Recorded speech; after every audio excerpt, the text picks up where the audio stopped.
Good day, everyone. How y'all doing? It's lunchtime, so I figure I'll come and hang out with y'all. Hopefully, y'all want to hang out with me.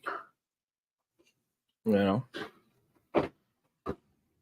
on this beautiful Thursday. All right, it is a beautiful Thursday, correct?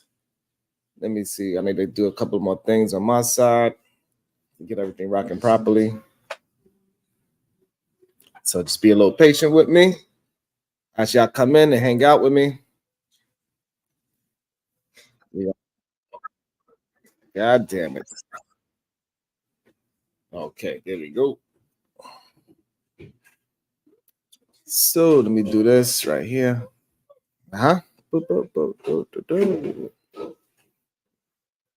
Just in case anybody want to hang out with me, I'm gonna pin the link to the top of the chat. How I do that? Okay, pin, boom, done.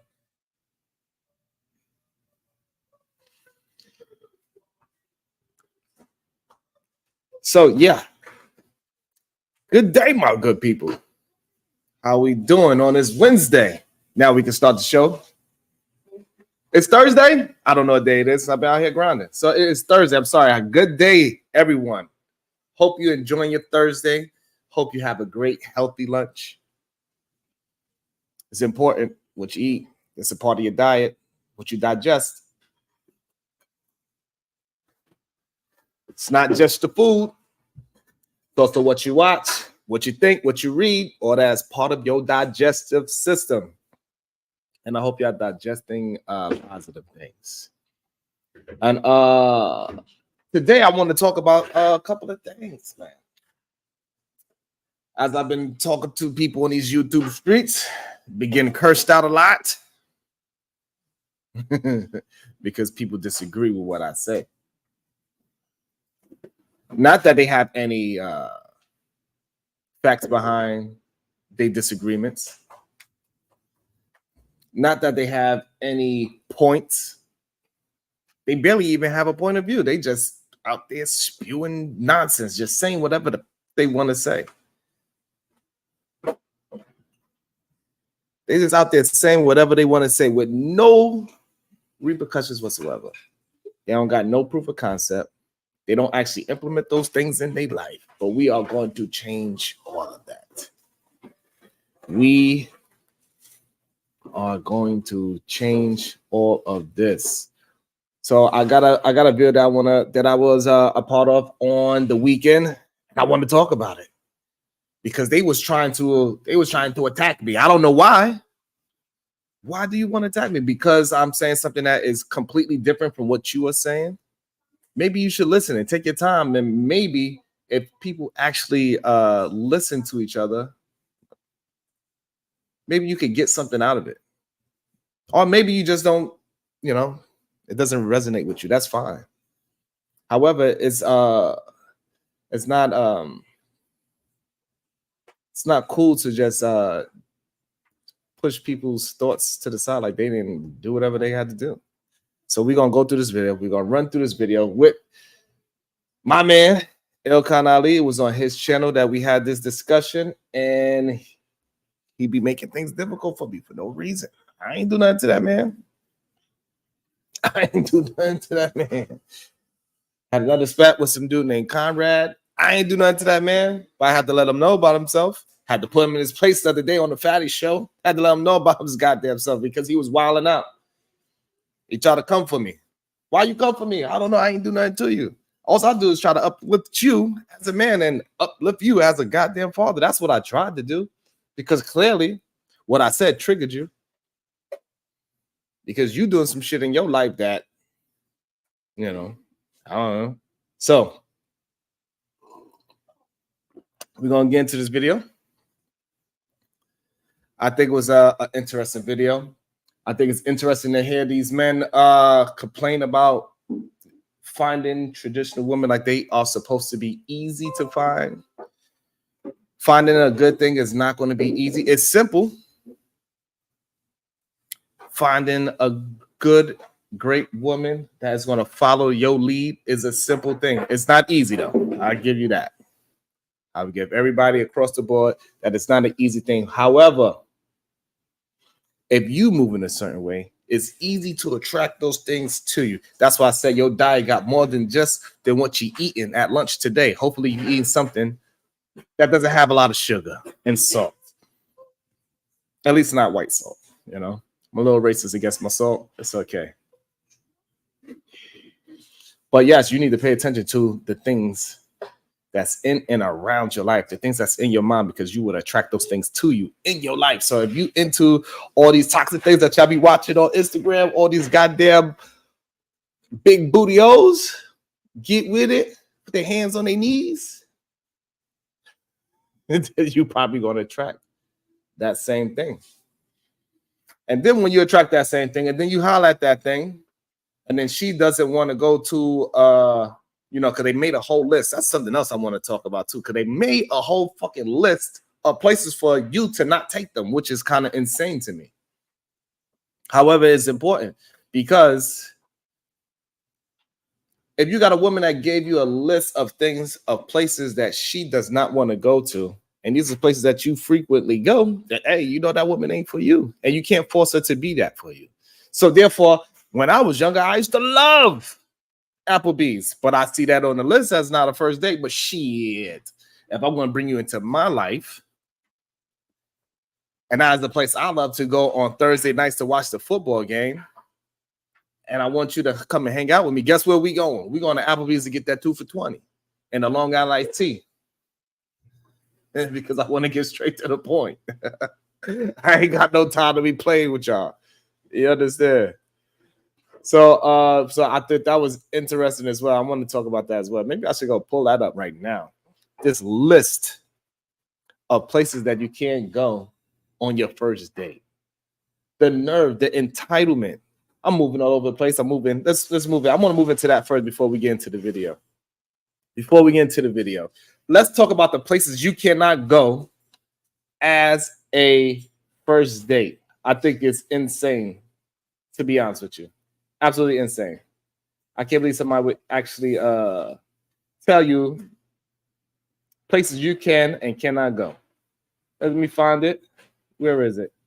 Places I could go and can't go. Okay. Number one place you cannot go, of course, is the Cheesecake Factory. I don't know what happens. Yes, the Cheesecake Factory is absolutely a no-go for most people, which is kind of insane to me. What up, Butterfly Jones? Good to see you here. Good to see you hanging out with me. That's right, y'all. If you're here with me, hit a comment, hit a like button. I appreciate y'all. Oh, see, look, number 2 spot you cannot go is Applebee's, which I used to absolute love. Applebee's. So love it. Go get me a cheap drink. Go get me some goddamn buffalo wings. What's up, CC? How you doing? You know what I'm saying? Go get me some Buffalo Wild Wings. It's another spot that you cannot go to. Chili's. I've never actually been to Chili's, so I don't know what they actually have there. But I'm pretty sure it's like a similar to an Applebee's. The Olive Garden. When I was young, Olive Garden was a pretty dope spot.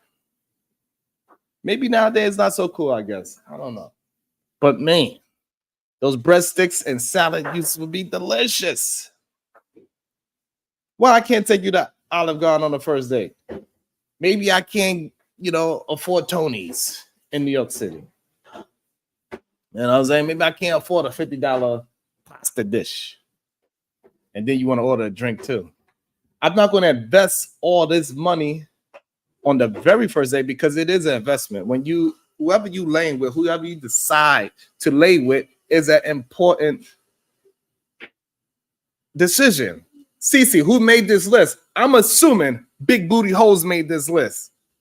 I'm assuming Gold Diggers made this list.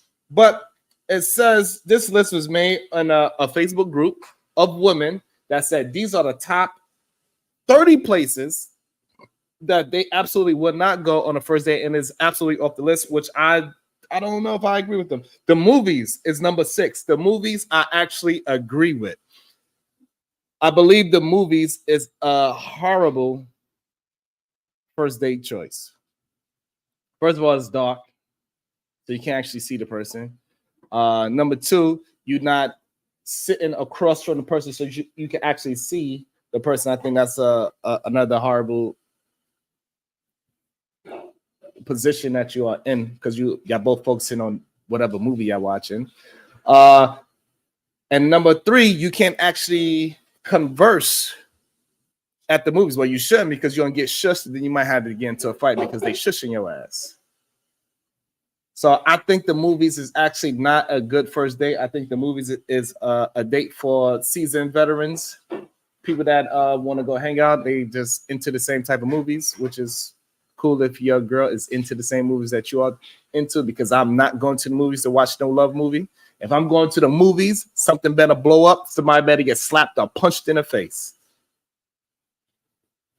So I'm not going to see no intellectual movie in the movies. I ain't going to see no damn love movie in the movies. So number 6, the movies, I agree with the women that made this list, all the thotties and bodies that made this list. I agree. The movie should not be your first date. Absolutely not. Your house. Number 7 is your house. Your house. I think that's the interesting place for your first date. But let's be honest. Let's be honest.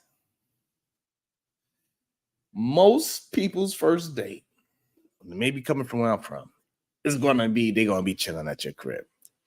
That's what usually happens. Ain't nobody spending a whole bunch of money on the first date usually. If you like to do it and she likes you, and y'all kind of know each other, and y'all like, oh, let's hang out. Y'all co-workers. Y'all first date is probably gonna be at one of each other's houses.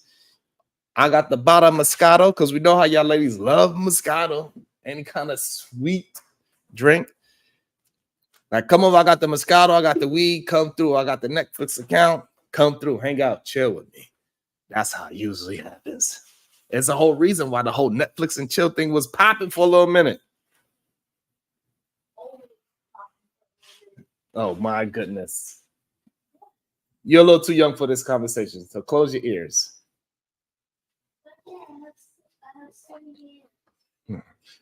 So yeah, so your house. I think most people actually have first dates at one, at your house. I think most people do it.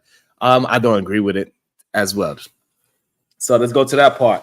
Your house should not be your first date because you don't know who this person is. This person could be a goddamn psycho, and you don't want this person to know your address already off the rip. First day, maybe your house is not a good look.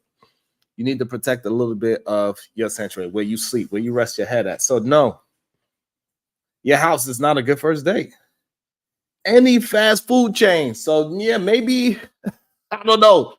I can't imagine. Hey man, you know what? How you doing, miss? You look kind of cool. You look very festive. You look like you into some Taco Bell. Would you like to meet me at the Ghetto Taco Bell? I don't understand. Like, what are you gonna like? How do you even bring that up in the conversation of when you first meet the person? Hey, how you doing? You look dope, and y'all have a 10-minute conversation. You say, hey, do you like to have it your way? If you do, let's go to Burger King together because we both can have it our way. That's crazy. That's insane. That's insane. No. No fast food places. And then Buffalo Wild Wings is one. I have to disagree. If you into Buffalo Wings, I think Buffalo Wild Wings is a dope spot, especially if you into sports as well. So you don't have to be just in conversation with that person. It gives you some things to look at all around. It gives you some people to talk about. Because at Buffalo Wild Wings, they usually have a fight on, the baseball game, the football game, the basketball game, especially around this time when they got all the sports on at one time, hockey, that you can just talk shit while you're talking to the person. Maybe y'all into the same team, or maybe y'all even into the opposite team. Makes even for better conversation. So Buffalo Wild Wings, I think it's okay because you're not going to spend an arm and a leg.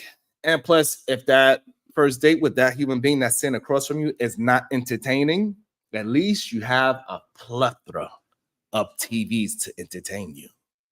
Yes, because sometimes, women can be a little boring, and we got to carry the conversation. So Maybe a little screaming yell, "Rah!" because somebody did something very positive on the team that you enjoy. What is next? Wingstop. Okay, we know that's just a fast food. Red Lobster. I don't understand why Red Lobster is on this list. If it's good enough for Beyonce, I think it's good enough for you. What you mean? If it's good enough, if Red Lobster is good enough for Beyonce, why it ain't good enough for you on your first date? I believe Beyonce say, when he fuck me good, I take him out to Red Lobster. Is that not what she said? Is that not what she said?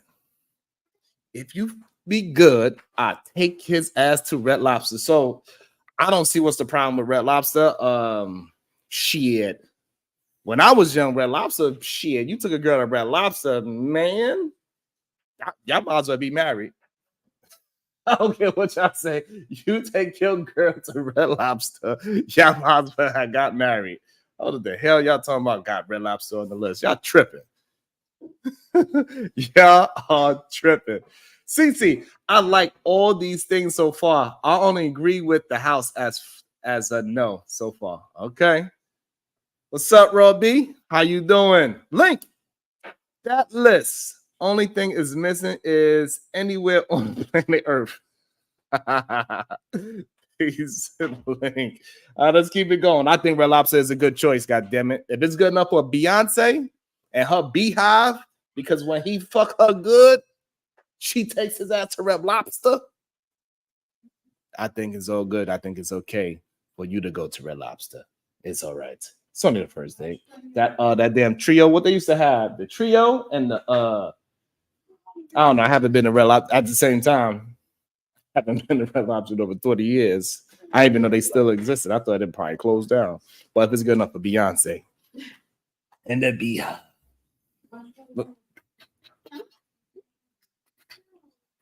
fuck it. You know what I'm saying? So a buffet, okay. Maybe you don't want to be dogging out no buffet on your first date. That looks a little crazy and hungry and greedy. IHOP and Denny's.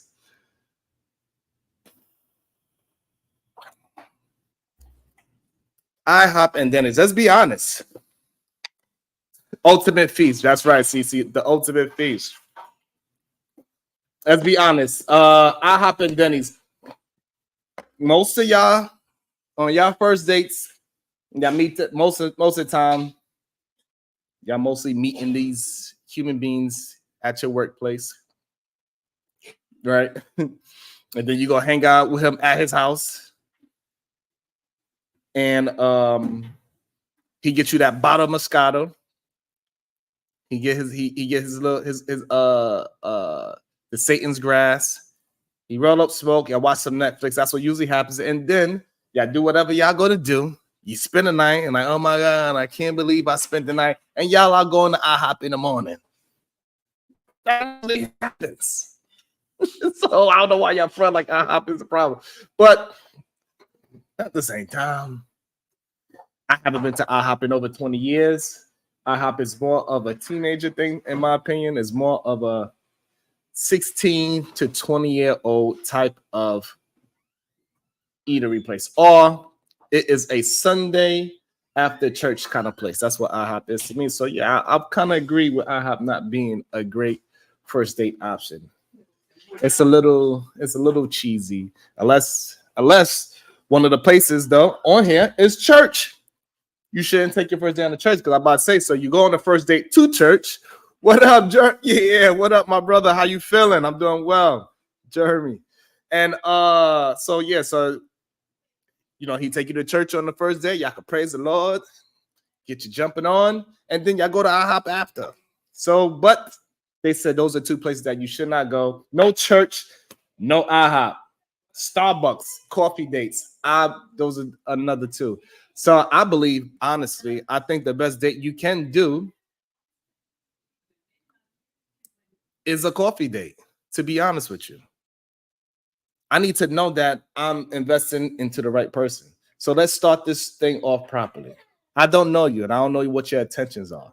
So therefore, I would suggest you go to a coffee date, something that is not going to take too long, something that's not going to take too much time. You don't have to get overdressed for this date. And then after the coffee, after the 10 minutes of conversation in this coffee shop, if the interest is still there, then maybe y'all could go for a goddamn walk and have some more conversation. You can see how this person is in real life and see how they move when you're walking down the street with each other. You can see if this person is healthy. Can they walk 3 blocks or not? I don't want to be with somebody that cannot walk 3 blocks. Like, we cannot start the goddamn relationship and you unhealthy. Maybe later on down the line something can happen to, but we cannot start it off and we walk 3 blocks or walk up 5 steps and you out of breath. No, absolutely not. Absolutely not. I don't know why this list got coffee on it. Like, why do women believe that you should be investing $300 into a first date with somebody that you don't know? So imagine if I go on 1 date a week with a new person. So that's what, $1,200. That's somebody's rent. On 4 dates with brand new people that I have no idea who they are. Absolutely not. No man that I would ever have a conversation with and advise them to go on a date that cost them $300. You fucking insane. I don't know you, ma'am. I'm sorry. I don't know you. I want to get to know you. So that's why we're going to do something very simple so I can get to know you.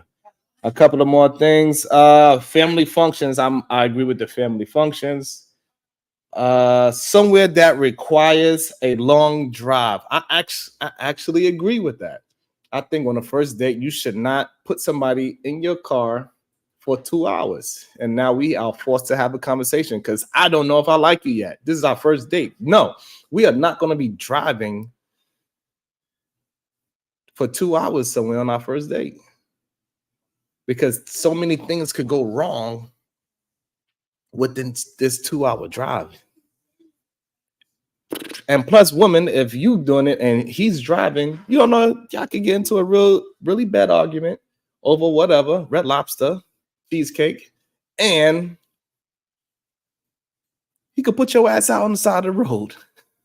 So I don't think going for a long drive on the first date is a good option. No, we're not taking a 2-hour drive together. And I don't know you.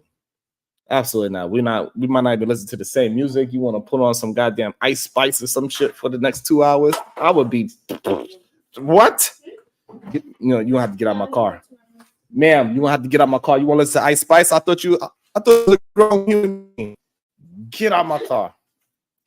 And then plus, what if I got a fart? Nah, you're not gonna be in my car for 2 hours and I gotta hold in my fart for 2 hours. No, because I'm letting that shit rip and I'm locking the window and say, hey, this is what it's gonna be like. Boop. And I'm locking my window. Christopher J, what it do? Don't take anyone on a dinner date that you don't know. Okay.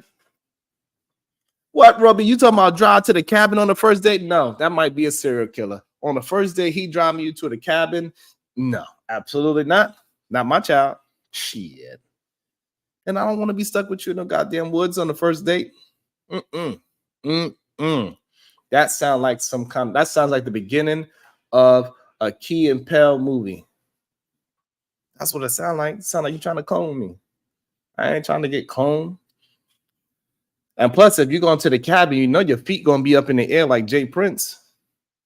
You know, if you go to that cabin on the first date, a 2-hour drive, your feet are going to be up in the air like Jay Prince. Your hands is going to be on your knees with them up in the air, with you leaning back like your name was Jay Prince. Yep. So no. Ice cream dates, I guess that's like a coffee date, so it's the same thing to me. Bowling. I don't see why bowling would be I don't see how bowling could be a bad first date. You know, it gives you a little competitiveness in the date. Gives you a lot of things to talk about. Y'all go back and forth. You could actually help her with the bowling. Like, hey, baby, let me see. You know, you creep up behind her and you hold her by the waist and say, this is how you got to position it. And you bend her over. And say, this is how you swing your arm.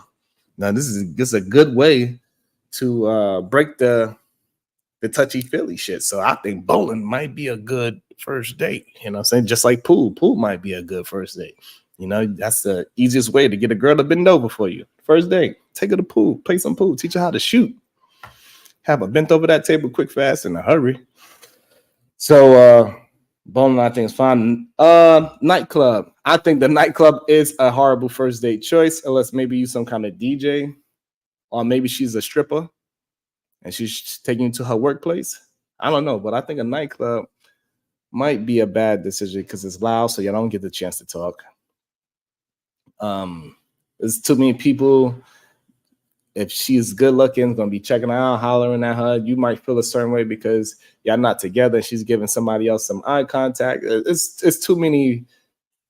I don't like the nightclub. I don't think that is a great first date. Absolutely not. So I am agreeing on some of these places, which I am surprised that I am agreeing. What else? The hookah bar. Hookah bar might be okay because you sit into your own little corner. You got your hookah. Y'all can have a conversation. Y'all can have drinks. Hookah bar might be okay.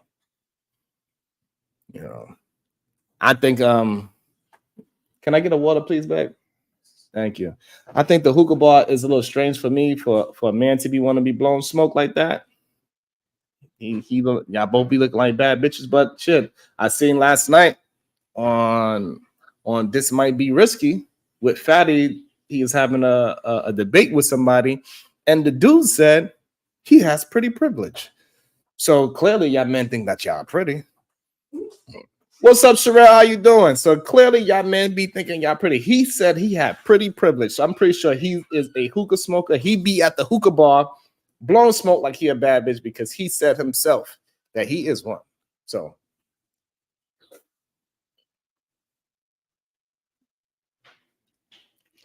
I think that's kind of crazy.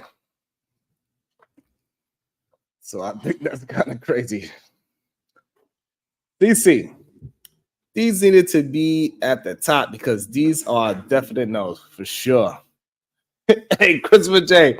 Fatty was having a conversation with this man that we're going to have to revoke his dark skin card. That's number one, because he was definitely a light skinned man trapped in a dark skinned body. But this man last night told Fatty that Fatty is mad at him because he got pretty privilege. I thought that was insane.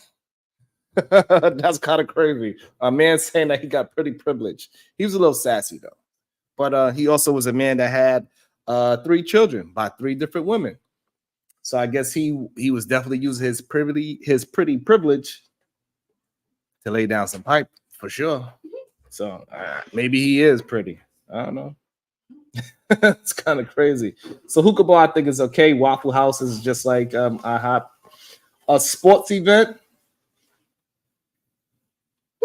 I don't know. Sports event is kind of tricky. I guess it depends on where you're sitting at. I don't think a man should take a woman on a first date to a sports event if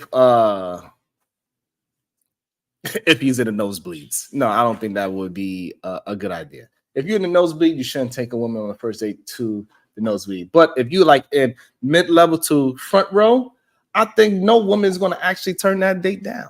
But then he's trying to impress her. It's not good for him. No, it's not going to be a good look if you take her to the nosebleeds. But if he takes her like front seats, he's trying to impress her. Can he keep it up?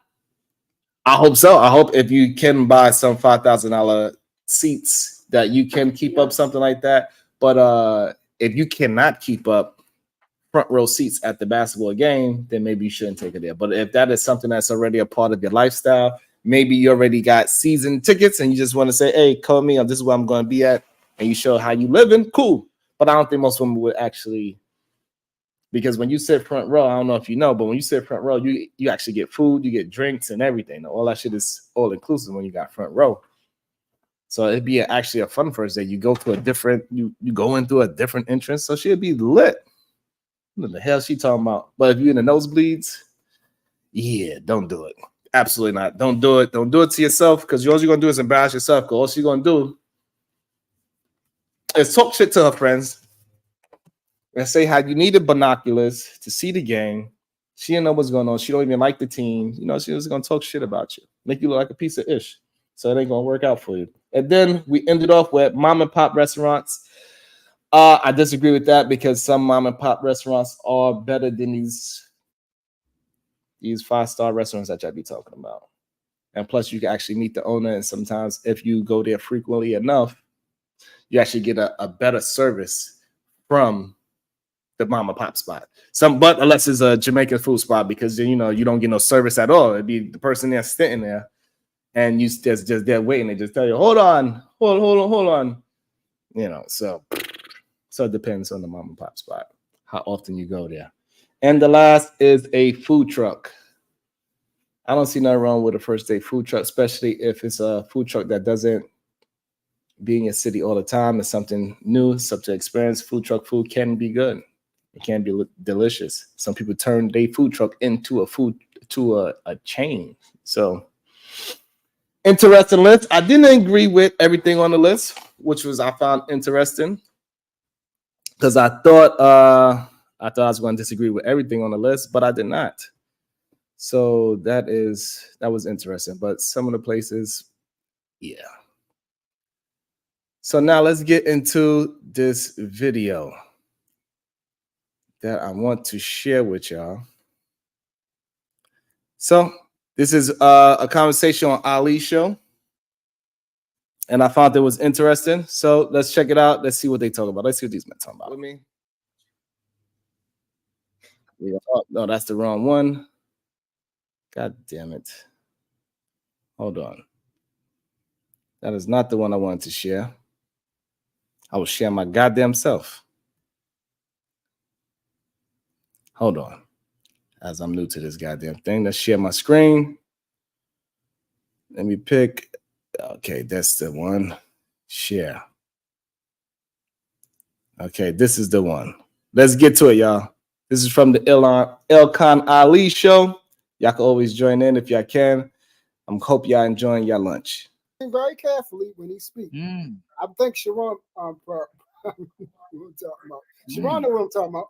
I do. When you go in, woman is supposed to be this, man supposed to be this. She supposed to love me, I supposed to love her. It sounds like you're putting them on equal footing instead of they handle things in basically a puzzle. We both come together and fill each other's broken places. G. That's what broken makes place. us so good. Come on. So you already know. So Ali, he disagrees right away. He doesn't think that he put men and women on the same level playing field, but he does this all the time, and he act like he doesn't know that he's doing it. Live and direct, clearly. You know, this is something that he does. This is one of his tactics that he does. He'll go into a rant and saying how if you're a good man, this, that, and this, that, this, that. And then the good woman, this, that, and this, that. All right. But he will always say that a woman at the drop of a dime would change her mind. And you cannot do anything about that. But we all know that in real life, human beings do not just up and change in the blink of an eye. It actually goes through a progression, just like any relationship goes in human life. It's a progression of things. You start to see little changes of that human being. Now, if you choose to ignore these little changes in that human being, hey, maybe you have an ego problem. Maybe you think of yourself so much that you're not even paying the other person attention, and therefore they have the ability to do something harmful to you because you was paying attention to yourself so much that you didn't see the signs. You didn't see the flag on a play. You didn't see that you was back 10 yards. But let's continue. Let's see if I'm wrong. Let's keep it moving. Okay. So hold on. Anybody else? Did y'all take that from what I said? Did anybody else take that from what I said? No. 1, 2. Sharon, did you get that? I didn't. I just joined in, so that's why I'm listening, so I can catch up on the conversation. So that's why I ain't chiming in yet. I'm trying to catch up on the conversation. What I took from you, Ali, is that it's still a one-sided equation. You're not getting the full part of it. My wife of almost 10 years is a good woman, but if today onwards I stop being the man that I am, stop giving her structure, stop being the leader, I will eventually condition her to go up back into the market and look. She's still a good woman. So that right there, I think that was great. But what Pablo said is that she is already a good woman. So if he being the leader of his household. He starts to do things on a decline, and his woman goes back out into the dating world. She's still a good woman. She's still going to find a good man because she is that. She is who she is. She's already a good woman. That's not going to change. It doesn't happen overnight. People do not change overnight. That does not happen. Let's see what he combats with that. Let's go. Woman, but there's an incentive in her to look for a leader. If I stop that today, as much as a good woman she is, she will navigate herself naturally back into the market. So I spoke about this earlier about conditioning. That is that's interesting. It's very interesting. Very much so. I agree. That's confusing because to me that's confusing because if she's a good woman, she's supposed to be following you. Now, I'm not saying she's gonna follow you to the depths of hell, but she's still supposed to be following you. So again, this is the problem that we have is that these men, they want what it seems like they want women to just follow any and every man. He don't have to actually prove that he is a great leader. He don't have to do any leader steps and continue to do leaderish things for her to stay. So as long as he showed you one thing of leadership, he's supposed to stay with any man. No, that's not how it goes. If you're a leader, you got to continuously to lead. You can't lead for 5 years out of 20 years. No, you got to lead for the whole 20. The whole 20, you need to be who you're supposed to be.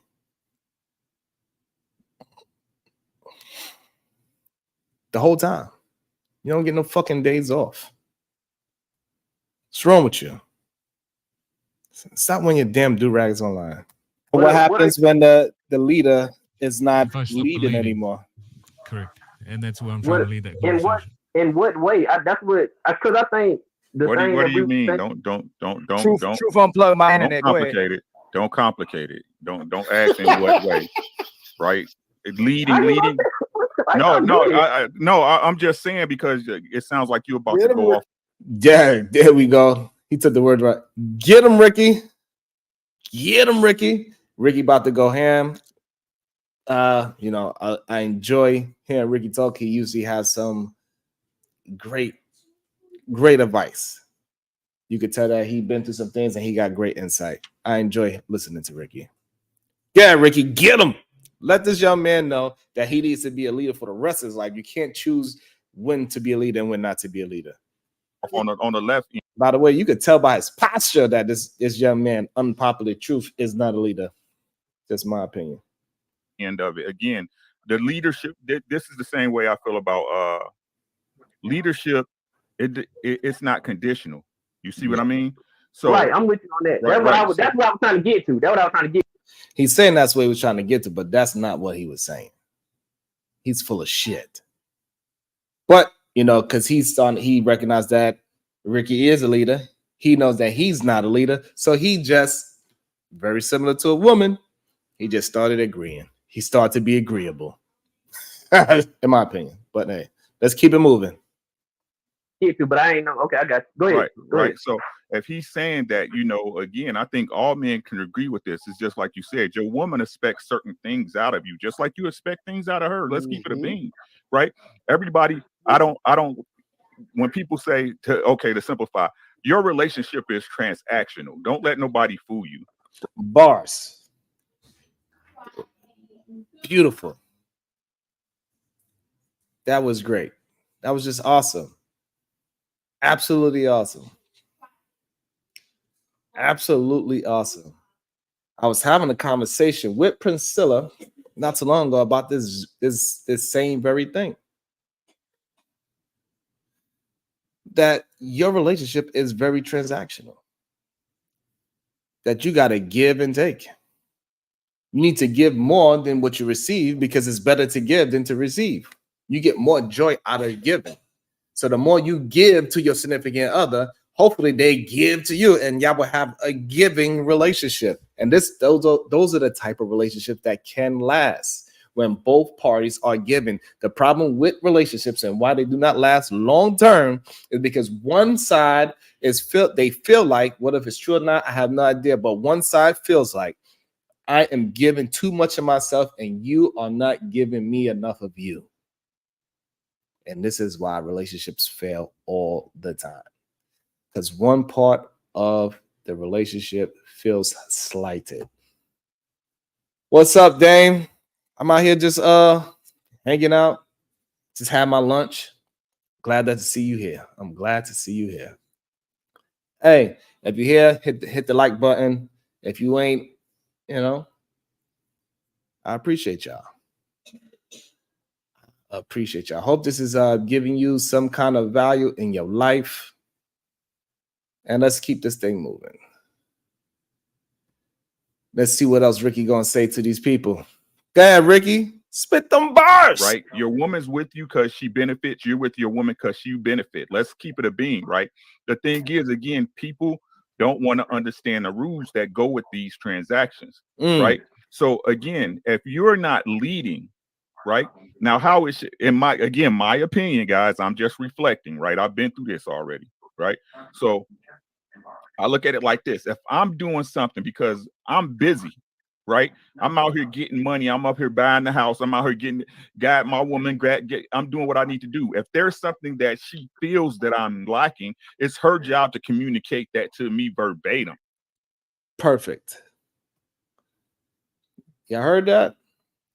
If I'm not holding up my end of the bargain, you as a woman are supposed to come to me and say, hey, babe, I was expecting X, Y, and Z out of you, and you are only doing X and Y. What's going on? Is there a problem? I see we having a little issue because sometimes when we are so focused, we forget, we get blindsided. We have these horse blinders on as we moving through life, and we could forget about a couple of things. And it is our woman to see these other things and say, hey, you are not holding up to what you said you're going to do. I was having a conversation with a gentleman the other day. His name is J Hub. He was on the platform. He said he told his wife he's getting fat. He's starting to feel a little on his gut. Tomorrow I'm gonna wake up at 5 a.m. so I could go to the gym and start working this thing out. He woke up at 7 and she immediately said, hey, babe, you said you was gonna wake up at 5 a.m. so you could go work this thing out. What happened? And he said he was upset. However, she held him accountable. Now he's back on the track. He's doing what he's supposed to do. That's how the relationship is supposed to work. You're supposed to give and give each other insight, give each other inspiration. That's how it's supposed to work. Not this other bullshit y'all be talking about when y'all be acting like women are the slaves of the household and men supposed to be slave to work. No, that's not a fucking relationship. It's not how that shit goes. She is not a slave to the household, and you're not a slave to outside 9 to 5. No. It's supposed to be a giving and giving relationship. Both parties are supposed to give 100%. Keep killing them, Ricky. Let's go. Right? So I can make the accurate. For one, I need to assess, really, is you lying to me, right? Or if it's something that's really a problem. Facts. Right? Now, if she's a good woman, what she's doing is tapping you on the shoulder, baby, look, this not looking right to me. Right? I need you to fix this. Right? And if, again, I keep telling people the easiest thing to do if you want to survive a relationship is just be correct. Right? Just be correct. You as a man know if you slacking on something, you know it. Just like your women. This is what killed me about women, right? Women, oh, he was doing this and that. He was fucking my best friend. You let him get away with that because you know you was doing some grimy shit. You bars. That is the absolute truth. Most people allows the other person to do some grimy shit because they actually doing some grimy things. This is why when people that are not cheating, for example, let's go with that. People that are doing the right things in a relationship, they are not cheating. And when the other person, your spouse, come to you and start being they acting all suspicious, they thinking that you out there doing things while you got your phone upside down. It takes you 10 minutes to get home. It took you 15 minutes. Why it take you so long to go get the cookies? I bet you that bitch was at the goddamn store with those cookies. Since when did you like chocolate chip cookies? When you start to be jealous and you accuse your partner of doing infidelity, that person that is not doing something usually feels like, oh, you accusing me because possibly you are the one that's actually doing the fucking dirt. It's 100% true. This is why, again, this is a reason why a lot of people forgive their spouse. In my opinion, I think a lot of men forgive their women for cheating because they did so much cheating in the relationship. Just my opinion. They feel like it's actually get back. They will never let that woman know. That's the reason why they stayed. However, that's the reason why they stayed. I would say 7. I would say, I'll say 5 out of the 10. I'd say it might. Nah, I don't know. No, yeah. I don't think I could stay. I don't think I could do it. I don't think I could do it. Absolutely not. But most people, when they doing the cheating, they never got caught, and they catch their woman cheating. They give that woman a pass because they did so much dirt in the past. That's what usually happens. So I agree again, 100% with Ricky. Go ahead, Ricky. Keep on giving that great knowledge. You know you was on some shit. You wasn't fulfilling everything you need to do as his woman. Because if you was being the woman you had to be, you would have left him. This is not acceptable with me. This is not leadership. You was not doing me dirty. Right? So at the end of the day, right, we gotta give our women something to follow. You got to get something to follow. But again, people don't want to do their damn job. That's the whole fucking problem. Woo! Not the men not putting in that work. That relationship work, because a lot of men, it's much easier to go outside and do a 9 to 5 than to actually put in that family work, relationship work. That's where the real work comes into. You know, that emotional security that they got to provide for their woman and their household and to their children. That's the real work. Shit, some people feel like doing that housework of being emotional security, finances, companionship, raising the children. That is probably more work than your 9 to 5. So when you come home and you just want to play video games because you just finished fighting the world and you slay this dragon every day from 9 to 5, and then you come home and you just want to do nothing, it's going to breed resentment in your household. It's going to breed resentment in your household. You got to do something about it. You have to work as hard on yourself in your household as you do outside of your household. You have to work as hard in your household as you do outside your household if you're a man. And a lot of you men do not do that. Y'all work much harder outside than y'all do inside your house. The people on the outside, they get your 100% best of you. And then when you come in the house, that's when you're like, oh man, I've had a hard day. That's when you have your attitude, your whole demeanor, your aura comes down. And then you wonder why people in your household is looking at you a certain way. It's you. It don't got nothing to do with nobody else. It's you. You got to change. When you walk in the house, your house should be uplifted as soon as you come in. Everybody should be like the goddamn dog in the house. Everybody's like, yes, daddy's home. Wah! Go crazy. Everybody want to jump on you, hug you, kiss you. Can't even get your goddamn shoes off. That's what's supposed to happen. But if you're not leading, if you are working harder outside than you do on your inside your house is going to be pretty fucked up. You are destroying your house from the inside in.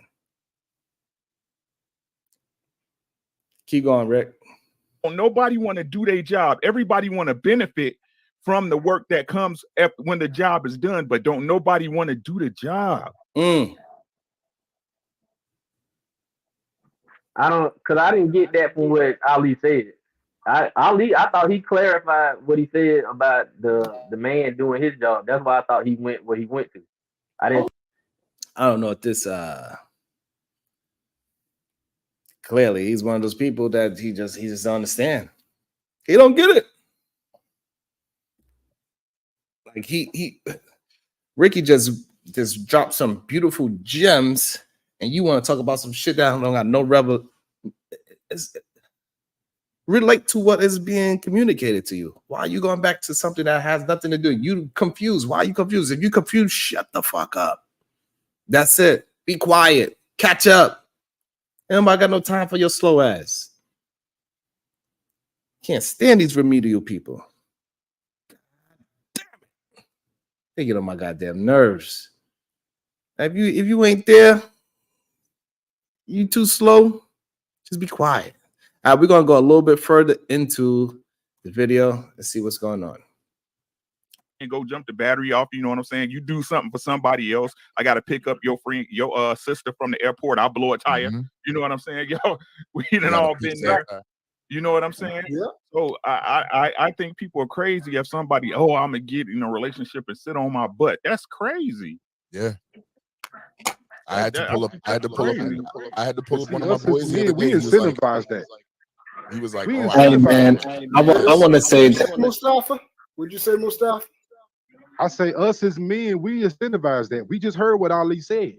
We incentivize that. They're saying we posted everything's gonna fall on our back instead of saying no, this is not how this go. We're gonna work together and you're gonna do what I need you to do.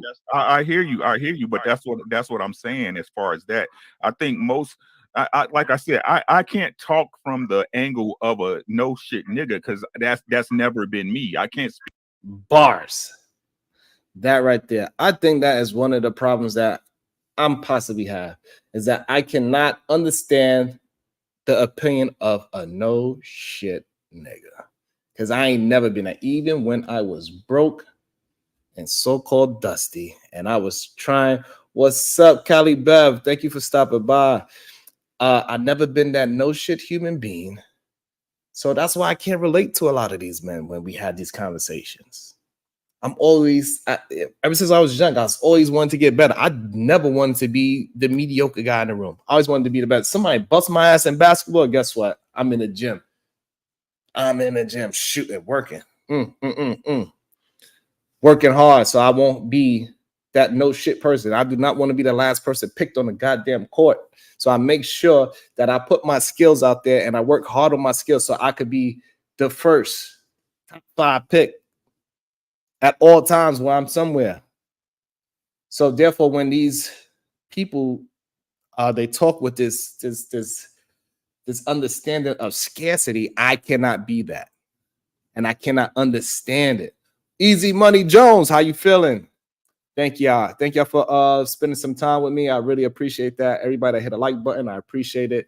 Thank you. If you didn't hit it, please hit it. It helps me out. Thank you. Oh, Zanika. Hey, how do you let grown people do anything? How do you let grown people do that? You don't let them do things, but you don't allow them to.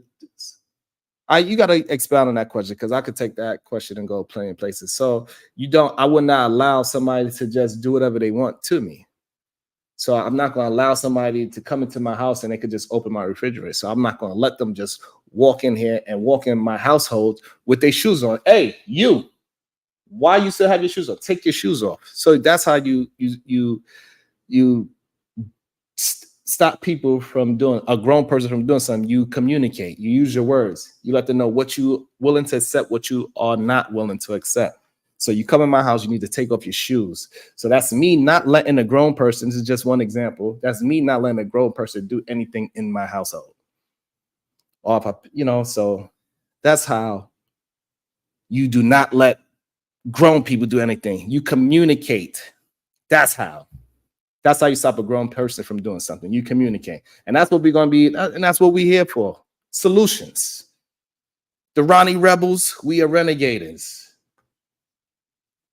And what we rebelling against? We're rebelling against the remedial rhetoric that these people be spewing. When they just be out here just talking shit. We are rebelling against the remedial rhetoric. That's what we're here for. Let's go. I'm glad that y'all here. Let's consider the conversation. Hopefully I'm giving some solutions if you didn't already have them. Some of y'all here already have these solutions in your bag already. You already have it in your trick bag. But let's keep going. Speak from that angle. You see what I'm saying? I'm speaking from the angle of a man who understands what his responsibilities are. Mm. You see what I'm saying? What I'm saying is the problem is that, look, if we're gonna go to the very basics of it, right? The things that's breaking up is the relationships between men and women, right? Everything else is happening, maybe not at the pace that it used to, right? But babies are still getting born, whether out of wedlock or in relationships, right? Women are still spending money like they always did, right? If you think about it right now, women get their own money and still spend like crazy. But back in the days, what they spend their money on, or I should say their husband's money on, a new refrigerator, right? A new stove, new carpet, new furniture. You know what I'm saying? So the things ain't really changed. What I'm saying is that everybody is trying to redefine a relationship from traditional, when a traditional relationship is really the only way it's going to work. Bars. I agree 100. What up, Prime? How you doing? I agree. Traditional relationship is the only way. I'm sorry. You cannot be. My man is in the, he just showed up, but you got to stop shacking up with your woman. We got to raise traditional families. We need that nuclear family structure to change the community. That's the only way we could change what is going on out here, is if we change ourselves and how our households are moving. That is it. If we are not promoting that people stay with the person that they willing to have a child with, then I don't know what the hell we doing, because people are not scared to have children at all. People are having money. It's like the man that's on this goddamn show, that's hosting the show, Ilkan Ali. He wasn't afraid to have that guy. Well, maybe he was afraid to have the baby because he was trying to get her to delete the baby, right? But he definitely went into that bedroom and he didn't care about splashing all up in there. He didn't care about splashing there. But what he is scared of, he's scared to marry that woman. I'll tell you that. He don't want to marry that woman. Or that woman don't want to marry him. Because she got what she wanted out of the situation. She got her baby, and she like, I'm gone. She moved 2 hours away. He said he got to drive 2 hours away. There's a reason why she moved 2 hours away. Maybe they always was in a long distance relationship. I don't know. It's not my business. However, what I do know is that since she got pregnant, that's when they broke up. That sounds crazy to me, personally.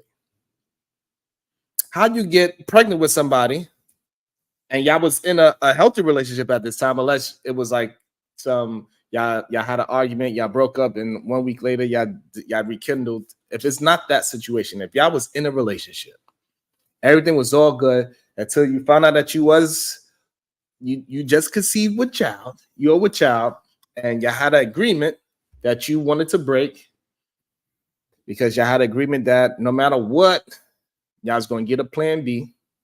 But clearly the day after you to get a plan B, you peed on the stick, whatever, 1 week later, 3 weeks later, I think you need at least 3 weeks, and you found out that you were, and you said, no, I'm going to keep it. Why was that decision of keeping the child the reason to break up? If anything, it should have been the other way around. That should have been the decision to say, hey, we need to move this relationship forward into the future. How are we going to do this thing together? Because she already made the decision. You made the decision of bust a nut in her. So why are we not making the decision? All right, how are we going to move this thing forward? How are we not making a decision on how we can move this relationship forward? Why?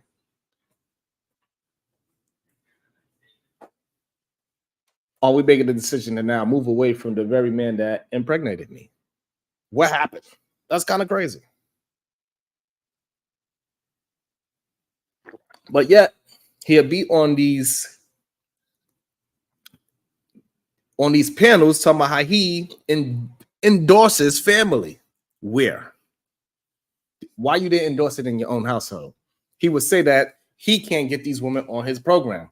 How? She was on your program when she left them legs up. So why she can't be on your program when her legs is down and on the ground? What is going on with that? Where is the connection lost at? You saying that's all on her? Or is that to do with maybe y'all can tell me? Because I'm confused. I am confused. How is it that after I put a baby in you, that's when we decide to break up? It's something is a disconnect there for me, and I don't know what it is. I don't know how that happened at this age. Now, it's one thing if it happens at a younger age, 18 years old, 20, even up to 25. Okay, up to 25, you do some shit. You don't really care. But at your grown age, I don't see the excuse. At your grown age, you need to make real life decisions that's going to better your life. That's what you're supposed to do. But let's try to keep this thing going. Let's see what else is being said. I think what you just said is one of the biggest things though. And I don't know if everybody caught it, it's the changing of definitions. A lot of people changing the definitions just like traditional. Women are changing the definitions of these things to suit today's stuff, which you can't do that if you go. I do not know any woman changing the definition of tradition. Everybody, I think across the board, how you doing, Love C? Glad to see you here. My girl, Love C. Always appreciate her commentary. Man, she got so much insight. I don't understand where the word traditional woman or traditional man has ever changed. Even today, in these modern times, people understand when we say traditional relationships, we know exactly what it means. We know exactly what it means. So all of a sudden, this man is saying that they changing the definition of it. And again, he's not going to have no points of it, no proof of it. He's not even going to give us no examples. He is just one of those people that just like to talk, like his leader, Ali. And all they do is just talk. They don't actually have no proof. They do not lead. And that's why you have the problems that you have, in my opinion. Let's keep it going. Gonna go with the traditional in the sense of what it used to be. You can't change it, and that's what's going on with society today. Everything, even then, traditional has changed. Like traditional used to be back then, like they'll work with us, they hunt with us, they was hunting and gathering with us. Right. But nobody want to think about that shit. They changing it so much. I believe that was my man Prime talking. I do not remember a time when the woman was actually hunting with the men. Usually what happens, if we want to go back to the time when we was hunting and gathering, is the man go hunt, he go catch the deer in the wilderness. They bring the deer back, skin it, they jerk it so they can have some for the winter, and they do what they got to do with the meat, and they take the skin off. And then the women, they gather up all the material. So they take the skin and make you some goddamn moccasins out of it. They make a jacket out of it because they're doing the sewing, because they taking care of the kids back there. They put it, and then the men would take the skin, we put it on the teepee. Like, so I don't understand where he gets this idea that women were hunting with the men. That's never been, from my understanding, the case. Matter of fact, when women go out into the thing and want to hunt, they would look like, hey, no, you need to be at home creating a family. The woman wasn't going out hunting. Not in a mass scale. Of course, it's going to be a Joan of Arc in every culture. It's going to be a Pocahontas in every culture. It's going to be a Mulan in every culture. It's going to be at least one woman that said, all right, I'm rocking with the boys. Of course. Maybe that woman had a little bit more testosterone than most ladies. But as in a mass scale that we could say like it's a good 40%, no, we ain't going to say that. It's going to be a very small percentage. Hey, Miss T, how you doing? Glad to see you here. So Prime, that's what I'm saying is that in the scale of the conversation is so small of percentage of women that went out there and hunted with the men that it doesn't make sense to have the conversation, in my opinion. But we're going to keep it moving.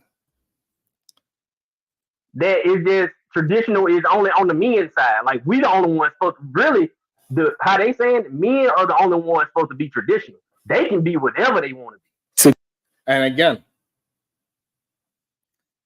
this man, he probably just he probably do not have the results that he wants.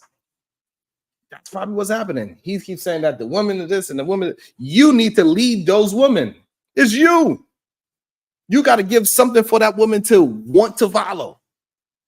Because guess what? They are intelligent enough to see if them following you is going to lead them to a path of success. And for some reason, you don't want women to have the insight to see you be a bad leader. They're supposed to just follow you blindly. What my man Prime talking about? Recent archaeological research has questioned this paradigm with evidence that females hunted land and went to war. Again, but it's not in a mass scale. Of course, in every culture, like I was just saying, they're gonna have a Mulan, they're gonna have a Pocahontas, they're gonna have a Joan of Arc.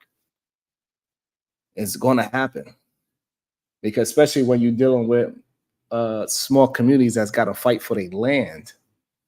If it ain't enough grown men, or the fact is that a lot of them went to war for so many years that a lot of the grown men died or got injured, people are going to have to step their game up.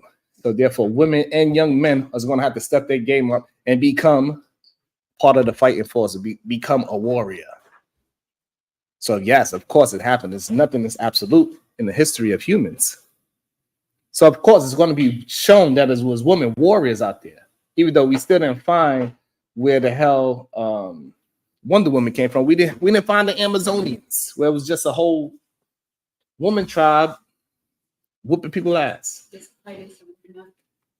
We didn't find them yet. They did have the Dora Milaje, Black Panther. Them women are a fucking joke. They are. But again, that's in the comic book. It is no, like again, you might be able to find a small tribe of Amazonians that was mainly women because all the men died out for some strange reason in that region, and then the women had to do whatever they had to do to hunt. But I think the percentage is so small, Prime, that I don't think it makes sense to have a conversation. Scientists, Prime TV, scientists have long held that early human men did the hunting and women the gathering. A new review of data on foregoing societies in modern times suggests that most women hunted. You don't have to give me the study so we could check it out. So I don't know. So I guess maybe you agree with Priscilla with a lot of her talking points, and that women did most of the stuff, and men are only here to be warriors and to protect the land, and that is it. Maybe. My mouth is getting dry, but it's okay. Let's keep it moving, my friend. To be honest, the way how I see it, I think men do not go after traditional women.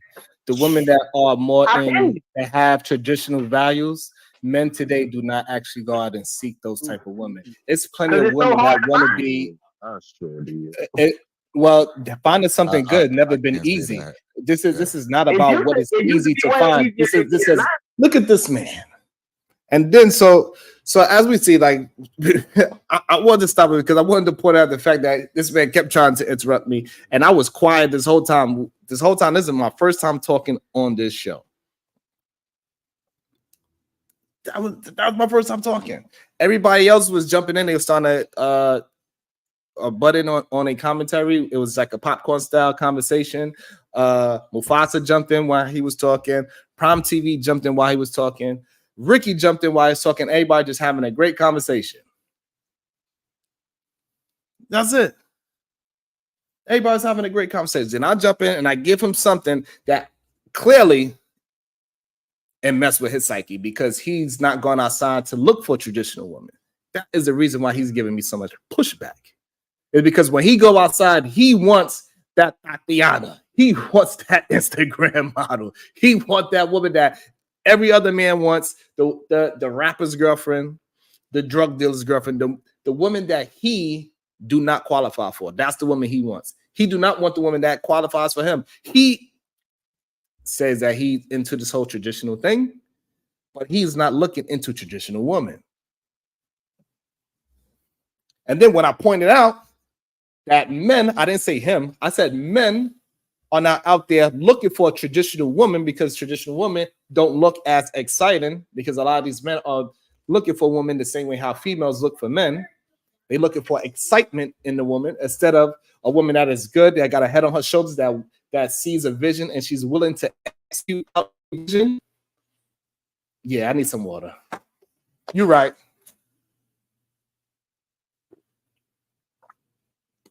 You're right. I got another bottle. So that's what's going on. Thank you, Easy Money. I agree. I appreciate that. Because y'all know flattery gets you everywhere with me. The Ronnie Renegades, we rebel against remedial rhetoric, like what this guy's about to say. I agree with you, Sharon.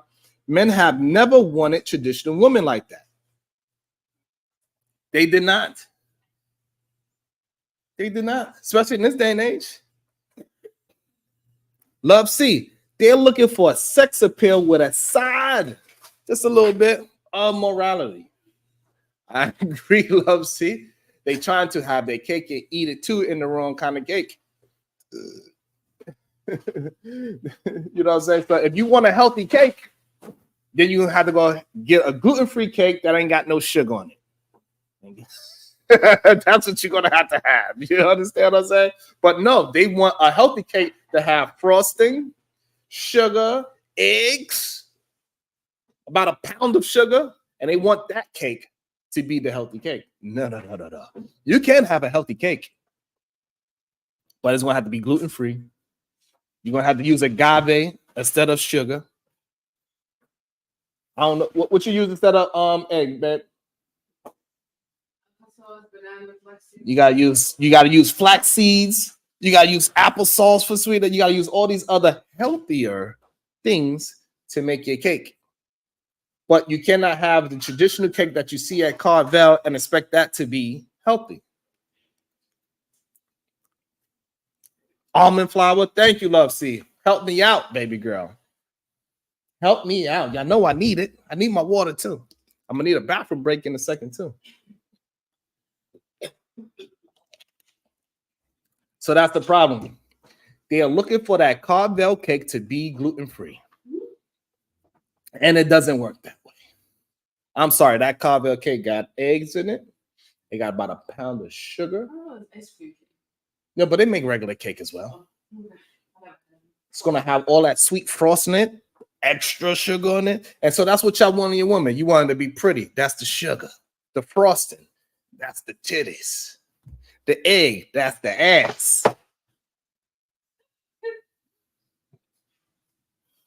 And then you want, how Love C said, with a little side of morality. I guess you could put a broccoli on top of the goddamn cake. I don't know. My girl, Callie Bev, close your legs and be modest. But if I don't get cheeks in a month, I'm out because I spent money on a date. Hey, that's why we were talking about earlier about the 30 places that you can't go on the first date. That's why I said take their ass to the goddamn. You need to go to a goddamn coffee date. We need to go for a goddamn walk, make sure you're healthy. The coffee dates that make sure you can hold the conversation. The walk is to make sure you're healthy enough so we don't just sit in the house and watch Netflix all the time. Also, the walk is to see how you move in person, to see how you walk around, see where your head is at. See where your eyes is looking. See if you just looking at every man walk by. Do you got my back? Do I have your back? Is he walking on the proper side of you? And then when y'all cross the street, do he switch the side? Because that happens often. So we walking, I'm on the outside of the street, you on the inside, we walking, and then we got to cross the street. Now it's switched. Now I'm on the inside. Now it's time for me to do a maneuver. I'm gonna have to go back to the outside and make sure I'm protecting my woman or my children or whatever that is. So when you cross the street, you need to switch sides.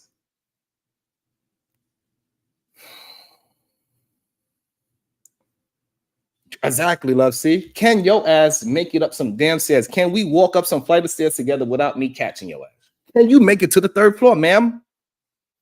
Before I go spend $300, can you make it to the third floor before I go and spend a third of what I earned? How about that? Before we get to a $300 date with somebody that I don't know, then if that first date doesn't go well, then I go on another date, then I go on another one. If I go on just 4 dates a month. That's somebody's fucking rent. That's $1,200 on this $300 date. That possibly might work or not work. That is insane. Absolutely, I would not suggest any man go spend $300 on a first date with a woman you don't know. That is investment. And when I take her ass to the coffee date, I will explain that to her too if she wants to know. Why do you bring me to this cheap ass date? It ain't because I'm cheap, baby. It's because I want to make sure that you are worth my time and that we are not wasting time. So when I take you to the next date and as we keep building this relationship, it calls build. We got to start our foundation first and we build off of that. We cannot stop at the goddamn 30th floor with no, we can't. We need to start somewhere. We're going to build this foundation up. We're going to start by you walking up to the damn 3rd floor. Let me get some more water. God damn it. Can you make it to the 3rd floor? I hope I'm giving y'all some value. I hope I'm bringing some value into your life. I appreciate everybody that hit the like button. I appreciate everybody that's hanging out with me. I appreciate y'all. Share it if you can. You don't want this solution just to go out to just yourselves. Let's go. Bring it out to the goddamn rest of the world. God damn it. The Ronnie Rebels, we are rebelling against the remedial rhetoric that is going on clearly on this panel. Easy money. Okay. This is what I don't understand. Why are you taking women out and you're not sure they are worth your time? As Kali Bet said, bingo. We don't know. That's why we going on the first date. And that's why you shouldn't go and spend $300 on the first date because you don't know yet. You absolutely don't know. Especially because most of these men, they looking for the damn cake on cake on cake with the frosting on top. We don't know. That's why we're saying you need to walk up to the damn 3rd floor first. Let me see if you worth my time. Or every time we've got to walk up some stairs, I got to call 911. Someone please call 911. My girl can't make it up some stairs. You don't understand? All right, let's get back to the video. Bingo. Easy money. Shout out to Kali Bev. And you are talking into the point that what I'm saying, y'all want the most easiest thing to find instead of actually go out there and put in the work and find a traditional woman. If you're a traditional man, you are not going to just walk outside. Hold on. You're not going to just walk outside and throw a stone and find the greatest woman of all time.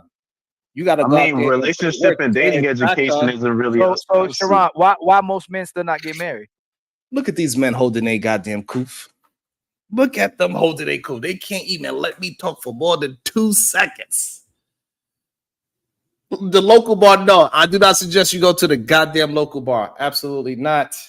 I'm going to let this thing play out for a quick second. We're going to let it rock because I have to go I got to take me a little break real quick to the bathroom. So we're going to let this rock for a few seconds. This is how I know I must be. Hey, Ricky, I must be telling the truth because I made them. No. I barely said 10 words. Ali, you remember there was a couple of panels of, I think it was. Oh, my tripping, Ricky. I was quiet this whole time. Hold on, real quick, Paulo. Sharon, hold on. Go ahead, Sharon. You got some more stuff to get out. Go ahead, Sharon.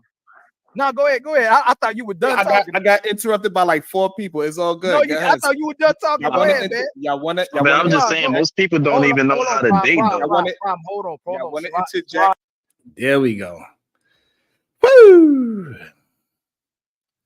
Thank you, Ozanika Hayes. She said I'm on the money today. I appreciate you. I really do. I really appreciate that. Ah, damn. See, Prom, this is the problem that I have. This is the problem. That kind of comment right there, Prom, is the problem that I have. And a lot of men do have this sentiment. They do. If she's not worthy, at least get you some yams.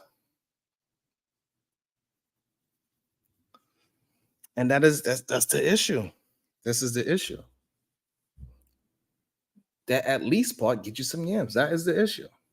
Why are you why you even consider getting yams from somebody that is not worth it? You can't be, as a man, put sex at such a high value that you're willing to lower your self-value to sleep with somebody that is not worthy of your time. Because when you just sleep with a woman just to have sex with a woman that is not worthy of you or your time, you are lowering yourself. And as you do that, you're going to continue to do that because it's a practice. So once you do it once, you're going to do it twice. So you need to have a higher value of yourself so you could build yourself up to be a higher human being. And that's how you have a higher human being of a woman. Leave those goddamn yams alone. They ain't got no, that candy that's in them yams ain't good for you. That's too much sugar. Love C, talk to them. Here's the secret. They don't value themselves. Goddamn. Miss T, them yams will turn into a baby and a child support. Ask their fearless leader, Ilkan Ali. He'll let you know. He will let you know that them yams will turn into a baby and possibly even child support. Callie Beth, basically, our prom is willing to stick his wang in a blender. Oh, that might hurt. But yes, that's what he said. He said, even if the woman is not worth it, at least get him some yams. Okay, Easy Money Jones. The bigger issue is how much men tie their masculinity to the amount of sex they have with women. They are using sex as a way to validate their manhood. Yes, and I'm pretty sure Prime would agree with that. And I believe he even said that himself, that that's how he used to view himself by how much vagina he was getting. I'm pretty sure he doesn't do it anymore because he now has a beautiful woman that had his beautiful child that cooks him breakfast and feeds him dinner, home cooked meals. So why is he still saying this garbage rhetoric now? I don't know. Maybe because he's a little bit too tied to the red pill. And I think he's in between building his loving home with his beautiful woman and the thing that helped him get out of dysfunction in his life, which is the red pill.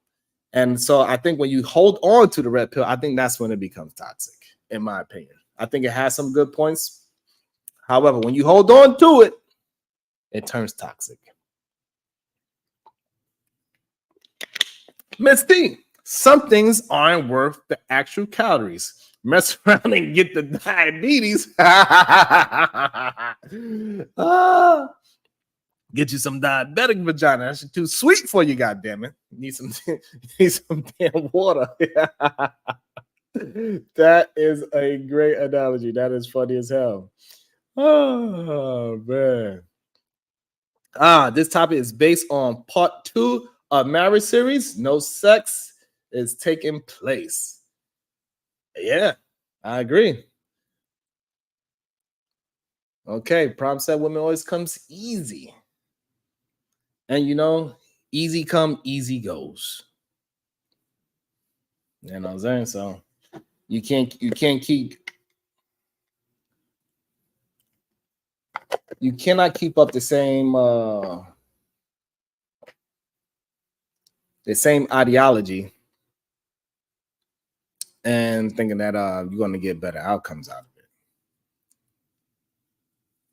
it. You know what I'm saying? Like you just can't. And we want better outcomes for the younger generation. We got to show and prove that this is how you got to move, not just by talking. This is something that comes up later in this conversation. I don't know exactly where the timestamp is. However, this is something that comes up later is with children, you show them by what you do, not by what you say. The more you live yourself and you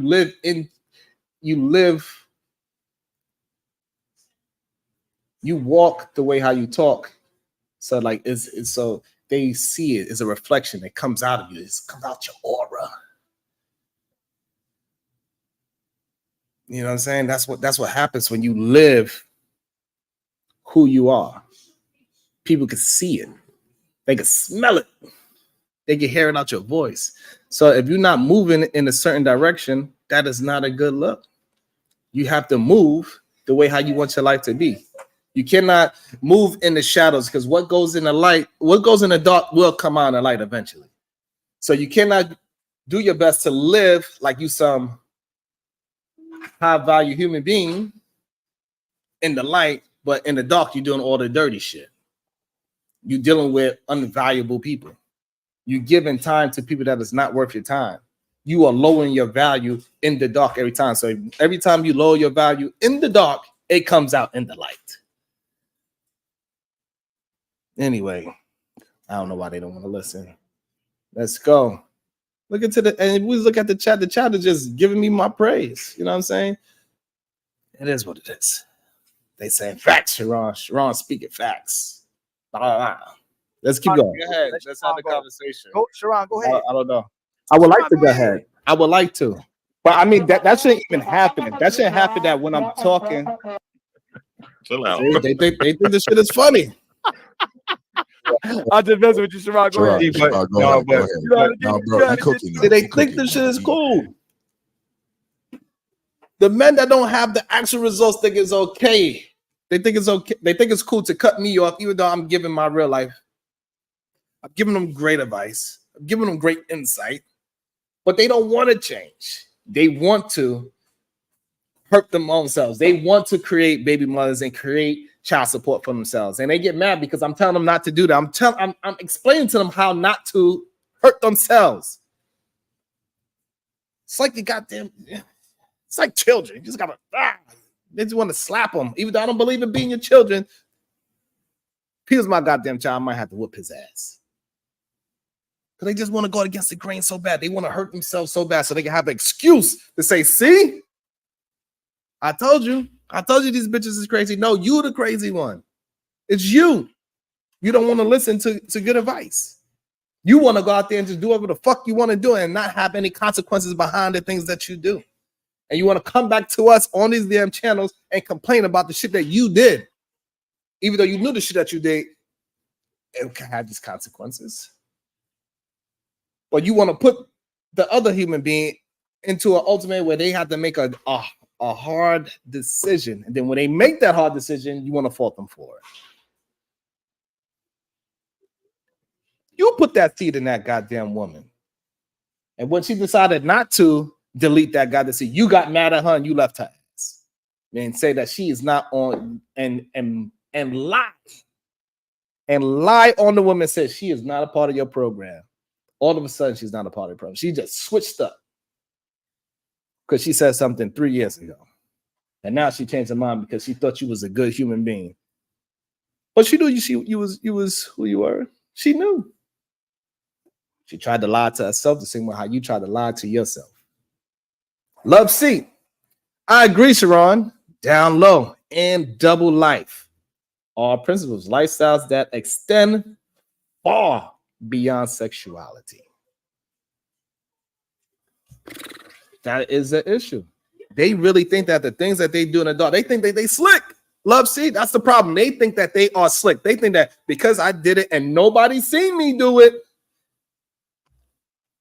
that is not going to come out to the light. That it doesn't come out. People could smell it. We see it. We smell it. We know that you ain't a. You pick up them flowers, they smell like poo, poo, poo. If you lean a little closer, those flowers smell like poo, poo, poo. We know it. We can smell it on you. Okay, Prime, let's see what you say. I believe single men should have at least 1 date a week, 3 the most. One of them leading to a sexual encounter. That's a lot of money. As we having this conversation, we just ran down the list of what these women are willing to go and where not to go. They ain't going to know Applebee's 2 for $25. They're not going to know coffee date. They ain't going to know ice cream date. They want to go to Philippe Childs. They want you to go above and beyond because she feels like she's going to put a pound of makeup on. She's going to put on a brand new $5 dress and all those things that she paid for that makeup that is a continuous thing. So she probably paid $500 for the foundation or whatever the most expensive makeup y'all could come up with. She's going to act like her putting on that percentage of makeup, it costs the whole amount of the makeup. No. If you pay $30 for the makeup, you just put 10 cents on your face. The makeup lasts at least a month. So stop acting like because the powder was 10 cents. And then you put on a $10 dress. And if she's Spanish, her dress came from Rainbow. And you know what? You want to taste it. You want to taste the Rainbow so bad. It doesn't matter if she's a good woman or not. It doesn't matter how spicy that Rainbow tastes. Because it don't taste like Skittles. But even then, y'all do want all that sugar. Y'all do want the sweet. But y'all also wanted to have some morality. Shit. Okay, let's go. Let's keep it moving. Let's see. First off, hold on, Ali. Let me say this. What you want to say? They be always, because what he tried to do is try to make like people just cut him off. Every time I talk, people just cut me off. Like, I don't even know why he's trying to play the victim on that. Look at it, look. People are taking more time about cutting people off and interrupting, and we could have gotten everyone's point out by now. Exactly. Survive, Sharon. Go ahead, Sharon. Go ahead, Sharon. I don't want to talk to y'all motherfuckers no more. Y'all piss me off. So I need a minute. I need a minute. Thank you. Give me a minute. I need to calm down. Don't. I need a minute. I need to calm down. That's what happened. That's what happened to me. Sometimes they don't understand why I get upset. Like, I'm just trying to communicate. That's it. So what's so hard about it? Why is that so difficult? Just let me communicate. If you don't want to hear me, it's okay. Then tell me you don't want to hear what I gotta say. But I know you want to hear what I gotta say. Because later on, you say how you agree with what I'm saying. But yet you want to cut me off because I guess you want to get to it before I actually get to it. Motherfuckers. You gonna do roll the tape? Roll the tape. No. Please, Ricky, roll the tape. Roll it. Come on. That's the thing though, man. When we having these conversations, it's like people try to use those type of gaslighting situations to mess up the conversation to me. That's how I be feeling, because it be going on, then it just they throw a wrench in everything. And when we need to be having these serious conversations, it always happens that way. And you be like, why are we doing that? We're trying to get to a solution. Right. Because you're not getting to no damn solution. I agree with that, reaching the solution. But if I can just chime in very quickly, what Sharon was leading to, Sharon, come back. I am. I'm here. Come back. I'm here. What you were leading to, homie, big homie, what you were leading to is part and parcel correct. I'm not saying it's incorrect, but I align with what you were saying and where you were going. I actually. Thank you, Conrad. This is somebody, again. This is somebody that on Fatty Show, he said how I was wrong. He disagreed with me, and how that when he went home and he showed his friends this video, that they was laughing at me. But yet he's on the panel right now saying how he agreed. It's insane to me. Great. Anyway, let's keep it moving. Want you to finish that, so I'm gonna yield my mouth and just pause, but I'm gonna yield and be quiet. Sharon, come back. Hey, to be honest, like, I don't have to even have a conversation. I'm good in my household. I don't need to give no advice. I don't need to. Hey, did y'all see that? Did y'all see Ali's head bow down when I said it? This is crazy to me. He bowed his head down when I said, let me make it bigger. Maybe because y'all didn't see Ali's reaction. We could go back a few. We're going to go back a few because this don't make no sense to me. What I do to that man? I don't know. Just live my life the way how he want his life to be. Maybe that's possible. It ain't my fault I can get the results and you can't. I do what I want. Y'all people, y'all do what y'all can. It ain't my fault that I could do what I want and you only could do what you can. It's not my fault.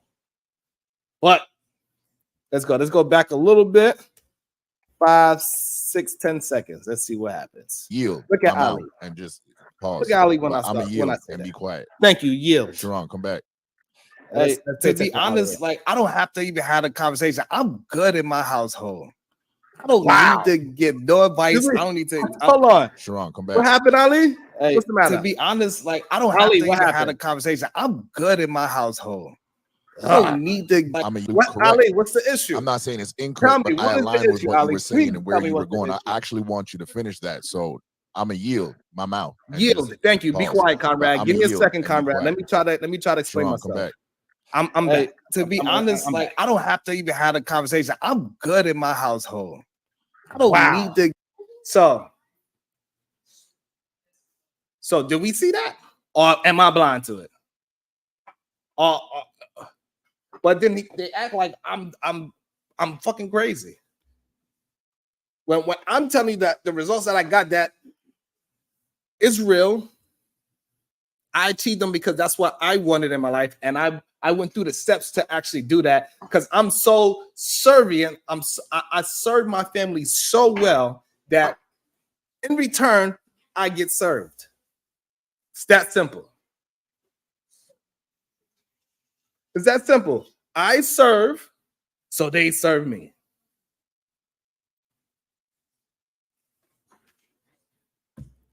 But yet, this man that says he's all about relationships, that he wants the community to grow, he wants good men and good women to find each other.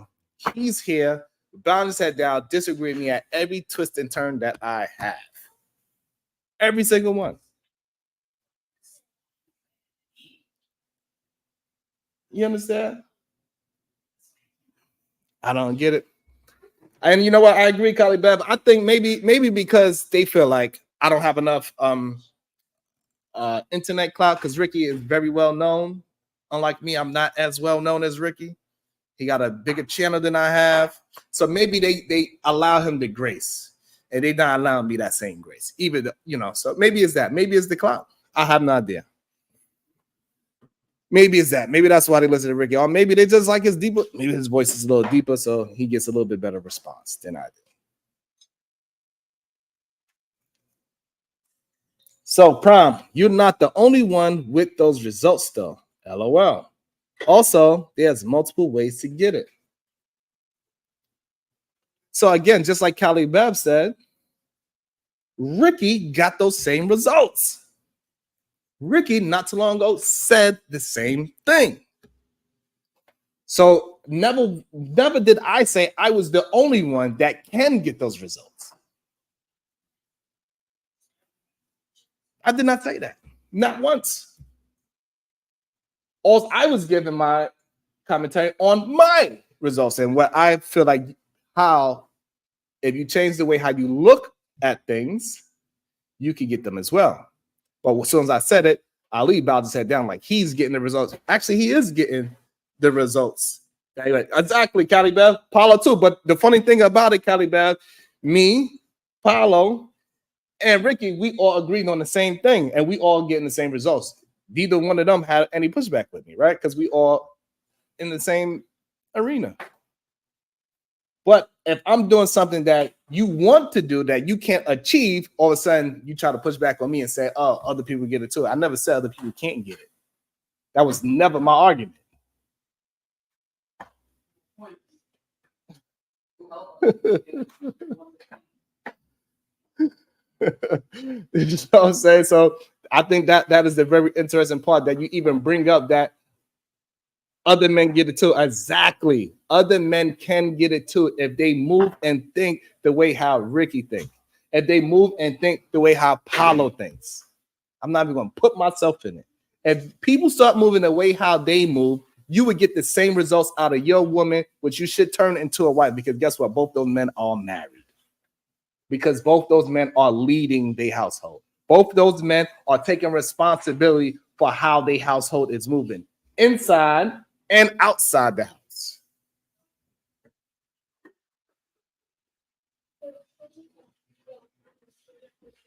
Maybe. That's what I'm talking to, Prime. That's the conversation I'm trying to have.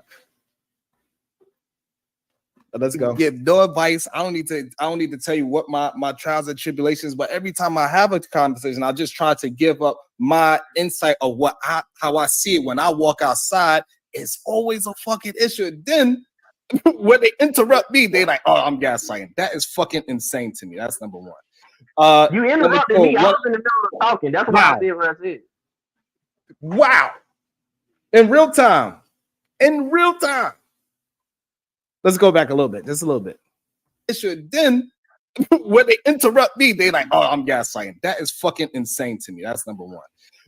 You interrupted me. I was in the middle of talking. That's why I said what I said. Even Ricky recognized it. Like, what? Y'all, come on, let's move on.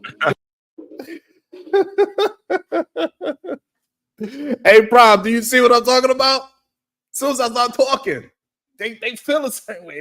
My voice makes them feel when I rebel against the remedial rhetoric, something happens in them. It just they just turn into goddamn, Ali turns into Aliyah every time I talk.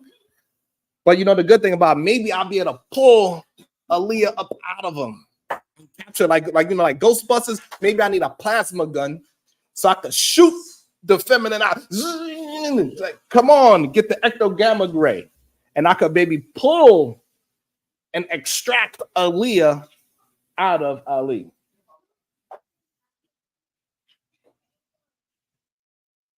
You know what I'm saying? Maybe that's what I need to do, Caliban. Maybe I need to get an ecto gamma ray gun that when every time he interrupts me, I shoot him with the gun and it actually pulls Aliyah up out of him.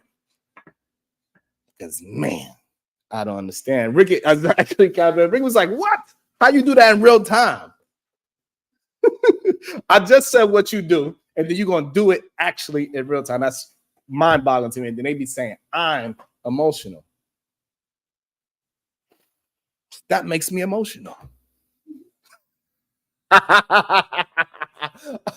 They turning me into Kylie Beth. They turning me into Kyle Thomas. They turning me. I'm emotional and I can't let go. No, I cannot let go these remedial rhetoric ideologies. I can't. I would not let them prevail. Absolutely not. Easy money. I think there's a different ways to accomplish a long marriage. Ultimately, you have to do what works for you. Ricky has the results, but I disagree with his approach. I'm glad it works for him, though. Agreed. And so, but that is what the conversation is supposed to be. You get a little bit from this person, you get a little bit of insight from that person. You get a little bit. You can get a little bit of insight from Ali. You can find out. So that insight you get from Ali is that you do not bust a nut in a woman that you do not want to have a baby with. You grab that insight. You say, "Hey, Ali, what happened? You bust a nut on her, and she said she want to keep the baby, and now it's bringing you stress." That is a lesson learned. So you know what? I don't want that kind of stress in my life. I do not want to have a baby with somebody that I do not want to have a child with. So if I don't want to have a child, taking this insight from you, I should not bust a nut in her willingly. On purpose. I should not purposely bust a nut in her.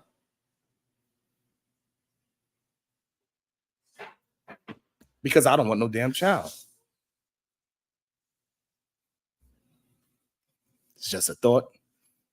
What y'all think? It's just a thought. I could be wrong. I don't know. Let's see if we can get some more. But you gotta stop doing that. He's trying to get. I know. They like, oh, I'm gaslighting. That is fucking Ricky. Tell me I'm tripping, Ricky. You interrupted me. I was in the middle of talking. That's why I said what I said. Ricky's like, huh? Y'all, come on, let's move on. But you gotta stop doing that. He's trying to get. I know. Yeah, that shit is crazy. Hold on. Get my Ricky. Y'all, come on, let's move on. But you gotta stop doing that. He's trying to get. I know. Talking. That's why I said what I said. Y'all, come on, let's move on. But you gotta stop doing that. He's trying to get. I know. emotions make you cry sometimes. Hey, my thing is, I really kind of want to jump in. I want to jump in and say this one point. Now, you know, I think at the end of the day, we do ourselves a disservice in acting like. Hold on, what you said, bro? What you said, bro? You can't forget to pull it out. Hey, that Ricky laugh was great for me. I ain't gonna lie. I enjoy that. I enjoy that. All right, so Callie Beth, she said different approaches, but the ideology is the same. Don't waste your time with women that aren't worth your time.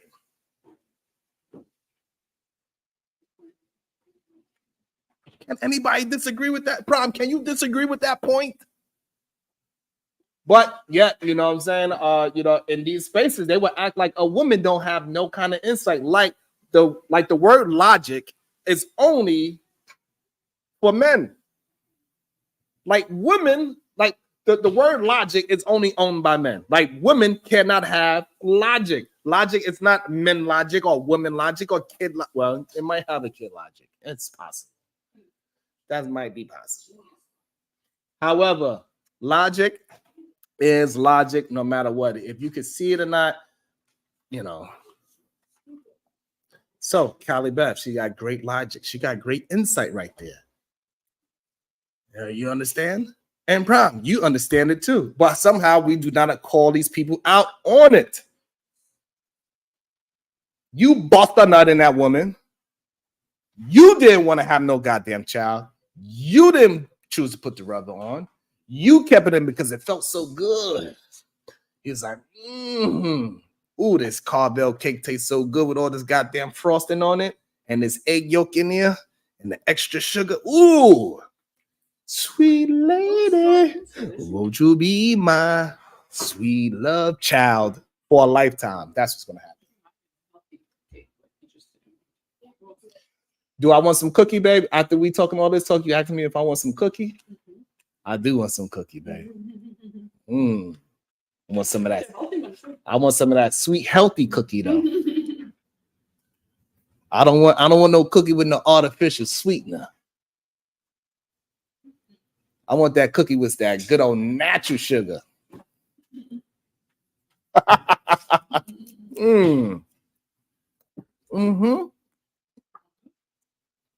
Oh, you're gonna get some milk too.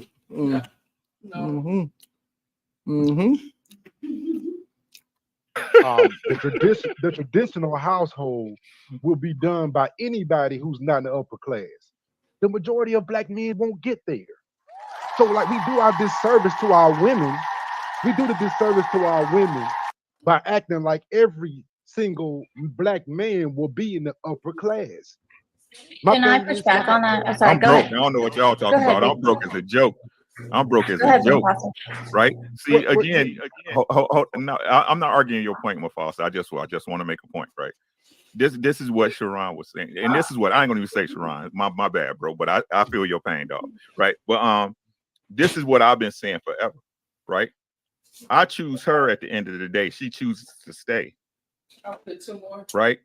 This is what I keep telling y'all. Y'all the one who allow a woman to dictate what your provision is. Right? It's my job to provide the necessities, nigga. Anything else extra, you go get that. Anything, y'all, again. That is one great point. That is a very great point. I dictate I dictate what I can actually provide for you. And as I move through this life and I accumulate more things, more knowledge, using more knowledge, it gives you more money, it gives you more provision. And I provide that to my family. This is what I could provide to you. Guess what? If I'm only making, because it's always the conversation, if I'm only making $40,000 to $50,000 a year, I'm sorry, babe, but what I could provide for you is that you're gonna have to shop at Walmart for the time being. Because you know what happens when you say these type of things to your woman? You realize that you are not where you're supposed to be. Instead of living in this delusional world where you like, well, 50,000 should be enough, and you stay there. No, tell your woman, I could only afford Walmart right now, girl. And then when you say that shit out loud, you realize, shit, I gotta at least get my woman to Target. I have to at least accumulate enough money so I can at least get her to Target. And then guess what? When you get there, you're like, shit, this plan is working. Now we're gonna move into real department stores. And we gonna go from Walmart to Target to possibly Macy's. You know what I'm saying? And then you keep moving from there. And then from Macy's, we're going to go to Bloomingdale's and Nordstrom. Because you're out there grinding and you actually saying out loud what you could provide. And you know if you could provide more if you put in extra work. If you gain more intelligence, more knowledge on whatever field that you are doing. If you just read 15 to 18 minutes a day on the field that you... Let me give you guys some game. If you just go ahead and read about 15 to 18 minutes a day on the profession that you are in, by the end of that year, you will become an expert at that. You'll be much further than any of your coworkers just by reading 15 minutes a day on the subject of the profession that you are providing.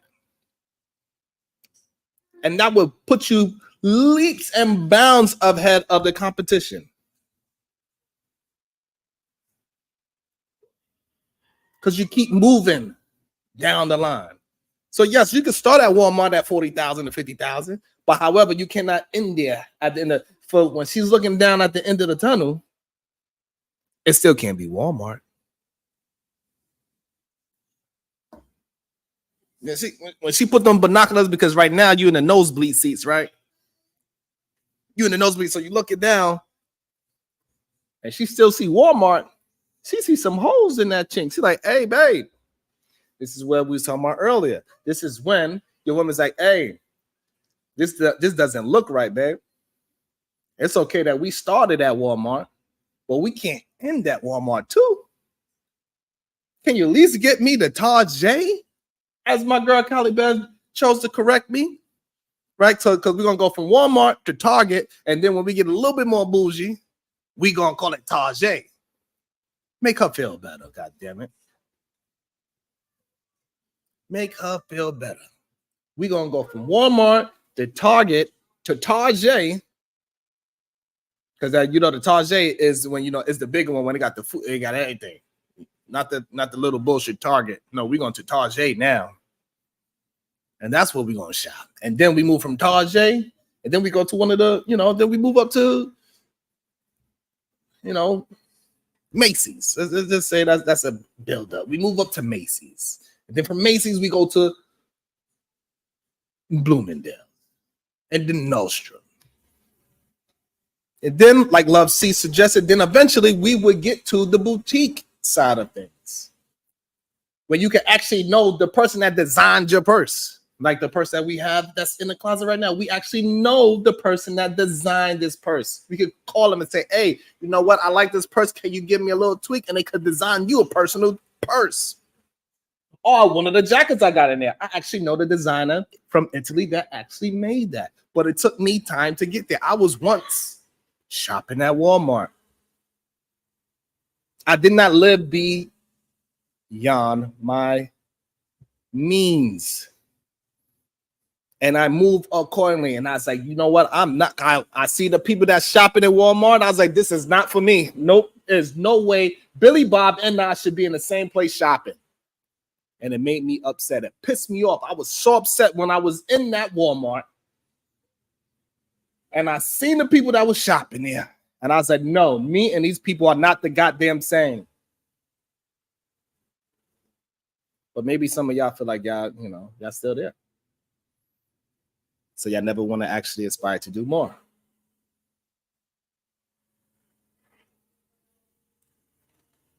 And so for easy money, if you want to stay at Walmart, which most of these conversations, nobody wants to stay at Walmart. And most of these conversations, nobody actually even want to start at Walmart. They actually want to start in the boutique store with Love C.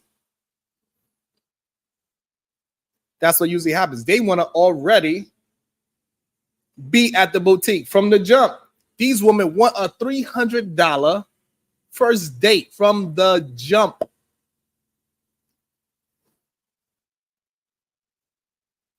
That's what they want.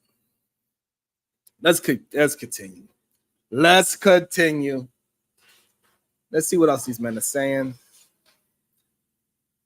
And y'all, we supposed to be leaders, but yet y'all let women dictate the terms of your relationships. This is where I want to go. This is how I want to live. This is not it. No. You have to do that now, babe? Right? I serve my wife. I serve her. I am at her service, but she submits to my service. What I do is good enough for her. Woo! Go ahead, Ricky. You heard? Did y'all hear that? Did y'all? You know what? Maybe I need to bring it back for the people in the back. Let me bring that back. Hear what I said. No. Right? I serve my wife. I serve her. I am at her service, but she submits to my service. What I do is good enough for her service, but she submits to my service. What I do is good enough for her. Submits to my service. What I do is good enough for her. So that's what you got to find. You need to find you a woman that the things that you provide for her is good enough for her. Easy money. To be clear, I'm all about moving up for me, but I realize everyone is different. Yeah.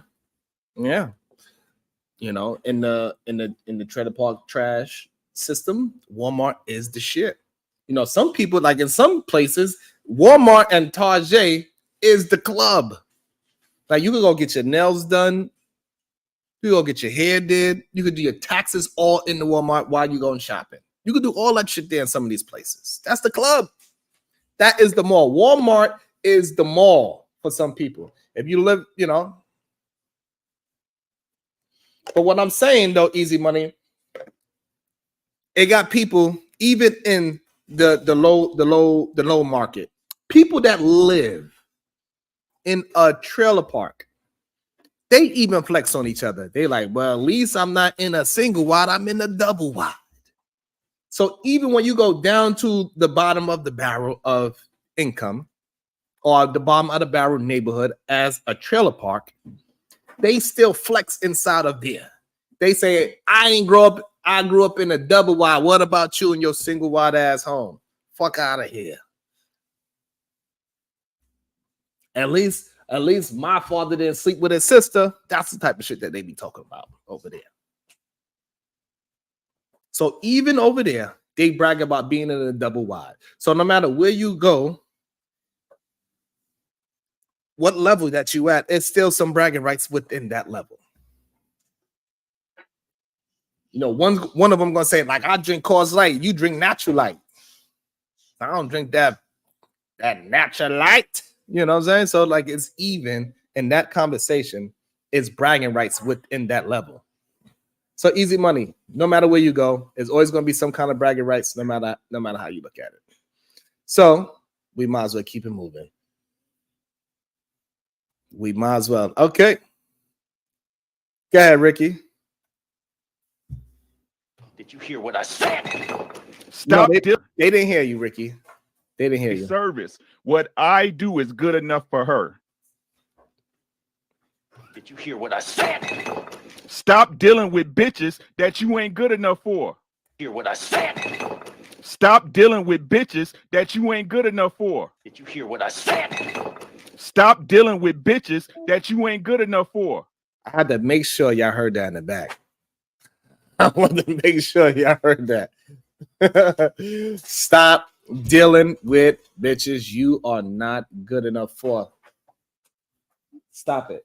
Which meaning, like the Instagram model, you know you are not a part of that Instagram model's life. She is a bottle girl, and you don't go to the place where they pop bottles. You go to the place where you could buy a $5 beer. So stop trying to holler at the bottle service girl, where she's used to men buying bottles 3 at a time. And you, sir, your wallet is made for a $5 beer. And some of you even for a Natural Light beer, where they don't even serve that shit in restaurants.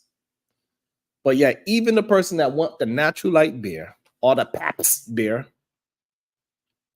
he wants the beautiful Instagram bottle girl. And it don't work that way. It doesn't. So 100% agree with Ricky on that. Get a woman that appreciates what you can do for her. And it is that simple. You find a woman that appreciates you and what you can provide for her and your family. If that woman wants Gucci and boutique, you cannot be mad at her if you can only afford Walmart. It's as simple as that. Everybody's not meant for you. Stop being afraid what is meant for you. Stop wanting stop wanting the things that are not good for you. Stop looking at the grass is green on the other side. Because when you get closer, you see that grass ain't as green as you thought. It is not. All right. Keep killing them, Ricky. Because I'm quiet. I'm trying to mind my business. You know, I'm letting people talk when they talk, but let's see. He's getting the utmost respect. Let's see when I start talking, if I ever get a chance to talk. You will never be good enough for a woman that don't want to have you. Mm-hmm. Speak. So, facts. Can we drop a bomb on that? Yes, please. Is it covered? What's your name? I can't see. Is it the letters too small? Gerard Wade. Is it What you looking? Either man, what you looking for? Conrad. Oh, Conrad. Okay, Get your glasses, E. Get your glasses, man, bro. you need your glasses, brother. God, boy, it's no, but no. So I'm gonna say this, and I know everybody's gonna disagree with this, but marriage is supposed to be a vacation. When I come in, and let me explain to what I mean. Please explain that, E. She should have to be able to do less as a single woman as she have to do as a married woman. I should have to do less as So that I might have to disagree. So either man, so far at this point, as I'm understanding at this point in the conversation, he said that a marriage should be a vacation, and that a woman, black, go somewhere, please. That a woman should do less as a married woman than as a single woman. What do you think? Why? I'm sorry, say it again. That a woman should do less as a married woman than she did as a single. Less of what? He said a marriage should be a vacation. And clearly, I cannot allow either man to have any kind of conversations in or around my wife, because it ain't no vacation for us over here. Goddamn it, he is toxic for anybody's household. Don't allow E, not the man Williams, tell your wife that it's supposed to be a vacation. Love C, please expound on that. Love C says she understands what he's trying to communicate. Let me allow either man to communicate a little bit more. Let me not treat him the way how I get treated on his pants, and actually allow him to communicate. So maybe I could get to some understanding of what E is trying to communicate here. Go ahead, E. As a married man, as I had to do as a single man. So when people talk about this vacation thing, one thing that my wife didn't do is say she went from not working. I get some people can't do that, but she was working full time. She went down to part time. If I don't want to wash no dishes, I don't want to fold no clothes, I don't want to do that. I got a vacation for some things I had to do while I was single, and she got a vacation too. When we come together, there's no reason that I should be doing the exact same thing that I was doing.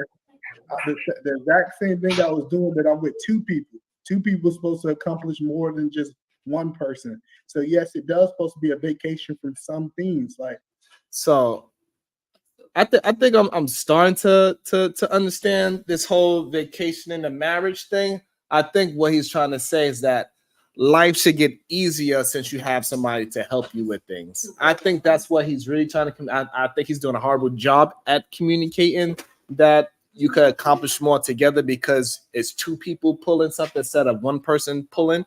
So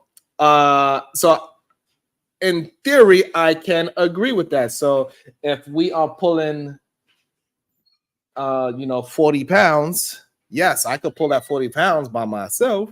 But yet, if my wife was to help me and she pulled that 40 pounds with me, yes, it should be a lot lighter because we are moving together. So I can kind of understand. I think he's using the wrong verbiage for it because marriage is definitely not in any way a vacation. So vacation and marriage, in what context? That's what we was trying to get down to. We was trying to let them communicate and not let them get cut off. Let me see.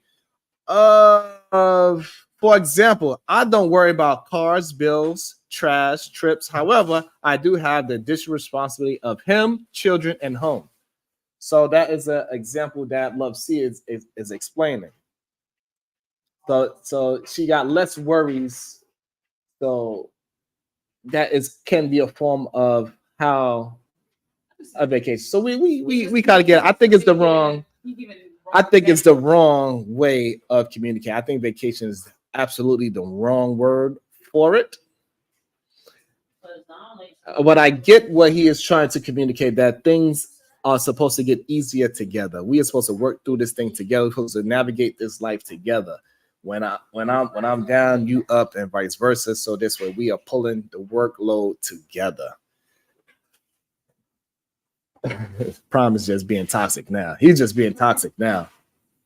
Like, I no longer cook, clean, or do laundry. And yet, this is crazy. So yeah, you don't cook, you don't clean, you don't do no laundry, and yet you still don't want to marry this good woman. Isn't this what we was talking? What Ali was talking about? You have a good woman. Why don't you make her a good wife instead of calling her your girlfriend? That is crazy talk to me. She ain't going nowhere. You ain't going nowhere. It sounds better when you say, yeah, we are celebrating our 10-year anniversary, instead of saying this is our 10 years shacking up. That's good. That's good. And make sure, I think also you need to understand this when you get married. Marriage is for you and her. Fuck all that damn big ass wedding bullshit. That wedding bullshit is for you to, it's actually a party for you to actually gain more money than you actually put into your wedding. So if you actually throw in the wedding and it costs you $10,000 to throw that wedding, you should be getting at least $20,000 to $30,000 back in prizes or cash. If that is not the case for your wedding, for the people that you are trying to invite to your wedding, if it is not the case that it's actually going to provide you with some extra cash after you spent whatever amount of money you put in, then that is not for you. You need to just go take your ass to the justice of the peace. That's right, I said it. If that wedding is not making you some money, whether it's either a cash value or in a material value, you're not getting that back in materials or cash, do not have a wedding. Yes, you are looking good, wife. Yes, you're looking good. 80 degrees outside. Awesome. So that's what that would be my only advice to you, Prom, is to make sure you put that clear, is that we are not having a wedding to just spend and waste money like we are some retarded millionaires, okay? Because even the rich people, when they have weddings, they make sure that it is a party. I'm getting back something in return. So just like if you was a party promoter and you was to go and you rent out a club, you want a certain amount of people in there and you want those people paying to get into that building. You also want them to pay for the drinks, right? So the same thing. So yes, when you have the wedding, you're not charging people to come into your wedding. You're not charging them per plate because it's at least $75 per plate. That's a cheap ass wedding. At least $75 per plate, right? You want to get that money back. You want to at least double it. So if that wedding costs you $10,000, you're not going to get back $20,000 to $30,000 back in either materials or cash. You do not need to have a wedding because it's going to just give you debt. You do not want to start your wedding or your marriage off in debt. You want to actually clear debt. Let's keep it moving. Why do we push back on that? I think that's I agree. I ain't touched laundry in years. I want to push back on that because please. The way I understand it is that as a single man and as a single woman, you operate on a certain lane. The moment you decide to commit to each other, you now operate on a completely different lane. You are not to operate in the lane of a single man or a single woman. The responsibilities and the duties that you have might look different from when you were single. The amount of work might look different, but you're operating at a different lane. You're meant to. This is what commitment is. It's not so much a vacation, and I don't classify it as such. I just operate differently. I'm now a married man. I operate as such. Great. Another married man giving some great insight and great game. Yes, that's what it really is. It changes. It's just a different relationship altogether. Easy money. When my wife didn't work, I did less laundry, cooking, and cleaning. Now that she works and I work from home, I do most of the cleaning, cooking, and laundry. Things change as you stay married. The dynamic can absolutely change because life is forever moving. And your significant other needs to understand that as well. That we are moving. This is what's best for the family now.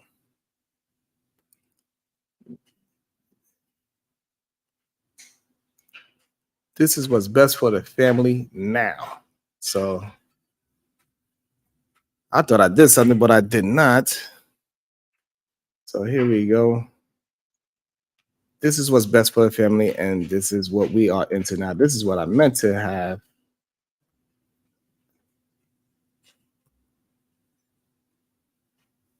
At the top of the chat. Nobody told me that I had it wrong, but it's all good. So the link is at the top of the chat, just in case anybody do want to be a part of the conversation. You want to have a conversation with me back and forth. My fault. My bad. I thought I had that there this whole time. God damn it. Y'all supposed to let me know. Like, what the hell is that at the top of the damn chat, Sharon? Shit. Got me out here slipping. Got me out here tripping. But if anybody would like to join me, the link is at the top of the chat. No problem. If I'm providing you any kind of value with my commentary, you could you could buy me a cup of coffee. It's about $1 or $2. That's fine. You could tip me and I just want to let y'all know I enjoy y'all being here with me. I enjoy everybody that hit the like button. I enjoy anybody if they did hit the share button. I appreciate all that. I appreciate y'all. Let's keep it moving. Let's keep this thing rocking. What did he say that wasn't the same as what you just said? I'm confused. Of course, you're not following the conversation. That's what he just said. Sharon, you do this. Hold on, Popular Truth. Sharon, why you do this all the time? You say somebody. Hold on. You say somebody cut you off, and then as the conversation continues, you start going at people for no reason. Like you do that. God damn, you ain't hit. Again, this man is trying to paint a narrative that I cut people off. When we was watching this thing, I was quiet. I didn't say anything. Kept quiet. Let the conversation build. And then now when the conversation turned to popcorn style, I get accused of doing something that I'm not actually doing. I'm joining the conversation. This man, clearly he needs a daddy or uncle or a big brother because he cannot follow grown man conversation. This man has to break up the conversation, which was a great conversation as we was building this conversation and get some understanding on what either man was just talking about, that marriage is a vacation. This man's want to say he's confused. You took time out to break the conversation to say you're confused. No, sir, shut the fuck up. If you're confused, sit back and wait, and then maybe you could catch up. But we shouldn't have to slow down the conversation so you can catch up, bitch. Fuck. You know, my goddamn nerves when idiot people. Some people don't need to have a microphone. Sit your ass back and listen if you can't follow The conversation? Why no, because first of all, that wasn't a conversation that he was having. He said that's the same thing that somebody had. I don't know what conversation he's having. I don't understand what he's following. That is not him. That is not him committing to a statement. He just blurting shit out because he has no goddamn decorum. You don't got mad now. That was that. You don't got mad. Just apologize to each other. Y'all just apologize to each other and we can move on. Just apologize. I feel the tension through the screen. I'm sorry if I got you offended like that. My bad. I wasn't even trying to do. Now Ricky trying to hold me accountable. Ricky trying to hold me accountable, even though I ain't do anything wrong. Ricky is trying to hold me accountable because this man said, I apologize. This man is, he's a little soft. He's a little bit agreeable. He's a little soft, and he got some feminine talking ways. Maybe he wasn't around enough people. He didn't go to the barbershop enough. Maybe he do not know how to hold a conversation. But let's see. Do I apologize back? Even though I ain't do anything, let's see if I apologize at least. God damn it, Sharon. Sharon. Hey, Sharon, where you at? Sharon. Okay, hand to God. Let's hear it. Hand to God. Can I? I haven't done anything. I apologize. I did it. I did it. I did it. Like I was saying, I thought my man in the yellow said the same thing. He just said at least I apologize, y'all. That's what confused me. So you mean to tell me we had to stop our time to hear him say what he thought about what? Please explain what your comment means. First of all, you just talking again. I just said I'm confused on what he thought he said differently. That's exactly. Next time, I'm gonna give you some advice. When you are confused, you just shut up and listen. No, you don't ask the question. You listen. Sharon, you see what you're doing, right? Yes, I see. I'm trying to teach the young brother. So when you are confused, let me give you an example. Like when I first came in, you trying to do some type of dumb thing. We ain't got to do that. I was talking about first. So. Well, I was trying to let him understand. It's like when I first came in, and I wasn't talking for the first half an hour to an hour that I was there. I was just enjoying the conversation. I was quiet because I didn't know what was going on. And that's why I was giving this man advice to do something that I actually done in real time. I was quiet, mind my business while I'm gathering the information as the conversation builds. And as the conversation builds, once I start to understand what the conversation is about, and where the conversation is going, then I would interject myself into the conversation. Instead of just blurting shit out just to be heard. That's all the advice I was just giving this young old man. I'm not sure. He looked like he's closer to my age than Prime's age, in my opinion. But I do want to get a little further down the line in the conversation, because in this conversation, we started to talk about, I wish I'd have had the timestamp, I do not. I had to find where we was at in the conversation. We started to talk about ass whoopings in the conversation. And then that turned this man Conrad to come at me at the Fatty show yesterday. I believe it was yesterday. And he wants to go and even talk about my wife and all this other shit and saying how I'm a feminine male because I felt a certain way about what they were saying, because I called him a degenerate father, because that's what he is. He's a degenerate. And if you're a degenerate, you're most likely going to raise a degenerate child. Just what it is. If you have poor communication skills in your household, which in turn has poor communication skills with your child, which therefore means that you cannot articulate yourself well enough to calm your child out when that child is angry or frustrated. What up, Jordan? How you feeling? And you cannot communicate with your child to tell them, like, hey, look, this is why you act, this is why you feel that way. This is why you're frustrated. Let me help you out and unfrustrate them and unanger them. You probably a degenerate. Yes, sir, Jordan. And it shows why. Like as we run through this, we see the difference between men that have leadership skills, clearly, right? It's clearly Ricky has leadership skills. It's clearly that Paulo has leadership skills. And we could clearly see who doesn't have those skills on the same show. I'm not going to say no names because then that's me being messy.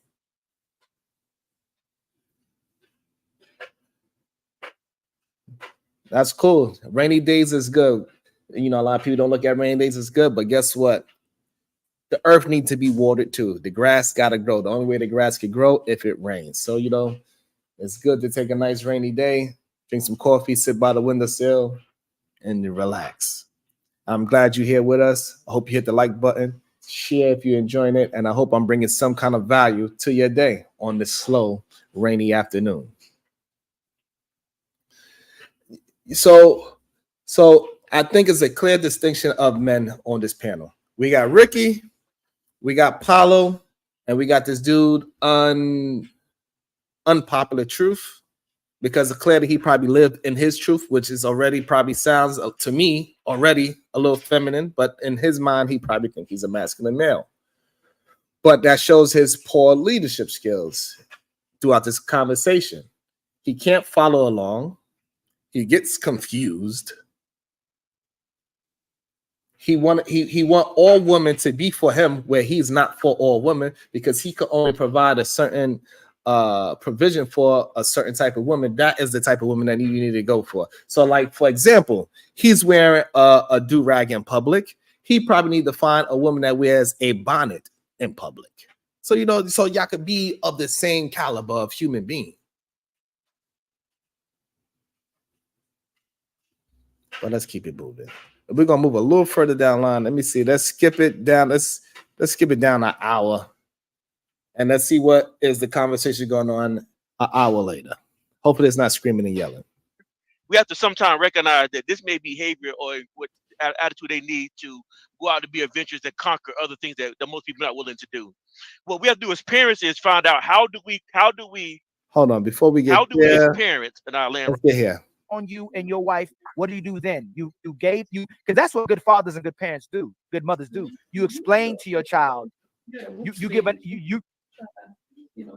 explanation to your child for what they did wrong. You're not trying to spank them in the beginning, but then they continue to do wrong. But then eventually they go, instead of just going against you, they start putting their hands on you.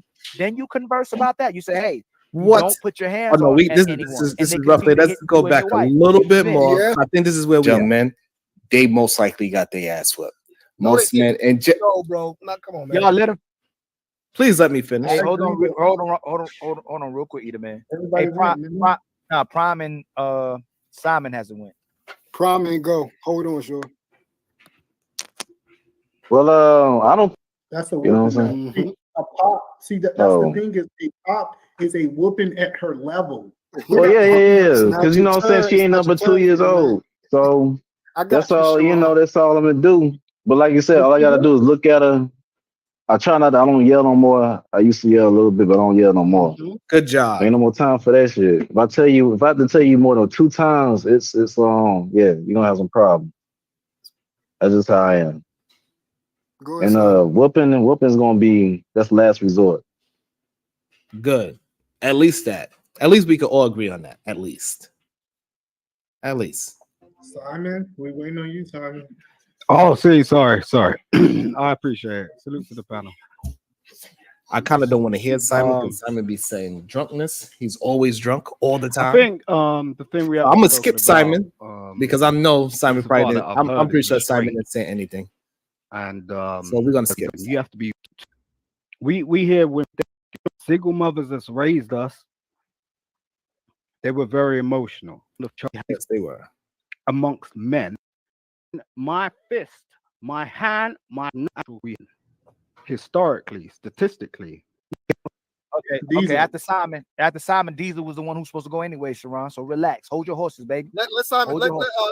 Let Sharon go. I'm good. I didn't say anything by the way. I'll go since everybody else done went. See, you win already. You went. Hey, hold on, y'all. Hold on. Let Diesel go. Okay, so what we have to understand is we all know that capital punishment is a thing in our life. Okay. If we're raising our kids not knowing what capital punishment and whatever you believe is capital punishment, they're going to become adults that I have to deal with. Damn. They don't know what capital punishment is. This is what I don't understand when it comes to raising your child. You raising your child is getting them ready to live a life as an adult without your structure, without you leading them. How are they going to understand how life goes if you're not able to tell them or show them if they do something wrong, punishment is going to happen? Because regardless of if you think it or not, they're going to have to answer for what they do in life. Period. I don't understand this. I do not understand this. Now, if you choose that you don't want to put your hands on children, that's totally fine. But somebody that is willing to put their hands on their child to show them that this is what capital punishment looks like and feels like, then what is the problem with that? Okay, so capital punishment. You talk about Hold capital. on, Simon. You let Sharon go because he Please was let the me go, person starting goddamn back, it. and then it goes back to Comrade and Either Man. Shit, let me have a conversation. And actually, when it goes with Sharon, we could do popcorn. No, we could do popcorn. See, when it but goes when they back to say Sharon, popcorn, if we I can- interrupt. Sharon. Go ahead, Sharon. Thank you. Thank you, E. I appreciate you. So, the people that Diesel got to deal with on a day-to-day basis, all these young men, they most likely got their ass whipped. Most men and no, bro. Not come on, man. God damn. I'm sorry. God damn. Sharon don't deal with the parents, man. God damn. I don't even know how many words that was. I have no idea how many words that was, but that's how quickly I get cut off. I didn't say not one word while he was talking. Not one. I didn't get the chance to say. I got to say it about like 5, maybe 10 words just now before I got cut off, and that shit is insane to me. However, they would say that is me that's doing all the interrupting. Even though I was quiet that whole time, I didn't say a word. He got out his full thought, and then as soon as I say something that might challenge his thought, and he sees where I'm going, bang. Interruption. Wow. That's like, I don't know how many times it happened to me that day, but it happens quite often. Clearly, as we can see, Ali, he's laughing. He thinks it's funny that I get interrupted so often. It's actually entertaining to him for me to get interrupted. Man, that's what I'm saying, man. He's talking, but he don't I do gotta take a walk. I do. Like, I have to man. take a walk. He been getting cut off, and he been cutting off people too. I'm sorry, Sharon. You know you're my man, but that is a total false. I'm sorry. Go Okay. ahead. Thank you. Oh, them waves looking good too, by the way. Them waves looking pretty good. Guys, say what you got to say. We all know. Come on now, dog. Damn. Come on, Did he man. just cut me off again? Because he thought that was funny. These young men that go to jail, they get their ass They be whipped. trying to We stress all me, know yo. them. People that, all the knucklehead cousins that we had, they all got their ass whooped, and they still went outside the next day and still did the same thing. Either man got his ass whooped, and he still did the same boy shit that he always did. The only thing different is that he didn't do it in front of his parents, right? He still go to the club with his brother, and guess what? He knocking people out, right? He just getting away with it. That's the only difference, right? So the thing is that single mothers whip their kids all the time, right? The problem is that a lot of y'all have some kind of survivors remorse. Y'all got trauma bond with your kids. You're like, I survived it because my papa, my grandma whooped my ass, so I'm gonna whoop your ass because I lived through it. And you think that it's okay to whoop your children's ass? And I'm telling you, it is not okay to be putting your hands on no fucking human being. I don't give a fuck if it is your child. So that's number 2. And so what you need to do is teach your children conflict resolution. They should not be figuring out that they need to be physically fight everybody just because they have a disagreement. Oh, you didn't do what I say, then I'm gonna put my hands on you. That is not what you teach your children. If you want to teach your child how to fight, then you do it in a controlled space, like in a boxing ring or at a karate school, so they can learn discipline. Because most people that go to these trainings and learn how to actually fight, they do not fight in the street because they know they value, they know they danger, because they have the discipline to say, hey, walk away from me because you don't even realize you in danger right now. They know danger before it even gets to them. And this is what we need to teach. We want our children to stay away from people like Diesel on the wrong side of the law. You need to teach them discipline, not physically assault your children just because you survived your trauma by getting your ass whooped. trauma. So there. I don't know how many people like disagree with that. I don't even understand how you could disagree with that. Why wouldn't you want to teach your child conflict resolution? I don't understand. But that was me getting out of full thought. And it took everything for them to allow me to get that full thought out. I'm glad I was able to get that full thought out. I really am. Because it's very difficult for me to get a full thought out. And that's all I wanted to talk to them about. And that's all I wanted to give them my insight on raising a child.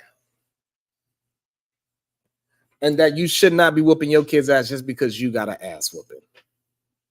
I do not believe in that. I do not believe just because you went through something traumatic that you're supposed to put the next person through that same traumatic thing. So therefore, it happens in relationships. It happens in parent-to relationships. It happens in marriages as well. It happens all across the board. The reason why women don't trust men is because some men long time ago did her dirty.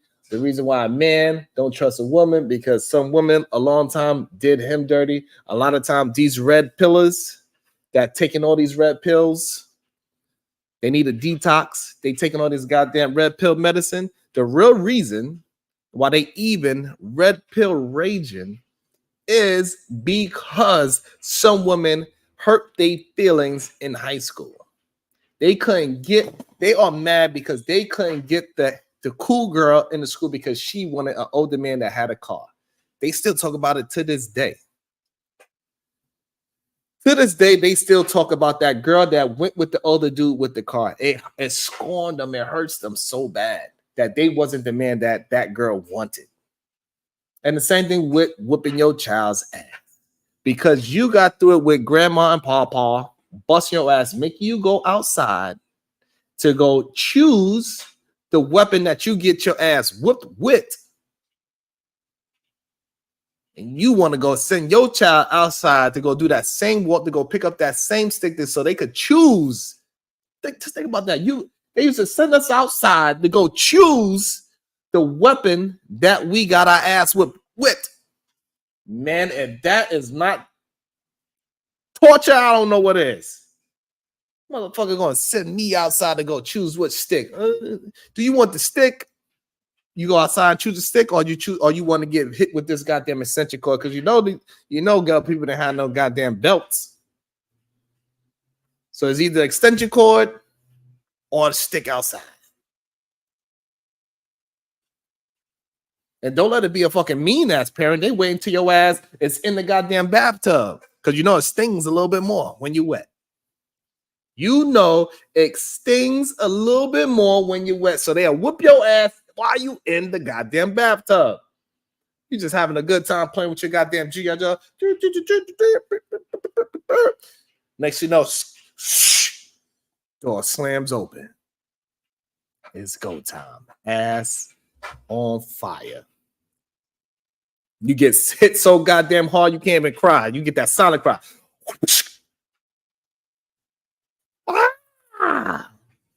Fucking silent cry because you get hit so goddamn hard first. Ain't that a bitch? Don't go and abuse me. You know you didn't like it when you got your ass whipped. I'm so happy, Sugar Bum, that you did not get your ass whooped and you didn't have to go outside and pick a stick to get your ass whipped. Because they used to go down like that. Dad, Jordan let you know. Jordan said he got the switch too. Jordan said he got the switch too. God damn. Miss T, the girl next door, used to get beat by her grandmother. We could hear her screaming through the walls. She ended up running away at 15. It's kind of sad to hear, you know, but maybe grandma was going through whatever she's going through, and she took it out on her grandchild because she probably didn't want to raise that goddamn. She didn't want to raise her grandchild in the first goddamn place. She probably didn't want to raise her first child that had that child. You know, they always try to use that shit as a goddamn excuse to that. Oh, they don't make grandmas like they used to. Well, it's good because they used to whoop our ass every day with switches and extension cords. God damn it. Shit. Gonna make me go outside and choose the goddamn switch. And then if when grandma, she couldn't whoop your ass enough, don't let you have no goddamn long distance uncle. Because this uncle that's outside in the street that's doing a whole bunch of bullshit that get drunk every day, guess what? He couldn't wait for grandma to say that you was doing some shit so he could come and punch on you too. Because he want to whoop your ass too. And then we act like that shit is okay. Shit ain't fucking okay. Shit was not fucking okay. So we acted like because grandma used to whoop her ass, and then she used to call the uncle to come and bring his drunk ass to come whoop her ass too. Shit wasn't okay. Nope. I don't condone it. I don't condone it. That's why when I was young, I used to do my push-ups every day. I was like, and I learned. Put your arm up like this. She hit you with the belt or the extension cord. That shit wrap around. Boom. Catch it. Tuck that motherfucker. And now we in a tug of war battle. You goddamn right. We are in a tug of war battle. You ain't getting this belt back. Nope. Absolutely not. Absolutely not. This belt is ours now. We're gonna have a tug of war. Sugar Bum, I couldn't agree with you more. Sugar Bum says, I'm getting Sugar Bum to lean more on my side. She's starting to become my baby. Ooh, girl, look at you. I think whooping your kids is abusive and causes more trauma. I agree. Jordan, so true, Sharon. Even grandma gave whoopings. You goddamn right she did. You goddamn right she did. And once I learned that, I put this arm up like this at the right time, and that belt get wrapped around. Boom, and I pull it right here. And now we're in that goddamn tug of war battle. Shit. I'll be running. Keep on running, and running. Shit, you gotta catch me around that bum bed now. I've been running around, goddamn, with that belt. You ain't gonna just keep whooping my ass. Start doing my damn push-ups. Couldn't wait for Uncle to come over here trying to tell me he going, oh, I heard you caught the belt. And you about to catch these hands, Unc. You don't even know. I've been practicing for your bitch ass. So I know you drunk anyway. So I know your equilibrium ain't what you think it is. So you goddamn right, Unc. I caught the belt and it's mine now. Now what you gonna do? Because you think you gonna catch me? No, you gonna catch these hands, Unc. We're gonna be fighting. We're gonna be they squabbling in here. Yeah, we squabbling in this motherfucker. The furniture is going to be moved. The furniture is going to be moved now, Unc, because you ain't my daddy. And matter of fact, where is my daddy, Unc? Why the fuck are you here and not my daddy? So just because of that, just because you came and my real daddy didn't come and you want to be his brother and you know where your brother at. So since you want to come and take his place, I'm gonna take my anger on you. Because me and him supposed to be playing some goddamn sports, supposed to be throwing me some goddamn baseballs. I'm supposed to be throwing a football with his ass, but since his ass ain't here, Mama is whooping my ass. So I caught the belt, and you want to come and defend Mama for whooping my ass for something that I didn't, that I really didn't even. All I want to do is play baseball with my goddamn daddy. You want to whoop my ass for that? You gonna get these hands, Unc? Unc, you gonna get these hands? Sit. My ass was just red after them ass whoopings. It's crazy. We laugh about it now, right? So that's the thing. A lot of people, they laugh about it now when we talk about our ass whoopings together, and you know what I'm saying? And it's funny because we survived it. But that doesn't mean we need to do that shit to our children so they can survive ass whoopings. No, god damn it. No way. We are not going to do that. We are rebelling against the remedial rhetoric. That's why we are the Ronnie Renegades. God damn it. We rebelling against the remedial rhetoric. We're going to change. We're going to change the way we think. We're going to change the way we eat. We're going to change the way how we communicate with each other. We moving the goalposts, god damn it. You gonna be whooping my ass. Got my ass all red. God damn it. That's where they get that's probably where they got the whole dang red bone from. It's probably from Jordan ass turning red every time he got his ass whooped. He was high yellow, then he turned to a red bone because he got his ass whooped. Motherfucker got whooped on my damn body. Gotta wear long sleeves and shit. Got my friends laughing at me. Got my friends laughing at me, you know what I'm saying? And then, you know, like, you know, because, you know, when we was younger, they used to tell us that we can't we can't go home before the light. You better make it home before the lights come on. If we didn't make it home before the lights come on, we like, fuck it, we might as well stay out all night because we know we're gonna get our ass whooped anyway. So fuck it. I'm gonna get my ass whooped anyway. I'm gonna have to fight my uncle later. So fuck it. I'm gonna stay outside. And I'm gonna get a drink too, because fuck it. I'm outside now. That's how my name turned to Mr. Outside. Fuck it. We out here. Love C. Shits. What's crazy, Sharon, is they raise their children in an abusive home and then shame them for not leaving their abusive relationships. Damn. So you saying the dominoes just fall like that? That it started from when they was kids, they got abused, and they had confused that abuse with love because the parents would say, you know, the reason why I beat you is because I love you so much. The reason why I beat you is because I love you, and it's going to hurt me more than it hurts you. Look at how abusive that sounds. It hurts me more, even though I'm physically putting my hands on you with the belt and the switch, and then calling your uncle to come whoop your ass some more.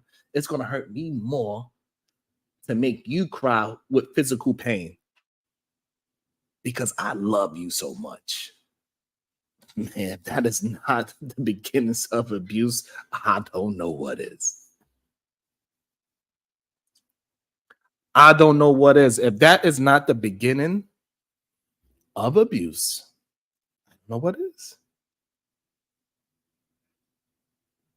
This is going to hurt me more than it hurt you. Wow! That's a lie. Mama, tell me how. Let me hit you with this goddamn belt. Let's see. Let me try to see. Now, imagine we use day logic against them. Imagine we said, Mama, I don't like what you did, and you hit her with the belt. What a wow! Mama, I'm only doing this because I love you, Grandma. Grandma, this actually hurts me more than it's going to hurt you because I want you to understand your grandkid. Imagine.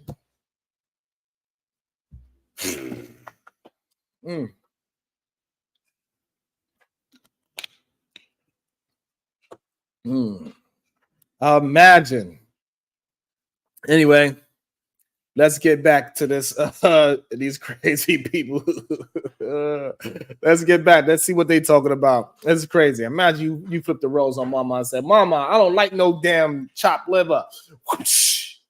Don't make that shit no more, Mama. No fucking chopped liver. Go ahead, Diesel. I am not saying whooping your kids is the only way to go. That's not what I said. And hold on, let me. God, shit, Collie Beth said it made her more effective planner. She said, you know what? I know what I'm about to do is going to get my ass whooped. So therefore, let me plan this out a little bit better. I gotta make sure I cross my T's and dot my I's so I don't get caught because I don't want to have to deal with this. I don't want my grandmother to love me more by whooping my ass.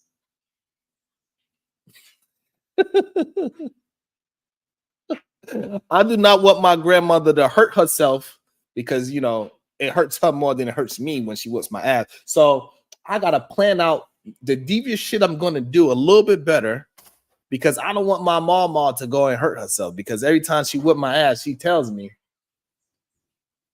that it hurts her more than it hurts me. Not only that, you know what else was wrong about those ass whooping? They whoop your ass to the cadence of their voice.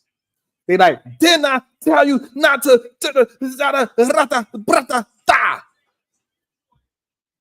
That's how they used to whip your ass. They'll whoop your ass. Can you pause that, please?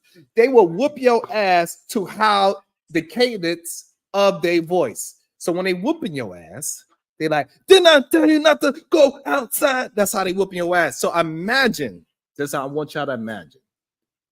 My grandmothers used to stutter. So you know how long my ass whoopings were? Trauma. My grandma used to stutter, so she couldn't even get off the full set. Dinner. You know how long my ass whoopings were? Do you know how long my ass was were? Because that beautiful woman that loved me so much that she had to whoop my ass, she stuttered. My ass was long. So I had to learn how to I catch that bitch, the belt wrap around this, hold it tight like this. And then now me and you are in the tug of war, god damn it. You ain't getting this belt back because you stuttering, mama. You over here stuttering. My ass ain't supposed to be this goddamn long.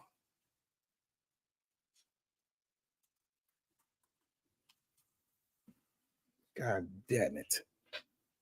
Got me stressing, got me going through PTSD over ass whoopers over here, god damn it. Shit. Let me ask my daughter, should I whoop your ass every time you get on my nerves?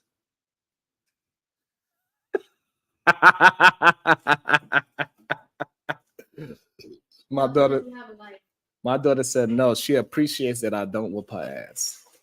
She appreciates that she does not bond with me in the way that we talk about how we used to get ass whoops together. Me and my child cannot have a conversation. And she can say, yeah, Dad, when you fucking opened up that door that day and I was in the shower and you started whooping my ass with the extension cord, man, that was funny as hell. Right? Don't that sound crazy? Man, when I got my ass whooped with that extension cord in the bathtub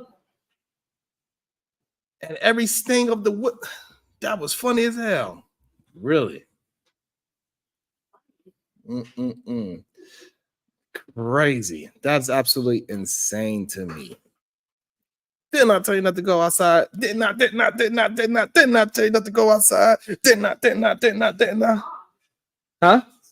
Yeah, that's how it was. That's how I got my ass whooped. It sounded like a goddamn rap song. Sound like a goddamn rap song. Didn't I tell you not to go outside? Didn't I? Like the fuck? Shoot the damn DJ. Got this lady stuttering with a belt in her hand. Ain't that a bitch? Let's get back to the video.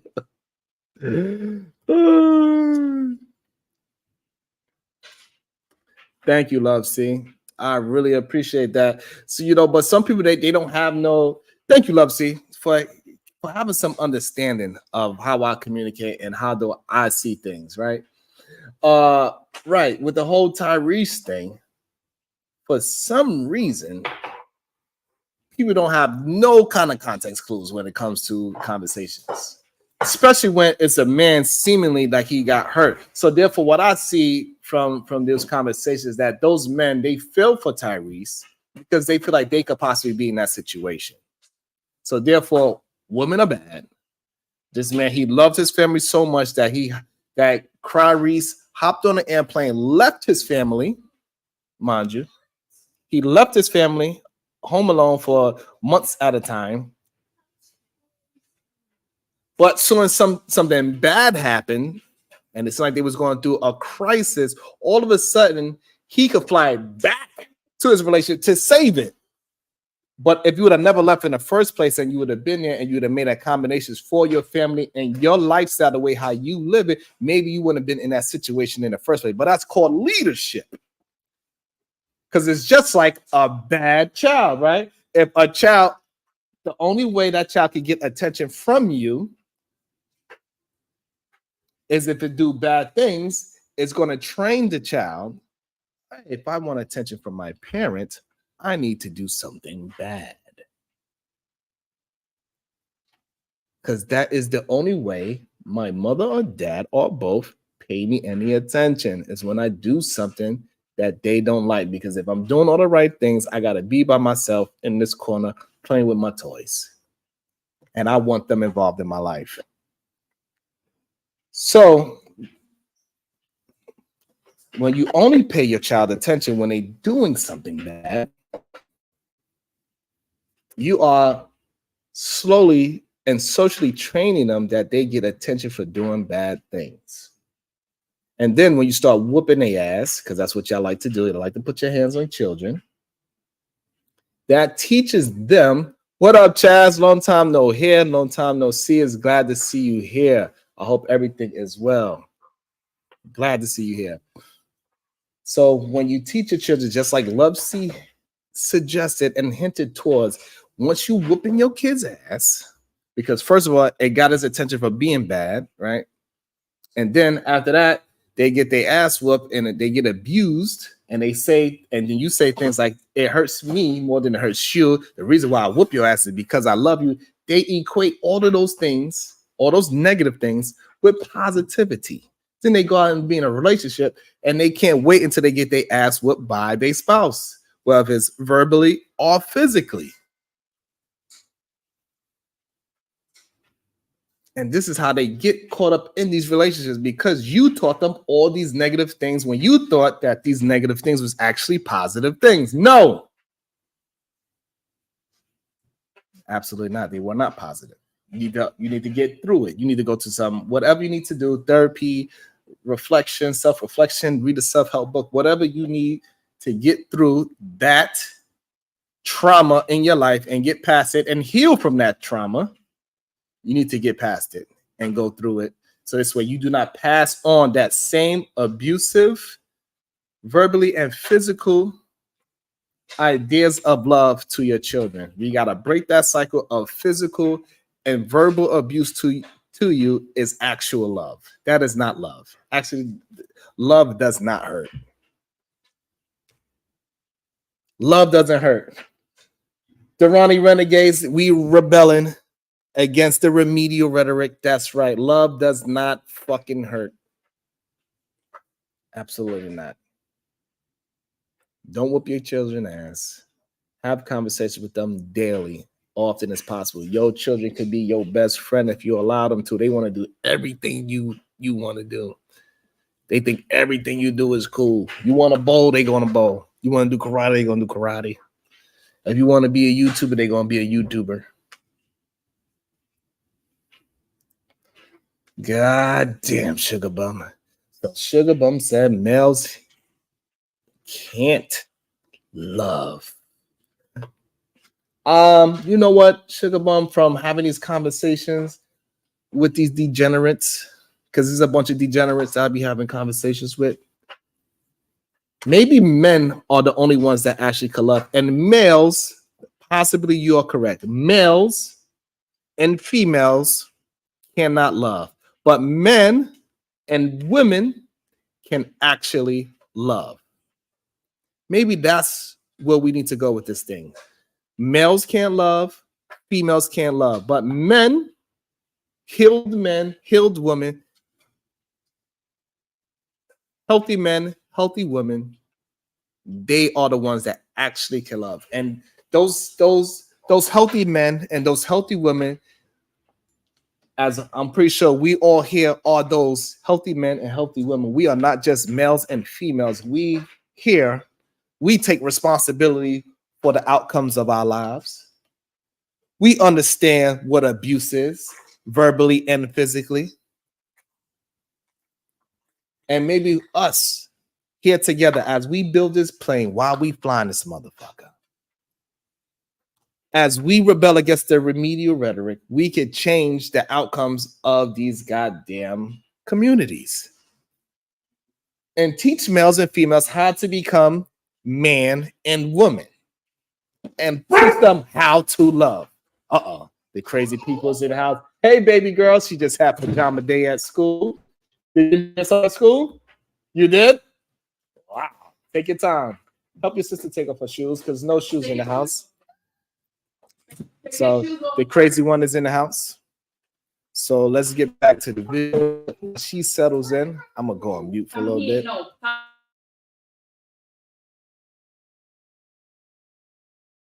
And because I have a twin brother, that does total opposite than what I do. Right? I'm the speaking billboard for that. Only thing I'm saying is my brother is accountable for what he does. I've dealt with kids that have not been disciplined or their parents can't handle them. They've never whooped them. And it's a totally different child that you have to deal with. There are times when you don't have to discipline a child at all and they might become out fine. I'm not saying putting your hands on a child is just the all in all to be all of disciplining your child. Some people don't have to do that. My best friend is one. He's never put his hands on his children. Me, on the other hand, I had one boy and 3 girls. So that boy did some shit, and that's the only thing that I could get through to him is to discipline him that way. Let me give you another thing too. Most of the time when parents either whip their kids' ass or they got some kind of anger with their child, it's because they see something in that child that they want to fix in their fucking self. And that's why you on that child's ass like that. That is making me want to whip my kids' ass even more. You goddamn right. I said it. You goddamn right. I said it. I said it. Most people, when they get mad at their child, is because they see something in their child that they want to fix in themselves. And the way how they want to fix it is by physicality, which in turn makes them translate physical and verbal abuse with love. And that's why they get into relationships with physical and verbal abuse and think that is love. And this is where we get all these effed up relationships, and they saying that there's no marriageable people outside. You develop them in your house. All these unmarriageable human beings is being developed in your household. And that's why I want you to keep your degenerate ass children away from mine. Because I'm doing everything I can to give them the foundation so they could be a blank slate when they get out there in the world and they are willing to accept real love into their life. That's what I'm doing my best job to do. Well, if I succeed or not, time will tell. I did twice. But we can see if I can keep the streak going. Let's see if I can keep the streak going. Chaz, don't play with me. Oh, he talking to Sugar Bun crazy ass. You understand? So that's what be going on out here. Let me see. Let me do this for my girl. Let me do that for my girl. Let me do this for my people. As we going through this thing, let me do this for my peoples. As my baby girl, she is excited. She got a new toy in this joint. She's not excited?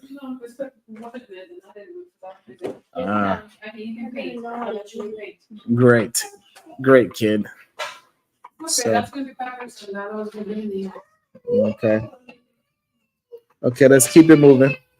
Why? But let's not move past that point. I don't want to move past that point. That most parents, the way how they see their child, the things that pisses them off and upsets them in their child is what actually they try to fix themselves. That's why I think we as children, we need to be fixing ourselves as much as we can. We need to do a lot of self-reflection. You understand? We need to do that. We need to have self-reflection. Thank you, Jordan. Yes, and if you are here, and please, the only admission I want you to do, that the cost of being here is just hitting the like or dislike. That's it. That's all you got to do. If you are here, just hit a like or dislike. Whichever one is all good to me. That's your opinion, but do one of the two. But if you are enjoying it, I would appreciate if you hit the share button as well. That'd be awesome. Let's keep building this thing together. Let's keep building this plane as we fly. Let's keep building the Ronnie Rebels, the Ronnie Renegades, as we rebel against the remedial rhetoric. I got somebody special in the house. I have somebody special in the house. I always love talking to this human being. She's a beautiful person. Welcome, everybody. Love C. Sharon. Yay. Oh. That's my audio. I have AirPods on, so I don't know how it sounds. I'm hearing you. Okay. You already said that. How you feeling today? Work. There I'm you good. go. Now I'm I can good. hear I'm you. listening in, doing a little bit of work, a little bit of I'm doing my vacation duties. That is hilarious. I got what he was trying to say, but he definitely used the wrong word. Vacation duties is hilarious, though. Yeah. Hey, so I like this topic about whooping your children, right? I like it because I got beat as a kid, man. There was just like the rule in our house was like that we were disciplined. We had other ways of discipline because my father was in the military, so we had some creative discipline. But both of my parents agreed that it was nothing wrong with. There were certain things that we were automatically going to get a whooping for, and okay, you can do that. You can do the next one. That's some beautiful parenting right there, live and direct. While she is multitasking, I don't mind it at all because I'm used to this how this sounds. For me, this is normal. Love, see, but That's background noise. Yeah. This might not be normal to them that you got to have a grown conversation in the midst of having a young child parenting conversation at the same time. Right. That is normal life. And that, you know what, that part of parenting is actually what made me, because I used to kind of feel like you're this way at work, you're that way at home. I used to understand how people had that mindset. Having children is what made me change the way that, like, for me, where I'm like, no, I don't accept that. If it's not appropriate, it's just not appropriate. Now I know that there's like, certain places you go as adults, certain places you go as children. There's a difference in that, but there are certain things that they're just not appropriate for people. They're just not appropriate for anyone, and it affects the way that you see, the way that you see the world. If you're that type of person, that's who you are. It doesn't matter if you're only that way around other people. Like, oh, I lie over here, I do this over there, but then when I come over here, I'm a different person. You're fooling yourself. You just haven't been discovered by one party or the other. It's an inconsistency in your personality, and you're lying to somebody, yourself or whichever people you're around. But no, the whooping thing, right? So we got whooped, and I don't think that I ever thought, because like in order to whoop your children, you first have to program them that it's okay for you to whoop them, right? So you believe that you're supposed to be getting a whooping because you did whatever you did wrong, whatever that thing is in your home. The thing is, a lot of times it's not established what the wrong thing is. You just get whooped based on how your parents feel about whatever it was that you did.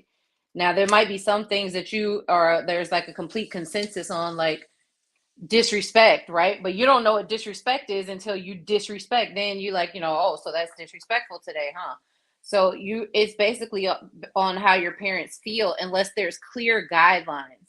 And I think that's why I didn't push back so much against spanking or whatever, because we had very, very clear guidelines about what would get you a whooping in our house. And it was only like, we could only get three. My dad made a paddle, like out of a 2x4. We only got 3 hits with the 2x4. But one rule that they had, which even though they whooped me, I don't feel bitter towards them, because I think that they were very intentional about the way they went about it. If I was out somewhere with my mother and I did something that was going to get me a whooping, she couldn't whoop me.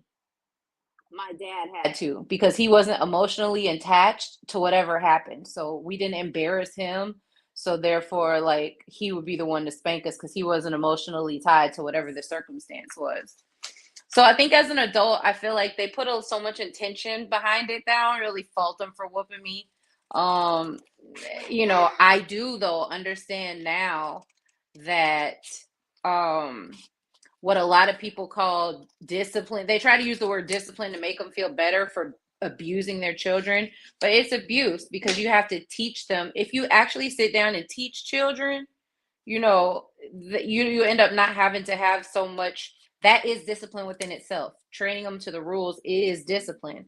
But if you don't have any rules and you don't have any discipline and you don't have any routines and you don't have any standards for them, then they are going to run crazy. And then when you get upset, then you're going to whoop them as a way to get, you're going to be reactionary. And you cannot be a good parent and be reactionary. You have to be proactive and intentional. Absolutely, 100%. This is why I always love when you come up here.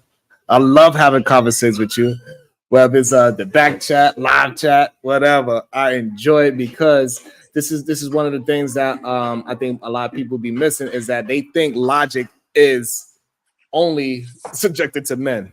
Logic is just logic. It doesn't matter if you're a man or a woman. When you have insight, you have insight. And now once you implement that insight and you can actually express it, that's where the intelligence part come from. You understand? And that's what we have to do to our children because they are going to follow our lead. So we giving them rules. Like, for example, with what you were saying is that my oldest daughter, which is a full-grown adult that have her own children of her own, almost every day at 3 p.m. when she was from the age of 13 to 16, we had almost the same conversation. And the reason why we was having the same conversation because she was getting better at disagreeing with me, right? Because we always having a conversation. So most people, me and that young lady, if they was to see our conversation, and she'll get excited, she'll raise her voice, and she's getting out her points, and she's really getting into her conversation. Most people look at that as disrespectful. However, me, I looked at it as her just working through her intelligence and learning how to communicate. And it made her a better communicator now in her real life as she got grown. She was able to communicate effectively because me and her was going back and forth verbally without me stopping or stifling her growth in communication style. And as she thought she got better and she thought she could whip her father ass with intelligence and communication, she's like, I gotta go back to the drawing board. She had to learn again. I commend you for that. That's really like, that's the joy of parenting. And I think that kudos to you for giving her that space to do that. Because if you think about it yourself, if you've ever been talking to someone and they're like, why are you yelling? And you have to think to yourself, like, I'm not yelling, but it's the way that you're expressing yourself. It's a skill to be able to slow down, take the emotion out of it, or look at the emotion. Why am I upset about this? Why is this getting on my nerves? Why am I so mad? And then be able to take, this is where real accountability, not what we talk about, but real accountability is how much of that is mine and how much of that is yours. So I might be irritated right now, like with your children. I might be irritated because you guys are making noise or you're doing whatever it is that you're doing. But how much of that is mine? How much is it my fault that they are running free because I haven't given them something to do, or I'm on my phone, or I'm doing something that I shouldn't be doing at that point in time, and they're just ripping and running free. And now I'm irritated that I haven't created a structure for them. And now I'm going to discipline them based off of my feeling of irritation instead of owning it, taking the L as a parent and saying, you know what, from now on, I'm going to have something for them to do during this time. And if I haven't given them something to do, I forfeit the right to be irritated at them being children, because they're doing what they're supposed to be doing. I'm the one that's not doing what I'm supposed to be doing by structuring their life for them. And when you start to look at it that way, it trickles over into everything. Then, you hear a voice in your head, and that's why that project you were working on at work got messed up. And that's why you and your wife are into it this way. And it begins to order your life. And that's why it's important that you do it proactively, because if you order your life when it's just you, and then you use the people that you work with to help you get there, then when you get into a relationship, you get into a marriage, you have an ordered life, and it's easy to spot a disordered person, or it's easier to work together with an ordered person. And then two ordered people have children and they raise an ordered family. And then you don't have to worry about diesel TV going upside your kid's head, because you are producing children that carry over from disciplined parents. Yo, I love that. I absolutely love that. And also, I think this is a great example of how we gotta allow people to communicate as well, right? You got your full thought out, and another reason why I let the full thought out, right, is because it just made complete sense, right? However, I think a lot of times people don't allow the complete thought to go out because they want to piggyback off of what you already said. They want to jump in and they want to, like, no, allow that person to get their goddamn kudos. She is killing it. You giving fire, great commentary, great advice, and great insight on leadership and how leadership actually works, right? So leadership starts with this person leading on to that person, and then it goes on to leading your household, and then it goes into leading your children, and then it goes on for them to lead into their relationship and then their kids and so on and so forth. So the shit doesn't stop. And that's why I wanted to keep starting this channel to talk about that. Like, this is how we change the community. We have to start with us first. We got to start. If we really believe that the nuclear family is the way to change the community, then traditional families and traditional relationship is the only way to save the community. That's the absolutely only way. We got to get things back in order of why are we having traditional families? It can't be just because I want my household. No, it got to be because you want the future. You want the children to have great relationships. You want the children to have a great lifestyle. It can't just be about you. If you want to build something, you got to build a foundation. And the foundation got to be of solid ground. It can't be shaky. It can't be, because when we look at the beating situation, most people that come out the beatings, some of the beatings, some of the kids come out good and some of the kids come out bad. There's no consistency percentages wise, right? But what we do know is that when kids and children's and communities, when they come out of a solid background of leadership, it do translate on to other generations. This is why we talk about the Rockefellers and all these other big name families, how the tradition kept going. They kept the money in the family. Their power got bigger. You know what I'm saying? So it works. That is absolutely. Absolutely. I don't know if you do if you're letting you get your entire thought out, because people don't all communicate the same way. And that's something that I learned in marriage. Like, how to know how you communicate, and then to know your audience, so you know how you have to communicate with them to better understand.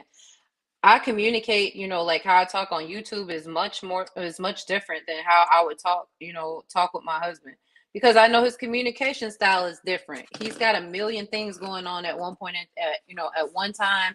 He's thinking about a lot of stuff. It's very important that is this an important decision to you or not? Because if not, then I can just go ahead and do whatever it is I'm going to do. But if it's something that I need to communicate, get to it and get it going, so I can be long-winded on YouTube, because I don't be long-winded when I'm talking to him. But it's just knowing your audience and knowing what you have going on. But like you said, you said to lay the foundation, right? So you're an electrician, you're in the trades. There's no way in the world that you go to the job, I give you your blueprints, we look over the prints, we all have a meeting, and then I, as the GC, I never show back up on the job again, right? I don't go back to the job until the underground is done. And now I'm trying to figure out, why are there plumbing pipes stubbed up over here? Why didn't y'all leave space for the electricians over here? Why is this not so many inches off of the wall? And now I want to fire my contractors because they haven't done the right job. No, they're going to look and say, you were supposed to be here every day. Your client is going to fire you as the GC. You were supposed to be doing a walkthrough every day. You were supposed to make sure that, hey, okay, because they'll get to a point in the job where they'll say, hey, I can't do anything else until the plumbers come in and put in what they need to put in. Then we'll be back to finish up. So you coordinate that. And you can't not coordinate, not show up, and then when the job is messed up, be like, well, fire the contractors. That's essentially what people are saying when they say, hey, the kids messed up, beat the kids. No, beat the parents. Where were you when you were supposed to be laying the foundation and the groundwork for the children? And to be completely honest, if the family fumbles, the man is at the forefront of that, because where were you when you were supposed to be laying the groundwork for what it was that she was supposed to be doing? And the way that you clearly laid out the groundwork is if they can reiterate, if they can give it back to you, then hey, I've given that to them in such a way They may not understand. They may never catch your vision. That's the thing. They may never catch your complete vision. But if you understand the breakdown of what I've given you for right now, we can function properly until the next meeting, and then I'll tell you what's next after that. But that is man, there's a level of accountability that you have to take, and most people do not want that. And it's not reserved for women or men or children, man. Nobody, if they can, nobody wants to take on that extra weight. Agreed, and it is heavy. And I think a lot of times when we have these conversations as well, people want the easy route to all these successful things, no matter what it is. The easy way to make money online, the easy way to get a girlfriend, an easy way to make a man fall in love with you, an easy way to make women obsess over you. Like all these, that's what you see. But in reality, anything that's worth having is not going to be easy. It might be simple, because I think having a successful life is a very simple thing. You have to have discipline, and you got to have structure, and you need to build some kind of foundation of who you are as a human being. And it got to have some flexibility to it. Of course, it can't be rigid, because anything that's rigid, it will break. With just a little bit of blow of the wind, it will break. So you need to have some kind of flexibility. You need to be more like a bamboo. You grow tall as you can be. You understand? You grow as tall as you can be. That's why I like to use like farming and life as an example, because I think humans are the only living species that do not grow to their full potential. A tree, on the other hand, is always going to grow as tall as it possibly can. It is never going to stop itself from growing as tall as it can. It's going to try to get as high as it can. But human beings, for some strange reason, we are the only species that will actually use our brain to stop our growth. We will have arrested development, especially in our communities. And a lot of times, the parents, they actually assist on arrested development by whooping our asses and making us dumber, making us remedial. And why these people have these remedial rhetoric conversations in the first place. Why do you think that is? Why do you think that we find ourselves in those places where we're constantly talking about growth, we're constantly talking about maturity, well, maybe not maturity, but we're constantly talking about growing and all those things. But if you look at the results, well, I think we do have a lot of examples of people that are doing that. But why do you think that on a larger scale we continue to see those same patterns repeated, behaviors repeated, and that lack of growth? I believe a lot of times humans, when they cannot see, when whatever I'm experiencing, they don't think that they can actually do it. Even if I give them a blueprint, they don't see the vision of how they could implement that in their life. So they stifle themselves. They say, this is where I grew up at. I ain't going no further. This is why I think people from neighborhoods, the majority of them never actually leave their neighborhood, because they don't see any growth. They don't see no sunshine, because that's the only way you can actually stop a tree from growing is by, taking away the sunshine, because the tree's going to grow towards the light. So a lot of people, for some reason, their vision gets blocked from the light. And so just like when you are in your neighborhood, you could drive the same route every day. And then one day you're like, oh shit, I didn't know they had a bowling alley there. And then your husband like, babe, that bowling alley been there for 10 years. It's like, shit, I've never seen it. But now all of a sudden that thing is visible to you, and now you will always see it. But for the 10 years you drove past that thing was invisible, even though it was in plain sight. And so a lot of times the vision is right there in front of them, but it's invisible to them. They cannot see it at all. That makes sense. Yeah, that makes a lot of sense. I think that's why we need people. And to me, I hear a lot of people talking about people not being what they need to be or to be in a relationship. But I actually have a slightly different perspective on that. I think that you don't reach your fullest potential until you get into that relationship, because when you add that other person's perspective, like you said, I might never see the bowling alley. It's not until you're with somebody else who can tell you, did you know that the bowling alley was right there? And that's very simplistic, but even in the way that I thought about things, I was able to make it to a point in life with mentally, you know, physically, financially, emotionally, I was able to get to a certain place in life. But then there are other places in life, mentally, emotionally, the way I think about things now, I would have never had that broadened perspective on life had I not married the person I married, because he brings a whole other set of ideas, background, experience, knowledge that I never had. So I can only look at things from one way, but now I have his perspective, and that opens me up. Whether I agree, whether I, you know, was familiar with it before, having those people, they enrich your life, because now I can look at things from a different perspective. I have an understanding of a different arena, because I'm open to letting another person into my life and into my space, and you can be yourself, and they're like, you know, that's kind of weird. You don't think a lot of what you do is weird because you grew up with people just like you. Y'all all do the weird stuff. So to you, everybody else is, you know, different. But when you get in that relationship, those things help you to mature. They help you to grow and expand the way that you see things.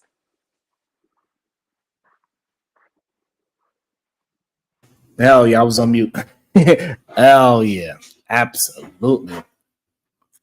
And you know, sometimes people just, we don't have to admit it, some people enjoy where they at. Some people enjoy just being the best of the worst. Some people enjoy the double wide versus the single wide. Like, hey, listen, I might not have a big, beautiful house, but my house is bigger than, I got the biggest double wide on the plot. So, you know what I mean? So, and also got that person too. Like, some people like being the best of the worst. And I think that's why people don't leave the project sometimes, because they just get complacent. But again, that goes with my whole analogy with the tree. They don't see the light, so they never continue to grow. They do not water themselves. And watering means that they need to move through life. They got to get better. They got to nourish themselves with self-help books, self-reflection. I think self-reflection is the biggest component that they can have in any human being, because that's what actually gets you to move through life, is that self-reflection. When you hear something, you think about it and see how it can actually work in your life. I think that is the most important thing a human being can have. And it's a difficult thing for people to have, because they got to give themselves honest truth. Is this what I'm doing right now actually helping or hurting me? And a lot of times that truth is very bitter. They don't want to swallow that, even though it's called the red pill space. They don't want to swallow that red pill in real life, without a doubt. And you know, that's the children are, like you said, that's why I agree when you're like, a lot of times when you whoop children, I don't know if it's exactly you see the same thing from yourself in them, but there's a correlation to that. Because you got to look at it, man. And your children, they spend the most time around either you or the person you had them with, right? So when they start doing things and saying things that get on your nerves, hey, look, he got it from you or he got it from him. Period. You can't. That's a you 2.0 or a you junior, one or the other. That's who they learned it from. So when I hear my daughter, you know, talking a certain kind of way, and I hear my son say a certain thing, I think I look, and you know how like, that's you right there. Like, oh, they got that from you. Man, that's the reality of that thing. And you have to be honest and say, hey, if the things are coming out in a way that you don't like, they learned that from you. So that means that, you know, if your wife is telling you, hey, you're not as considerate, or you cut me off when I'm talking, and now you hear the children cutting each other off, you looking like, look, there's some truth to that somewhere. They learned that in this house. If you hear, you know, kindness and love coming from your children, they learn that from somewhere. And that's how we're able to say things like, oh, that you are your mother's child. Good, or for the good or the bad, it is what it is. Sure. So like for example, how that worked for me in real time, right? Is that like a lot of times when I'm arguing these things and I don't realize it, and I'm talking to grown people, so sometimes I talk like my children ain't around. Sometimes, you know, you forget, and sometimes I be shouting out the damn camera like, shut the fuck up. And one time, my youngest one, the 3-year-old, she said it exactly the way how I would say it. She said, shut the fuck up. I was like, oh shit. I said, did I teach you that? Because you look just like your father when you said it. God damn. I was like, come here, my child. And we had a conversation. I was like, why did you say that? You know, get through the emotion why she said it. And we had a whole conversation. And then she's like, I told her it was a bad word not to use again. She said, okay. I didn't know, you know, pretty much she doesn't know. She just, I'm doing what you do. Right. So I gotta watch how I talk you or one of the other siblings.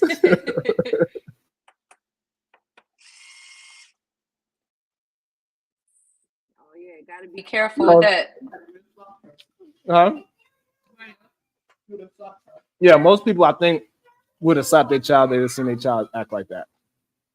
You know? Yeah, but you know what? If you're being honest, everybody has that gut reaction where you like, that was me. Ooh. When you like, now some things you like, where I've had moments where I'm like, where did you get that from? Like something I know just doesn't take place here. But there have been times when I don't even have to ask. I'm just like, I already know where that one came from. Like you already know. You know it 100%. Certain face expressions, certain eye movements that they do. You're like, oh my God, that is a splitting image of the other parent or of me. You see it right away. It's amazing how much they turn to, even if you're not even around. Like even my granddaughter, I see her do certain things. I was like, oh, damn, that is something that, you know, that you don't even have no privy knowledge of, and you still did it. That's kind of crazy. And if you're ever in denial, leave it to the grandparents. They'll put you all the way out there. You start telling you, and you start saying, oh, they did this or they did that. You know, your parents will, oh, I seem to remember someone who did things like that. Oh, that sounds like somebody I know. Like nobody asked you. Just, you know, do your grandparent duties and mind your business. Don't go telling all the stories.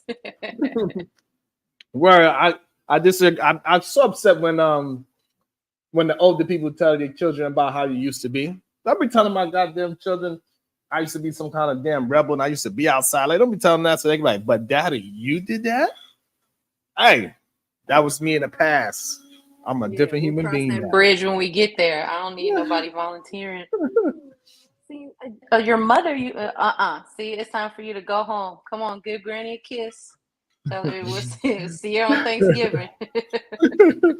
Easy Money. He said, my middle child is a miniature version of me. It's spooky to see it in real time. It is sometimes. It is kind of spooky. It is. No. Prime TV. People over-exaggerate the black whooping experience, but the parents who are that bad are the ones we look down on anyway.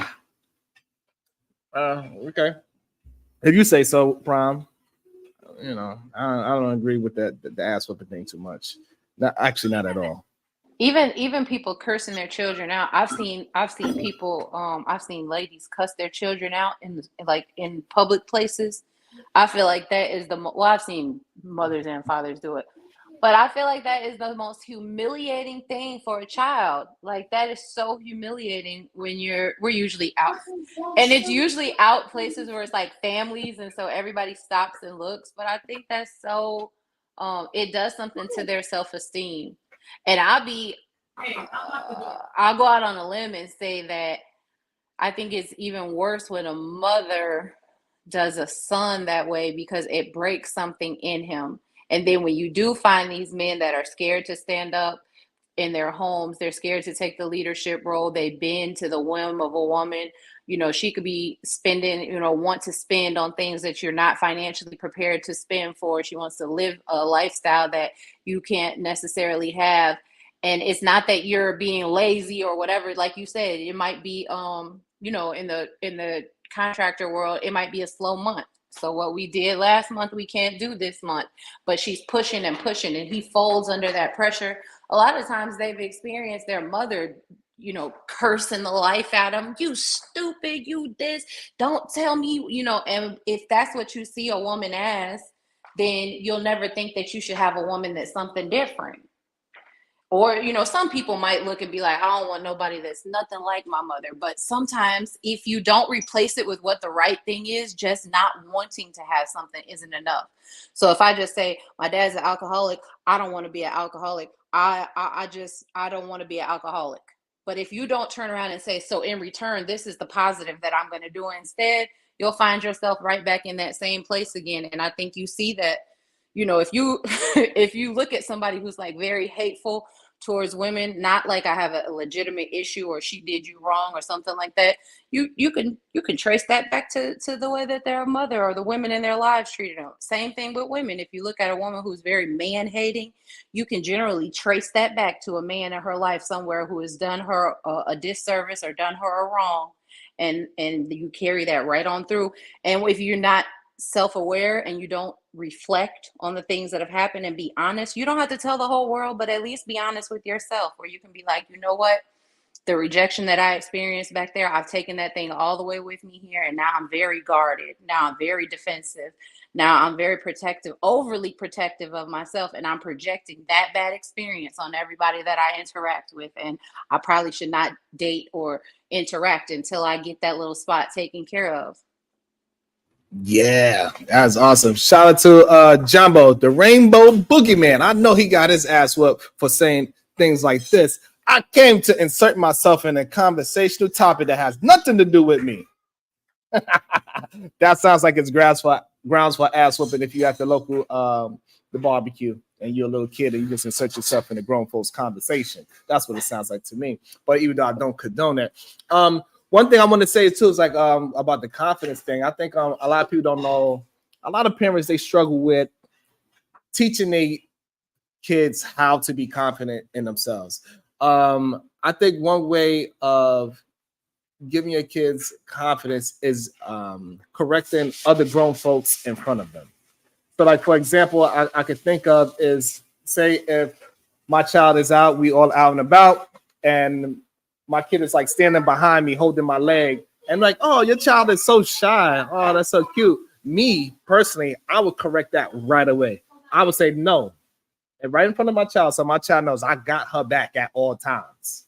This way, my child always know that I always have its best interest, no matter where we at.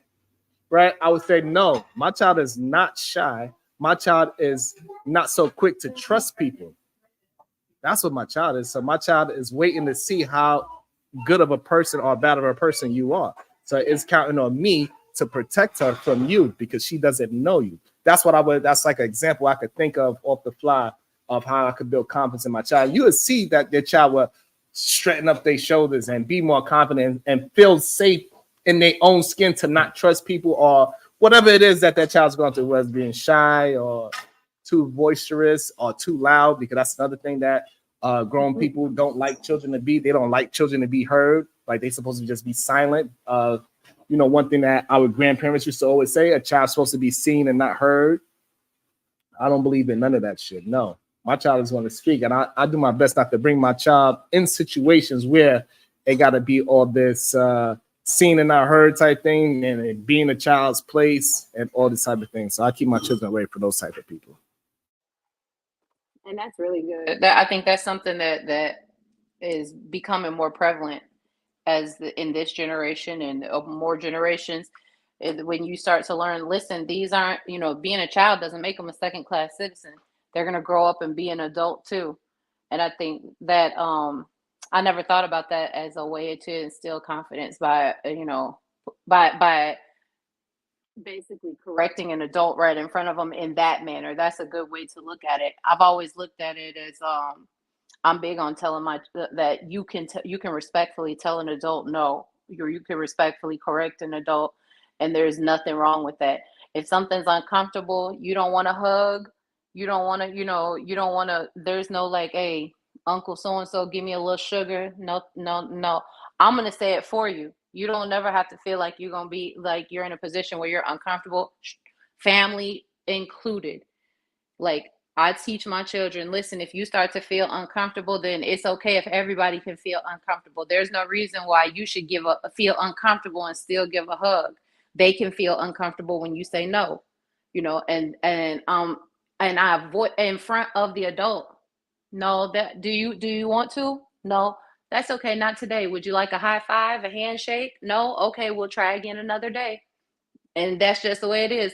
But I learned that, from my father. My father was the type of person, if we were crying in the store or it's taking us a long time to do, we used to, I don't know, we used to want to pay for stuff. You can't count your money out. You sitting there trying to count pennies and quarters and nickels, and people are impatient behind you waiting. My dad's the kind who would turn to people and ask them, is there a problem? Do you have a problem? Is there something that I can help you with? Basically, like, he let us know right there, like, hey, you're not an inconvenience to me. You might be an inconvenience to them, but they don't matter. You matter, and what I say about you matters, and I say it's not an inconvenience. So take your time and do what you have to do. And I think that's important to build that up in children so that they can, be themselves and figure out who they are. They need a safe space to figure out who they are. That's how you get adults like, hey, I don't know who I am. I didn't get to have a childhood. Now I'm 40 years old, and I'm trying to relive my teenage years because I never got to be a kid when I was supposed to be one. Yeah, 100%. 100%. Like, a lot of people say you don't mind if your kids is not at a restaurant. First, I'm not going to take my child to a place that is not like kid friendly. I'm not going to take them to a 5-star restaurant where everybody's dressed up, suited and booted, and bring my kids there. I'm gonna bring them to a place where they play music loud. It ain't about wine. It's beer all over the place. They got a kids menu, and so therefore, if my kid is loud, oh fucking well. I'm sorry that it ruined your meal, but you might be in the wrong place because this place got a kids meal. God damn it. so and my kid is mad because kids be having some weird things that be going on because you put the ketchup before you put the this first. Well, why did you like kids be tripping sometimes? It's just because they hungry. When a kid is hungry, they don't know how to really express that emotion, and the only way they can express it is by being loud or being disruptive, and that's what's going to happen. I'm not going to be to make you feel better over there eating your 2 for $20. I'm not gonna make you feel better about and make my kid shut up because my kid is feeling a certain way because it's hungry or tired. Because a tired kid or a hungry kid is a dysfunctional kid. I don't care who or how good that kid is, like, it's just what it is. But let's get back to the video. I'm gonna see if we can get some more gems out of this. You muted yourself.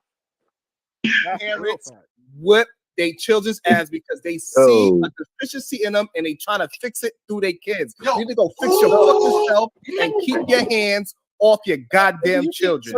I'm not raising no soft ass daughters, yo. Fuck that. Hold on. A couple of things that he said. He said single women whip their kids all the time. No, we're not advocating. Listen, hold on.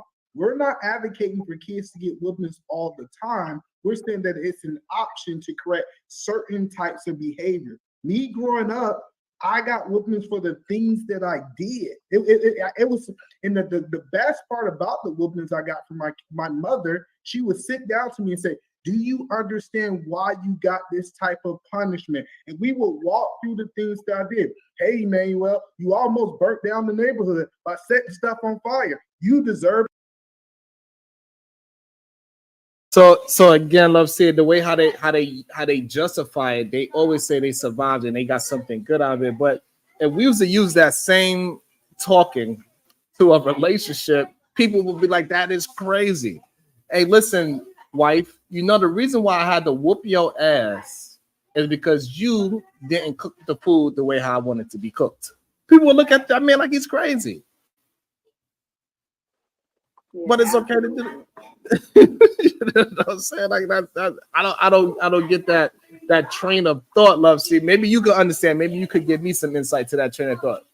You know what? I don't know. I was just listening to him, and when he said burn the block down or whatever, like and that's an area where I can honestly say, like, I'm working on that balance, right? Is when it comes to boys. That's why I feel like, man, let them and let their dad figure that thing out. And I'm gonna do whatever you say we're supposed to do. I told him, like, sometimes my husband will say that he did whatever he did, and I told him so and so, And then I don't have to figure it out. All right. What did your dad say? He told you, don't come ask me. He already told me that he told you. So, because I don't know, I don't know. And I used to feel like that, like, don't discipline them. So, I was more understanding, and he was more like, nah, you could be understanding all you want to, but you haven't experienced the side of life that he's gonna have to experience, and everybody out there isn't gonna love him like you. Everybody out there isn't gonna deal with him with a soft touch like how you in here. Yeah. Like band-aids and boo-boos and all that. He's like, no, it calls for something different. And I think being with somebody that you can trust to the point where you can say, like, yeah, I trust that he's gonna deal with them in a way that's not gonna kill him. And even even if there's some intention behind it, I think that that means something. Yeah, and I also think it's a problem that they always, to prove a point. My main problem I usually have with these conversations is that they want to use the most extreme case scenario instead of use normal everyday scenarios. It is not a normal thing that your kid is gonna almost burn down a household. That's not a normal circumstance. Him getting caught up in a robbery, getting in a car with some friends with some guns and a stolen car. That is not something that normally happens to kids. That is a very small percentage that this happened to the children. That's number one. And let's use real life situations that people can actually build on and say, oh yes, that happened to me as my kid. Me taking my 2-year-old to a restaurant when it was hungry and tired. My little kid was acting up. How can I deal with that? That's something that normally happens, because when you go outside, especially if you go shopping or something, and it disrupts the whole dinner time and playtime, you're going to have to eat outside. And by the time you get to that restaurant, them kids are going to be tired as hell, and they're going to be hungry as hell, and they ain't going to know how to react. Not a burned down house. Okay, if somebody burned down the goddamn house, maybe they could get an ass whooping and it ain't going to traumatize them. They're like, oh, shit, I burned down. You know what I'm saying? Because that's not something that he's trying to do every day. Right. As we introduce True Love Top G to the conversation. How you doing, my brother? Good afternoon, my brother. How are you? I'm doing well. It's good to hear your voice. Yes, sir. Always. It's a pleasure, bro. Mm-hmm. Yeah, love see you was about to say something before Truth get into the conversation, because I know he got something on the topic. Oh no. I was saying that he was in the back. I saw that he put a comment in the back. Yeah, Truth, I know you want to add to the conversation. I know that for a fact. Yeah, this is it's actually good to see you back up here, man. We ain't see you in months, having doing your own thing, your show, having a good conversation. So I appreciate this. But thank you. Yeah, I mean, when it comes to my children graduate this year, and from the 18 years that I have had the pleasure of being a father, again, it's the best gig in the world. I learned early that if I changed myself, my children became better. And children are going to be themselves. They're going to be mischievous because they're learning. They're going to get into certain things. They aren't aware of all their surroundings. So you have to essentially be a parent and protect them from themselves. I've brought up this example several times, where most of us, what we'll do is we'll be sitting somewhere watching TV and the child just be, doing their own thing, having a good time, laughing. Y'all not paying attention. You're not yelling at the child, telling them to sit down or nothing. But once the child breaks something, then now you're upset. You're upset. You're ready to beat his tail and all this type of stuff, cursing and everything like that. But what happens is we don't take the time to see if that situation could have been prevented. We don't take the time to be proactive. So I use an example. If my child, 4 years old, just got finished drinking a cup of juice, I shouldn't have gave him a glass cup. But let's say if I gave him a glass cup, and naturally child comes by, take a sip, and then put it on the counter. Now, naturally, they're not going to be cognizant enough to say, let me push it all the way over so it won't be near the edge that it could break. So me, what I started doing, I started preventing things. So if I would see the glass and my child put it in, I would either move it, put it in the refrigerator, or push it further. So the next time they fly past and acting all wild, they won't knock it off. And these little small steps, they help you become a better parent. You know, you won't lose time. You won't be in a distressful mode. You won't be agitated. And then if your parenting is consistent as far as with discipline, you will see the child start listening a lot more. The more you give them chances instead of going directly into discipline, like, you know, you tell them 10, 12, 15 times, naturally a child is going to try you because it's like, okay, there is no consequence. Now, the consequence do not have to be beating. Don't have to be cursing. Most of the time, if you take something away from a child, you'll see them react more to that than if they got their butt whipped. They hate things being taken from them. And once I learned that, you know, things became better. My child became better. Both of my children became better. And our rapport and relationship has been amazing up until this point. I'll say probably like when I did the little popping thing around 2 years old. But after I stopped and did what I was supposed to do, I ain't have to pop them ever again. No belts, no whippings, nothing. Everything been good. It's not that they've been perfect. It's just our relationship as far as communication and knowing what they do and their tendencies. You know, those things change. So. Yeah, for sure. And I think a lot of people think that for some reason children's are like some kind of monolith, and like people really don't get the fact that you can have 4 children and each one of those children, even though you're the same human being, each one of those children gets a different father. They don't even understand that. Not all the children are going to have the same father. They do not understand that concept to save their life. They think because you are who you are, that each children receive you the same way. Each child got their own perspective of you. The way how one child might think you soft, another child might think you too hard, or you might have a fate. You might do the same exact thing to this child and this child, and one of those 2 children gonna say like, no, that he was soft on you. Like they don't even understand that part of parenting either. That not all children is gonna experience you the same, and not every child's gonna get the same parent, especially if there's a big difference in age. Like my son, who is out the house now, is not gonna get this. My youngest daughter is not gonna get the same parent that he got, because I grew as a human being as well. So therefore, that child is still not getting the same parent as me, even though they both was raised technically by the same father. You know, correct. I heard that somewhere, Sharon, that there's no such thing as we all grew up in the same household. Because if you're the first child, you grew up with no other children. If you're the last child, you grew up with a bunch of other children. The last child grows up probably with a more patient parent because you realize the things you stressed over in the beginning really don't matter anymore. If the middle child, you know, has grown up with, you know, a older and a younger, but you know, nobody gets the same children, nobody gets the same parent. There's no such thing as the same household because you're all experiencing each other at different times in life. So that's why people be like, I don't understand how we both grew up in the same house, but because you didn't, because it wasn't the same. Like your patience for, you know, when you have just that one child, you're doing all this stuff with them, you know, routines are like this, everything's flowing, you know, the way that you want it to go. That's one sort of thing. You like, that's different compared to now you on number 3.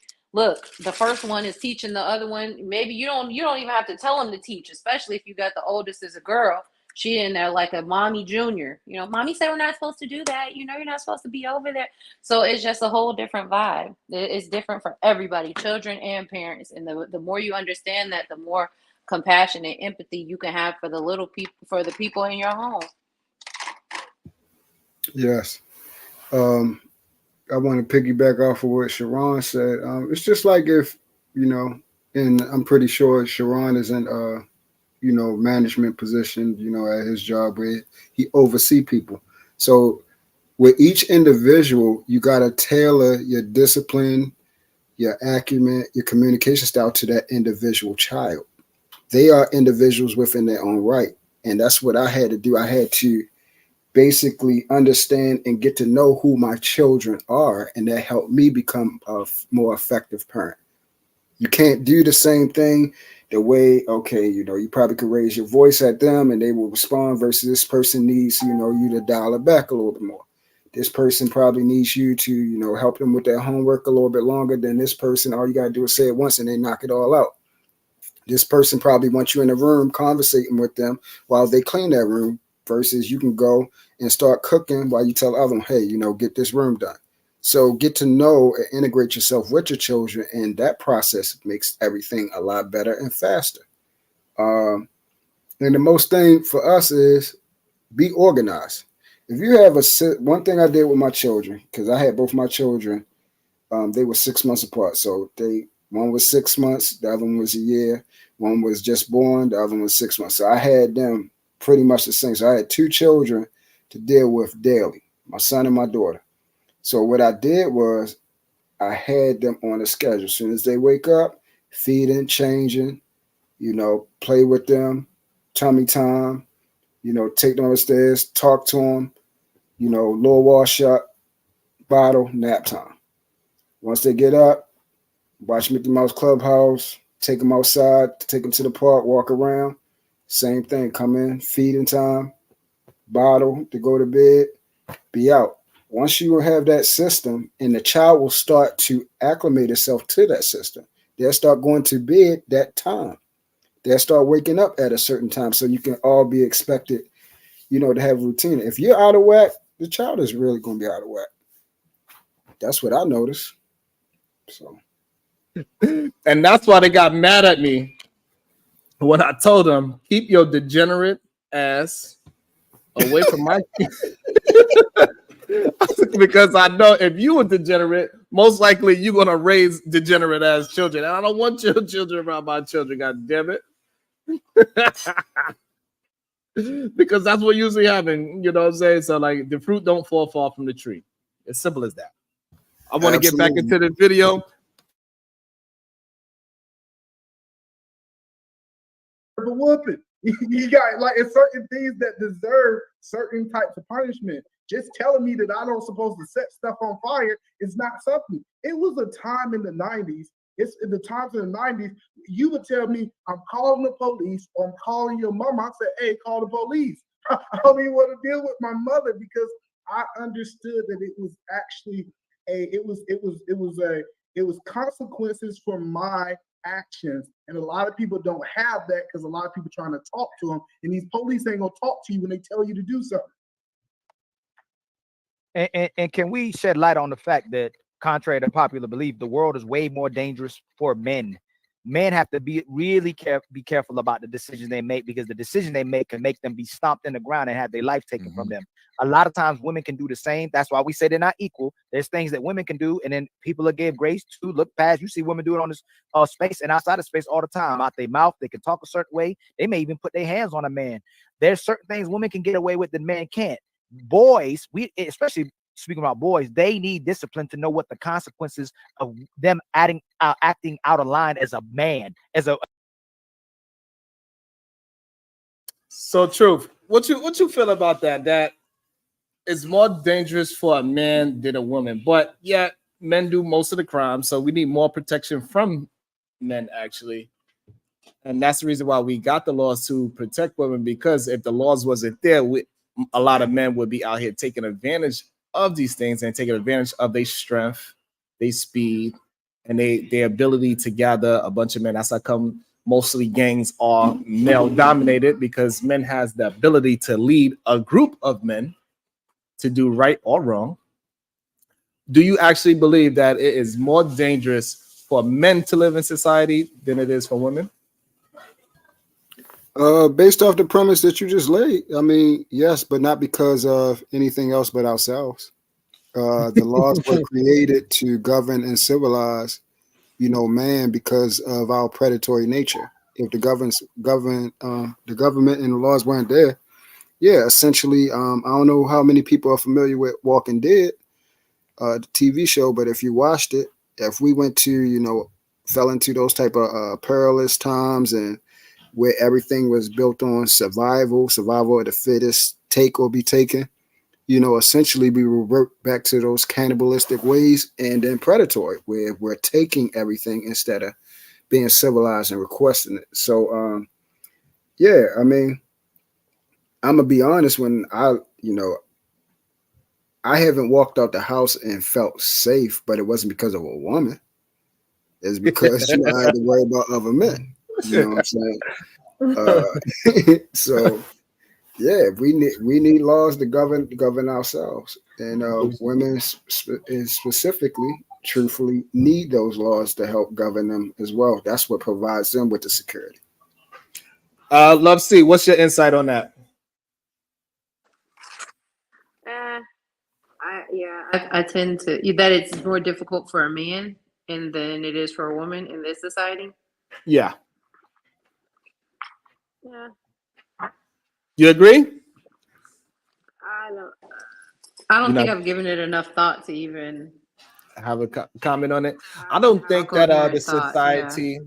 Yeah, I don't think the society is built for men to thrive in this world, in my opinion. I get the fact that we try to use the extremes of the criminals and also the coverage that we get of police brutality situations that happens in our society. Of course, it's great people and bad things can still happen to great people. I understand that part, right?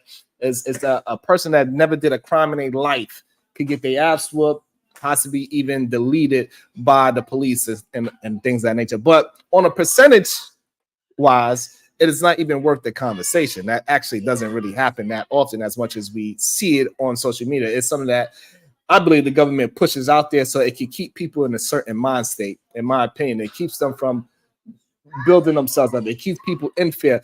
Truth just said it himself. He said, I'm in fear of walking outside my house, not because he can't protect himself, not because he's a small framed guy and people are just looking at him as some kind of victim. No, it ain't because of that. It's because of all the visuals that we see of men that are walking alone. They are the so-called target, but I don't believe that we are the target. I think this is a time for men to thrive, and I am not scared to be walking outside. I am aware of the dangers. Don't get me twisted. I'm just like Truth at the same time, where I'm very aware of where I'm walking, the neighborhood I'm walking, how a certain person look. Do they look like they're in their right state of mind? Do they look like they hungry? All these type of things that we go through as we walk through our day at the same time. So I'm on both sides of that fence when it comes to that, but I don't believe that life is more dangerous for a man. Not at all. Yeah, as far as like when people out here now about the so-called boogeyman, the white man, the cops and stuff like that, that I firmly disagree with that. Firmly. I tell people all the time, the most encounters I had with police was when I put myself in a situation. I can openly admit it. From the stuff that I used to do, doing the things I was doing, I was in the wrong, and their job is to serve and protect. So it naturally is to bring order. The difference is now is I didn't grow up being adverse to authority. We already knew the game. We screwed up. Police is supposed to beat our ass and lock us up. That's we knew the game. Now what's happening is I don't know where these niggas came from. They upset that they in the wrong, and they upset that the police is bringing order. Like, what do you want them to do? If a nigga about to break in your house, right? You want him to do something about it, or you want him to allow the guy to go in there, pillage your house, do something to your children, do something to your wife, rob your house, take your car? Yes. You're going to want him to do something about it. Go ahead. Yeah. Yeah, it's kind of crazy that that's the absolute truth right there. That the people that actually doing the worst, they get caught doing the worst, and then they blame you for catching them for doing the worst. like when I see that, bro, like I always ask people to show me evidence where we weren't in the wrong or put ourselves in the vicinity, the environment, the situation where we was doing something, and that was the reason why the police was involved in the first place. Right. I'm not at fear of the police. I'm at fear of ignorant people that was ignorant like me. I got to walk out the house and stuff like that. Somebody see me walking out the house, not having my head on the swivel and bust me in the house. I know a couple of my peoples. Two of my peoples, one got shot from coming out of his house, and one got shot as soon as he got in the car. It wasn't from the police, it wasn't from the white man. Damn. That's some truth for the ass right there. Yeah, so we got to stop perpetuating this situation about the boogeyman, where we're our own worst enemies. Man, not women, men. Yeah, is the reason why things is corrupted in our environment, and that's just the truth. Yeah. Let's get back to the video. Let's get some more insight. See what these men talking about. As a boy growing up to be a man, they're developing into teens and then to an adult. Little girls, again, they operate different. In my experience, rarely do you have to really spank a little girl. Little girls respond to the disappointment from their fathers and that look. I don't know why why are you doing that if you're saying not to spank girls and I'm saying not to spank girls and you're going like that? What's the problem, Sharon? I don't think children, because young kids, when they are kids, 2 to fucking 12, boys and girls, it's really no difference. That's how come girls could play in the same sports with their goddamn little brothers. I think my kids gonna be bullying your kids. You could put them in the same sport with boys up until like 12, bro. Okay, I don't know what you're talking about. You do not need the kids. Kids act like children. There's no difference. So again, he want to cut me off, and even though he don't have the experience of dealing with children and multiple ages, he want to tell me his experience because he was just a young kid. But in my experience, children, when they from the ages of 2 to 12, it ain't that much of a difference. They want to do they could all play together. They all into the same type of shit. If all the kids want to play Pokemon, guess what? All the kids gonna play Pokemon. If they want to play basketball, all the kids can play basketball. The strength difference ain't the same. The curiosity of doing wrong shit is not the same. It's a difference the way how parents actually treat their children, but in the psyche of a child, male or female, they actually don't really have no distinction in that. They don't look at each other as male and female. They just look at the other person as a kid. That's it. Do you have a different experience? Anybody here? I guess not. Y'all can hear me? We all good? We still here? Yeah, I can hear you. I think I'm on a delay. Okay. All right. So yeah, so that's my experience on the children from 2 to 12. I don't see no difference in the gender. I see a difference the way how parents treat the gender from 2 to 12. But actually, kids just think themselves as kids. They do not separate themselves, and they just go out there and they have a good time. They don't look at each other like ill and icky. It's not until they get to that puberty stage. I say from 12, 13, and that's when things start to change a little bit. They get a little bit stronger. They get a little mustache. The girls get their menstrual, and shit start to change then, in my opinion.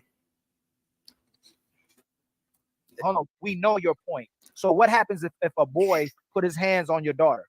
If a man put his hands on your daughter, what are you doing? Because you said there's no time that's excusable for. I want y'all to pay attention to the language that he used. First, he said, "What you gonna do when a boy puts his hands on your daughter?" And then you switch it up to a man put your hands on your daughter. Those are two totally different circumstances. If it's little kids fighting and they doing natural fighting because he took her toy or she took his toy and that boy pushes another kid down to the ground, I'm not looking at that as a big deal because they still of the same strength, they in the same class. I'm not looking at that crazy. But now we talking about men and women, that is a big difference. If we talking about a 16-year-old hitting my 16-year-old daughter, that's a big fucking difference. Because when I was 16, I was already able to fight grown-ass men, which I actually did. So that is a big difference of communication. Like you can't say if it's a boy and we talking about 12 and under, I might allow a little bit more pushback. But that 16-year-old boy, he might be able to get punched in his face. I'm sorry, but he damn near got grown man strength. He don't got it all the way. However, he got enough strength to fight a grown man. What you think, True? Oh yeah, absolutely. Like I said before, my daughter and my son, they basically the same age, except for 6 months apart. So naturally, siblings rivalry and stuff, they used to, argue, fuss, wrestle, fight, But what he knew was once he started around about like 12, I told her, I was like, look, it's different now. Yeah, it's different now. You can't be, y'all wrestle and everything like that and fight and all that type of stuff. But now you can't be hitting your brother and you can't hit her because you can actually hurt her now. Okay. Yeah. So after, I made sure I had talk with them and everything like that. They wrestle and stuff like that, but they never got like how they used to. They actually used to get physical. It was an even fight at one point. They used to actually get physical and everything like that. And by her, being aggressive with for her brother and stuff like that, it helped her be a lot aggressive in a lot of different ways. But now, no, he's 6 feet, 200 pounds now. He's taller than me. I'm 5'10", 205, and he's big. Yeah. Boy, it's solid. So yeah, he would, he would hurt his sister. He would hurt her. He hurt a grown man. You know what I'm saying? Like it comes to a point when around like 16, that's when we start developing our grown man strength, right? That's the age. Like when we 16, we feel like we can fight anybody, we'll whoop anybody else. Don't be 18 now. 18, you can't tell a young boy that's been working out, playing football, playing basketball, that's excelling at the sport at that he ain't he don't have grown man strength. Yeah, that's how it was, me being in the village and everything like that. Like you said, sometimes, being around drug dealers, every once in a while, you would have to get in one of them fights, and you out there fighting grown men. So naturally, like you said, playing sports, lifting weights back then and everything like that. And then I had what is called like retard strength. I've been strong all my daggone life. So, I know what you're talking about. Yeah, so I was able to, hold my weight, hold my own, and actually got a name for knocking niggas out. So, right, and the that's same thing. That's a young man's age. Yeah. So when Ali says something crazy like that, when a boy hits you and a man hits you, like, so for me, I guess I've been through both of those. I've been through all those stages. Mm-hmm. So when I hear a little boy and a little girl fighting, I don't look at it as that much of a threat. But now when we, like how you just said, when you go from 12 and up, now I'm looking at this little boy with a little closer eye to see how actually strong he is. If he's an athletic kid, is he, it's a lot of different nuances to it, right? How much they weigh, because sometimes the younger girls get heavier at one point, so she might have a fighting chance. Like, it's a lot of nuances I'm gonna have to watch, because there's some kids that's athletic at 12 and they are strong and they fast and they could run. And like, you look at this little 12-year-old, like, damn, I wasn't that athletic at that age. And you can see the difference in it because you've been that, right? So you can understand. You can see the velocity of how they swinging. You can see the velocity of their anger. You can see a lot of things if you're paying attention, and then you could be able to say, okay, you got the, you can't play with your kid. Like, you can't play with this age group. You need to go play with the bigger boys. And some kids, they can't do that. Yeah. Like my daughter and my son, they had basically both of them are like strong, like very strong. But my daughter, she picked up my athletic side. And like I said, my son, he got that retard strength. He just big, strong, ain't in the athletics, not like that, heavy, solid. She been playing sports all her life, baseball, soccer right now. Right now we're working on a scholarship right now and everything. Awesome. For soccer and everything like that. But she always been strong, fast, athletic, in shape, tall. So, hey, True, was you listening to the show in the beginning? Because I was doing the beginning of the stream when you and Ali was having a misunderstanding about the equalness that he was trying to give women. Was you there for that? No, I didn't see when you was what's her name? But see, that's why I knew you would know what I'm talking about, because he, Lee does this thing where he wants to put everything on an equal, playing field. And what I was trying to explain to him, he might have not meant it that way, but he always do this thing like, if women be women and men be men and we love each other like this and women love men like this, like that's why I be saying, like, it sounds like you want to put it on an equal field. And what I was explaining to him, if you understand we're not equal, then you understand we're not equal in thought, we're not equal in our nature, we're not equal in how we express ourselves either. The way we supposed to love a woman by us being leader, we are actually supposed to love our wife and our family more than they actually love us. Because it's For instance, we are supposed to provide them with unconditional love. The reason why a woman loves us is because of the conditions we put them in. You get what I'm saying? They love us because we take care of them. They love us because we provide for them. They love us because their number one need is taken care of, which is security. And it took me a while to understand that too, because I had this thought process for a long time, like, because I just didn't. It was a big gap that I kept missing. I'm like, okay, so why don't it seem like when we speaking about this unconditional love, but it don't seem like a woman loves unconditionally? And then once I heard, I don't know if y'all, I haven't seen Bolo in a while, but he even explained it. And since, I love the word and everything like that, I believe in God through Jesus Christ and everything, I went back to Ephesians and I actually went through it like carefully, line before line, precept upon precept. And I really in depth like studied it. And then I was like, oh shoot, like this is the natural order of things. And then when I went back to previous relationships, Abraham and Sarah, Jacob and Layla, all those type of things, it was always a condition for the woman to be there.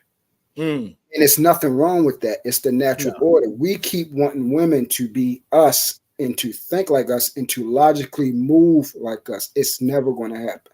Never going to happen. And like for example, like with the whole equal thing, right? That he's confused, that he be comparing and he don't understand how we be coming to this conclusion that he's keep trying to make them equal to us. He gave me a scenario the other night. He said, Sharon, so if you was out there and you and your wife have an agreement that y'all can sleep with other women, right? This is how he laid out this question.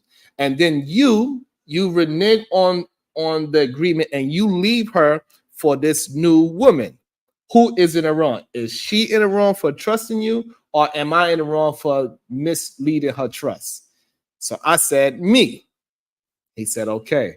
He said, so now let's reverse it. So if you and your wife decide to bring another man into your relationship and she does the same thing, she leaves you for that man, who is at fault? I said that would be me for even allowing that to happen in the first place. He's like, oh, see, that's what I'm saying. I'm like, yo, bro, I don't see how you could consider that as an equal thing. This shit is not equal. Right. If we're going to perpetuate this line that we're leaders, right, and they're under our government, that means what we permit, we're essentially telling them, yes, it's okay. We can't then get upset at the consequence that come behind the choice that we made. We made that choice. We said it was okay. We said it was okay. Yeah, so that right there, that was a great example of what I'm talking about. I hope he go back to that, because that's what I was explaining. It seems like he want women and men to be on the same footing, and it's not. We have a set of rules which make us a man. Right. That's the whole concept about being a man, that responsibility that comes with it. So I wish I could play that video for you, but I believe Fatty, he made that video private. Yeah, I wish I could play it so you could see it in real time. I'm like, yo, you just not really understanding how this fucking man and woman dynamic work. If, like how you just said, how you just perfectly said it, if we are actually saying that men are the leaders and the household benefit from men being the leader, you cannot compare those two arguments. It makes the other one null and void at that point. Let's see if we can get. I kind of want to go back to it again, so we could go to. You want to go back to it again? Sure. I believe the timestamp is around like an hour and change. Sure. It was somewhere around here. Very carefully when he speaks. I think Sharon, we're talking about. Sharon know what I'm talking about. When you go when you go in. Woman is supposed to be this, man supposed to be this. She supposed to love me, I supposed to love her. It sounds like you're putting them on equal footing instead of they handle things in basically a puzzle. We both come together and fill each other's broken places, G. That's what broken makes place. us so good. Okay, so hold on. Anybody else? Did y'all take that from what I said? Did anybody else? So now, and then he uses men, and I get that he got the clout. And people are just like, they listen to him a little bit harder. So people like Unpopular and Conrad, they just agree with him no matter what he said. And actually, I don't even know if you know, but the next day or 2 days later or something, that dude Conrad, he went on Fatty show and said how I was acting feminine and how him and his friends was laughing at me because I'm such a joke and all this. Wow. I was like, what? So I ran up there real quick, fast, in a hurry. I turned into the goddamn Bookie Bear. I got there, and then when I started talking to him face to face, all of a sudden he's like, no, I actually agree with you. I actually don't. I'm like, what the fuck is this? Because that's what I was about to say, Sharon. How he say that? But he was up here agreeing with you that day. That's he was crazy. Like, yo, I'm with Sharon. Every like literally, if we play this, he's going to say Sharon's right. Every point that we went through, Sharon's right. I'm with Sharon. And like, literally, he went on Fatty show and said that. Wow. So, blew my mind, yo, true. It blew my mind. Like, that's how powerful I think it is when it comes to this clout shit. Clearly, it got to be that, because I don't know what else it could have been. Because when like how you said, you clearly said you rock with my talking points. He was like, yeah, that makes sense. Like, once I allowed to actually express myself. So then, why would you go on that show? Maybe he didn't know that I watched that show too. I don't know. And like they don't understand. Like, if you're a man, it doesn't matter if we disagree or not. We just stand, because like people don't know. Like me and you, we had plenty of disagreements, and we both stand on our talk. Like, hey, this is how I feel about it, and I say this is how I feel, and then we come to understand. Like, all right, I can see you, blah, blah, blah, and that's it. That's all what these conversations are supposed to be. Is that we get an understanding of each other. We don't have to necessarily agree with each other. Yeah, because see, what happened was initially early on, our disagreement was it wasn't most of our disagreements was from us Jones and going back and forth. But when we got down to the brass taxes of you explain your situation, you're married, you took care of your children, your daughter, all that type of stuff, we basically had an alignment. And that made me understand exactly who you are and where you're coming from. So there's never a discrepancy. Even if, let's say, it seemed like what I'm saying goes against what you're saying, I know where you're coming from now because I know you now. Yeah. I know what you have represented. I know your results. I know where you're at. I'm trying to get to. You feel what I'm saying? So, your daughter's married and everything. I'm looking forward to the day that I walk my daughter down the aisle and stuff like that. These are the things that we share. But as far as these goofies down here, man, look, this is one thing I noticed. When you're on a panel and let's say the person that's host, majority of the time they're not going to basically go at the host like that. You're saying to say, no, you're completely wrong. I don't have a problem with that. I've seen you don't have a problem with that. Certain men handle things differently. A lot of these guys actually look up to Lee for who he is, and they look at him in a certain type of light. They look at him as, how he look, that he got money, so he's the man. You feel what I'm saying? So they have a certain type of reverence. Rightfully so. That you can have all that. But that's not going to change my who I am. You know what I'm saying? I didn't come here to put on a facade. Who I am, everyone know me as truth, and that's it. What you see is what you get. I've been consistent all the way across this board the last 4 years, and I stand on what I stand on. I stand on God, family, and being a man. Regardless of what he's saying, everybody knows that when you come in a situation, and I don't know if Love see that, but she could probably vouch to this. When two people come together, you're coming in trading off strengths and weaknesses. My wife's strengths is going to help with my weaknesses. My strength is going to help her with her weaknesses. We're going to come together just like a puzzle. And that's what I mean, fit broken places, things that I lack, where I need, I need nurturing, love, stability as far as with, food, someone to be there, someone I can, download, what I went through, my lifestyle, all those type of things, a mother for my child, a wife, a best friend, those type of things. And then she probably would need a leader, a person that can help her be more organized, provision, structure, love from a man that she probably didn't receive from her father. Those type of things is the things we're supposed to bring towards each other. And then we become whole. Certain people don't understand that because they're not looking for wholeness. They're looking for selfishness. They're looking for what they can get out of the person instead of what they can give. Yeah. I enjoy these conversations. I got some time this week and a little bit next week, so I'm gonna try to do this as much as I possibly can and just try to move the conversation forward and just have a different. Hopefully, people that do get a chance to watch it, and as we build this plane, as we fly it together, that give a different commentary than the same remedial rhetoric that be going on over and over again. When they just agree with whatever egregious thing, say one thing, but your life is living something else. I do not understand that. Exactly. I don't understand how a man is saying that he wants a traditional relationship, but he doesn't pursue traditional relationship. I don't get that. I don't understand. Like, if you say you want to build families, right? And then you go at a grown age, get a woman pregnant, and then that's when you break up the relationship. I don't understand that. At this point, when you at this age and you're grown, it's not like for me and you, we did this very young, and we had to go through the goddamn ringer from a young teenage child, for a teenage child, and had to be a father from there and keep raising the kid, to when I'm a grown ass man now. Like, these two children, they get the absolute best of me because I'm grown. You know what I'm saying? Compared to my first two children, where I had to still learn how to be a fucking human being. I was still moving and shaking and trying to figure out how to do things and do things properly. I would not start today and then get a woman pregnant and then leave her. Like, fuck it.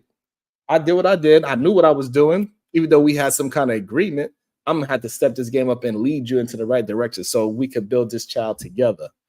So we can piece this kid together, because we both know at a grown age, you need both sides of the fence. Especially from 1 to 3, they need their mother. And from 3 and on, they need their father. That's just what it is.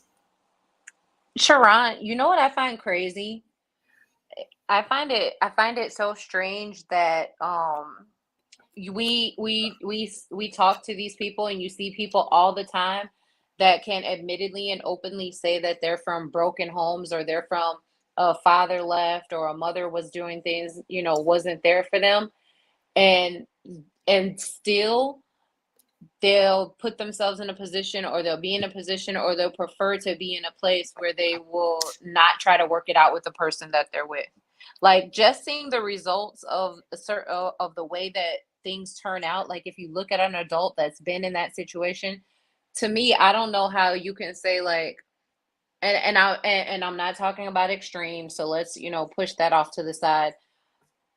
But I don't know how you can look at children and say, I love my children, I do anything with them, and you can't humble yourself to make a relationship work with the person that you had the children with. Because literally, like, the relationship, the marriage, and having those children in that serves the children. We think about, it's inconvenient for you. You don't want to be bothered with this. I don't want to have to put up with that. But there's a way, like it or not, agree or not, there's a way that society looks at children that are brought into the world in a married relationship. They are looked at differently. You can hear it when people ask you, and what's your name? And their last name, they have the same last name. Okay. And you're married. Okay. Like, are you legally married? And people will ask you questions like that. I've been asked questions like that. Like, are y'all for real? Like, do all y'all got the last name married, or are y'all playing like wifey? You're playing And house. I've come to understand that society looks at your children and they treat your children a certain way based on, just that thing alone. Just that thing alone. And you don't have to agree with it. You don't have to like it. You don't even have to subscribe to it, right? But if I know that's the way that society that I'm sending these children that I say I love operates in, that society functions that way, you know what I'm going to do? When I see something that I don't like, when there's something that I disagree with, I'm going to look and say, is this something that I can live through? And if it's something that I can live through, if it's an area for me to grow, I'm going to humble myself and I'm going to say, hey, for the sake of these children, because I love you and because it takes nothing from me to humble myself, another year, here we come. Because they're that important to me, where I don't have to have my way. It doesn't have to, I might not like it. but I'm gonna suck it up the same way that I would do for anything else, and learn how to work together with someone. That's what the relationship is about. It's not about finding somebody that never rubs you the wrong way, that does things all the way that you'd like for them to be, that spoils you, and that's not what it's about. It's about finding someone that has the core of that, and you shore up, you fortify the core to the point where when you reach those places where it's not that way, I can look at you and say, hey, just listening to people talk about the dating scene is enough for me to be like, hey, we can work this thing out. Take me to cheesecake, baby, because I'm not going back out here with the way that people are talking out here. Look, let's come to some sort of agreement. It's got rock, paper, scissors, whatever. Let's figure it out. Let's figure it out. That was funny because I mean, and we got examples of women that have long marriages and it seemed like pretty healthy, and it's like when they get divorced, like Tia or Tamara, whichever one it was, I'm not sure which one it was, but as she got divorced, and now she's saying she's back in the dating scene and she is not enjoying the dating scene. And I'm pretty sure somewhere in the back of her mind, she's like, the things that I was dealing with, that I was giving my husband problems, so it probably wasn't really that big to actually leave him to be back in these streets in this dating scene where all I'm doing is going outside and getting drunk. I'm pretty sure she's probably saying that to herself. And and again, for what you were saying earlier, I think that is why this Will and Jada thing, I think right now it looks crazy for Will, but I think later on in the future it's gonna age well. It's gonna show people that you can get through anything in a marriage if both of y'all are on the same page, even if this so-called separation. And then it comes to find out that through the marriage and through this 7-year separation, what they're doing, they got back together on the day of the Oscars. So the day that he acted I don't know about them. Right, cool. That's what I'm saying. Like, I think right now it sounds crazy. Like, you can't even. However, I think it's going to age differently later on when they are old and gray and they both about 70, 80, and they say they stuff through thick and thin, ups and downs of marriages, and how they didn't even like each other for 7 years. They had to separate themselves, come back together. This is my best friend, and it's going to change the idea of what marriage is going to be about, being a best friend to your spouse, and about raising the kids. Because none of this shit, the beauty of their relationship, that none of this shit came out when the kids was young. It came out after the kids was fully grown. So I really appreciate that for them. So they did what they had to do to raise those kids right first, and then they did whatever nonsense that they're doing now. So I think in the later years, when they old and if they stay together like how they say they are, and they're going to be through thick and thin, and no matter what, this is my best friend for life, I think it's going to hold through the test of time, and it's going to age a little bit. Yeah, who y'all talking about? Right now, we talking about Will and Jada, how they strange marriage. I think it's going to age better when they turn in their 60s and 70s, because it's going to show that you can stick through whatever with somebody that you decided that you're going to be with them forever. That's what I think is going to happen later. Well, this will be the first time we probably disagree on this. So a lot of things, the reason why their relationship is inflammatory is things that they did actually directly to themselves. It wasn't so much of, because we already know the swingers allegations, and, them being okay with them, messing with people outside their relationship. These are things that were all constructed and perpetuated inside their relationship. They actually violated willfully their vows, versus someone being, hurt or something like that and stepping out, and then you come and forgive, and then y'all, work through certain situations. Their life has been open for scrutiny, and they have told, especially Jada, she has came out and publicly disrespected, emasculated her husband. Which our number one need is respect. And she has totally disrespected him on all different type of levels. We already know they probably going to still be together, because she even said it, and I don't think Will is tripping like that. Certain people, how they view marriage, like, okay, for my example, I view marriage as a covenant, and I view it as a sacred covenant.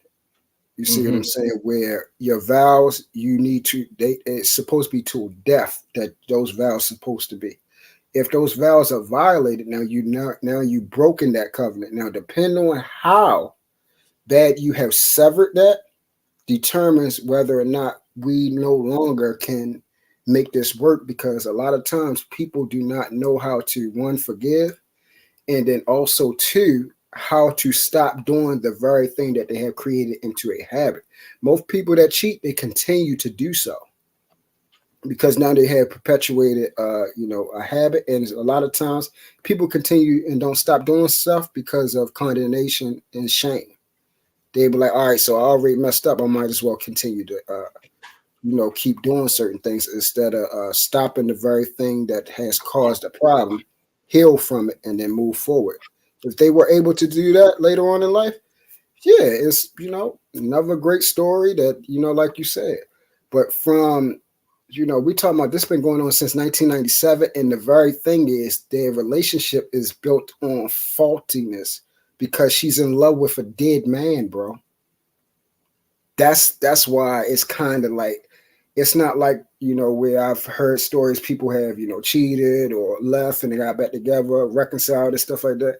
It was built on that woman being in love with somebody else. So that's kind of like, that's a bad move to marry a woman that's in love with somebody else. We know women are basically moved by their emotions. That is how you tap into a woman's sexuality with her, to get her to open up. That's how she's governed through, how she finds security with you and everything like that. You tap in her with her emotions. She's emotionally invested into a dead man. So that's why I think we might defer, but I ain't gonna be able to prove my point until much later on down the line, which you kind of admitted to as well, saying that if they do reconcile and they do the proper channels of saying how we got back together and they do the whole reconstruction of our marriage, and then you'll be back on my side. But at this point right here, I'm gonna have to agree with you at the same time, is that like, yeah, right now it looks a little strange. I don't think that she actually disrespected him, because I don't think nothing happened in a marriage that he wasn't privy to, except, so I think they communicate well with each other. I think that like you said, their relationship is very open, is out in the open, especially because of her red table talk. So it's out there. And she speaks about these things very freely. I believe she speaks to Will first before it actually comes out. Like the same thing when the August Alsina thing came out. She's the one that tried to jump on it and get on the red table talk to talk about it. And he was like, no, I'm getting on there with you. And he was the one that decided at the last minute to get on there with you and then save her and try to make himself look like the bad guy instead of her. I think that is him still being a protective husband, showing how much he actually loved her, even through however they planned themselves with the infidelity of having this separateness. But we, in the public eyes, we're gonna still be together, and I ain't never leaving you. You ain't never leaving me. You my best friend. We're gonna die together. But it had to go to the test of time. It got to be when they much older, 70, or if one of them die at old age, is going to prove to the test of time that you in your marriage, as long as you communicate whatever you communicate, even if through a separation, you can get through anything through marriage if y'all communicate properly. I think that's how it's going to age. Right now, Will looks crazy. It definitely looks like she's in love with a dead man. However, she also said she would have married Tupac, but in real life, she knows they would have got divorced as soon as he'd have got out of jail, and that he was never the right man for her in a long-lasting relationship. Will is that man that's going to be that is her best friend that she's supposed to be with. So I think in the long run, it's going to go back to that Will and Jada Love comment with J. Cole. People are going to appreciate their relationship again. But right now, they look a little suspect. Even though she said that, they got back together on the day Will Smith slapped the shit out of Chris Rock. I don't know if it was before. I don't know if it was before or after. Because if it was after, Jada, if it's after truth, that means she is toxic as hell. So, and actually, tell you the truth, and this is what I'm saying. See, I don't knock Will. Like for instance, this speaks about when you take that, when you take on that mantle of man, bro, you gotta be. It's not built for the weak, man. When you take on that mantle of husband, it's not built for the weak. It's not. That woman is now your responsibility. Whatever you chose, you got to deal with it. And the one thing that I respect about him, regardless of anything that she does or whatever, he's taking on the role of man, husband, and father completely. 100%. Regardless of what you do, I'm still going to be what I'm supposed to be. He is actually the representation of unconditional, because he could have divorced that woman and been all right. Nobody would have fought him. True? Yeah, nobody. And he's still in it, still taking care of her, still loving her. Like I said, and tell you the truth, regardless of anything, that's my wife. When he slapped the hell out of that man, I said, thank you. I'd have laid him out. Yo, don't you ever, I don't care what she's doing. It goes to that old saying, I could whip my brother ass, but you better not touch my brother. Yeah. Even though I do not agree with him putting his hands on somebody for talking, I'm a firm believer. I know you. I know. But see, this is the thing, Sharon. I understand you say that, but knowing how much you love your family, I think, like I said, that's a little bit of a different level when like that's my wife. Like I can't. It's like something we all looked at Will like that, like the big 6'4", 250-pound teddy bear. Before that instant, we all looked at him like he was the nice guy, smile, chilling, never confrontational. But like I said, when it's dealing with a man's woman, his wife, you don't want those problems. You don't want those problems. I'm telling you, I would never play with a man and his wife. I would never do that. That's a bad. It's a bad move. Like I'll give you an example. And I heard somebody talk about this like 2 weeks ago, and they spoke incorrectly about this. The passage of Abraham and Sarah, where Abraham, they was going into a land of this king, and the king would have killed Abraham unless he said that Sarah was his sister. That's the only reason why he said it wasn't his wife. But this is how the moral of that situation is. This is show you how sacred marriage is, and how guarded it is by God. The king had a dream that Sarah was Abraham's wife, and he did not touch her. He immediately got her out of there in him. He said, everything that you bring in, everything that I gave you for her, get out of here. Why would you do that? Why would you even play those type of games? I need you to leave. That is how bad it is to mess with another man's wife or husband. It is by far one of the worst things you can do to violate a marriage. Yeah. And even people that don't believe in God understand that right there, that covenant is sacred. You do not play with that. When somebody has chosen somebody as their wife, their fiance, their husband, their wife, you don't play with that. That's ball game. That she's no longer on the market. He's no longer on the market. He's not to be touched. She's not to be touched. Yeah. So what Will did, I ain't gonna lie to you, shorty. I'd have laid his tail. It wouldn't have been a smack. I'd have laid him out. I just went to jail. I ain't playing that about mine. Well, luckily they all was good. He sued them. He probably got some money out of it. Easy money. Chris Rock tried to get at Jada when the divorce rumors dropped about 10 years ago. Chris also was shit talking Jada. Chris had that slap coming for some time. Damn. Cali Bev. This is Will Smith's spokesman, y'all. Maybe, but maybe he's just a man spokesman because I think like he was saying, like I really believe this. Somewhere down the line, long down the line, another, I don't know, Will's probably like 50. So that's another 20 years, somewhere like 20 years down the line. People going to be loving their relationship again. And he probably going to be getting roles again. He's going to probably be the old wise man sitting in the chair type of role, or old Western, because he still looks pretty young. So he still don't look his age. And I think it's gonna work out well because they're gonna get it together. They're probably gonna write some books together. They're gonna write some books on how to be separate and still married, and then rekindle your marriage. They're gonna come up with some shit, and I think people are gonna love them again. But right now, though, It's not looking too good, not even a little bit. And I also think is interesting of what Love C was saying earlier is the background of children that come out of married homes and single homes. People do look at that. What we say on these panels all the time. Hey, you need to find out, did she have a father in her life? Did they come from a married household? Was it a single household? How much was the father involved in her life? Like all these things, it determines of how we should choose a mate as well. Like that is an important part. Is that father in that little girl's life? Or she's gonna turn out to be like Monique. She said she came out recently and said the reason why she called her husband daddy is because she didn't have no daddy. Because at the grown age that she is now, that she met him, he was still teaching her things that she should have been taught as a little girl. And hence, why is the reason? This is the reason why she called her husband daddy. Love C, what do you say to that?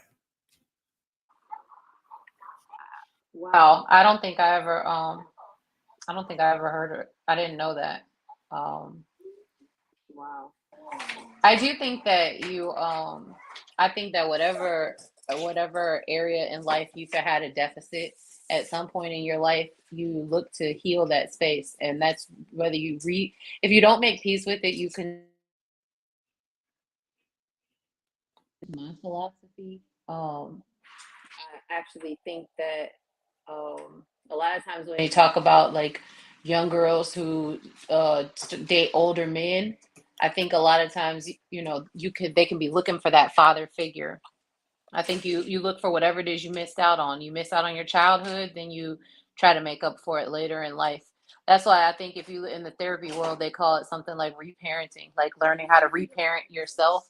Whatever you didn't get from your parents, you learn how to make peace with that and give that thing to yourself, the care that you need, the affirmation that you needed, the love that you needed. So that's how I think that goes. But I don't think that it's a one case fits all. You can come from a 2-parent toxic household and be just as messed up as somebody who came from a single family home. I've seen people who come out of single parent homes and they're not the statistics that people say that they are. So I really think that it has to do with the transparency, and the parents make the big difference in that, because you can be open and honest about your failures, and that can go a much longer way than for you trying to having the quote unquote ideal situation. Yeah, I agree with that as well. I think people need to date healed people and not trauma people, like how pretty much what I was saying with the whole Tyrese thing, as we was talking earlier, is that you got to get over your trauma. That's the only way you can actually have a successful relationship, because if you get stuck in that trauma, you always going to revert back to that trauma, even when it's time to move forward.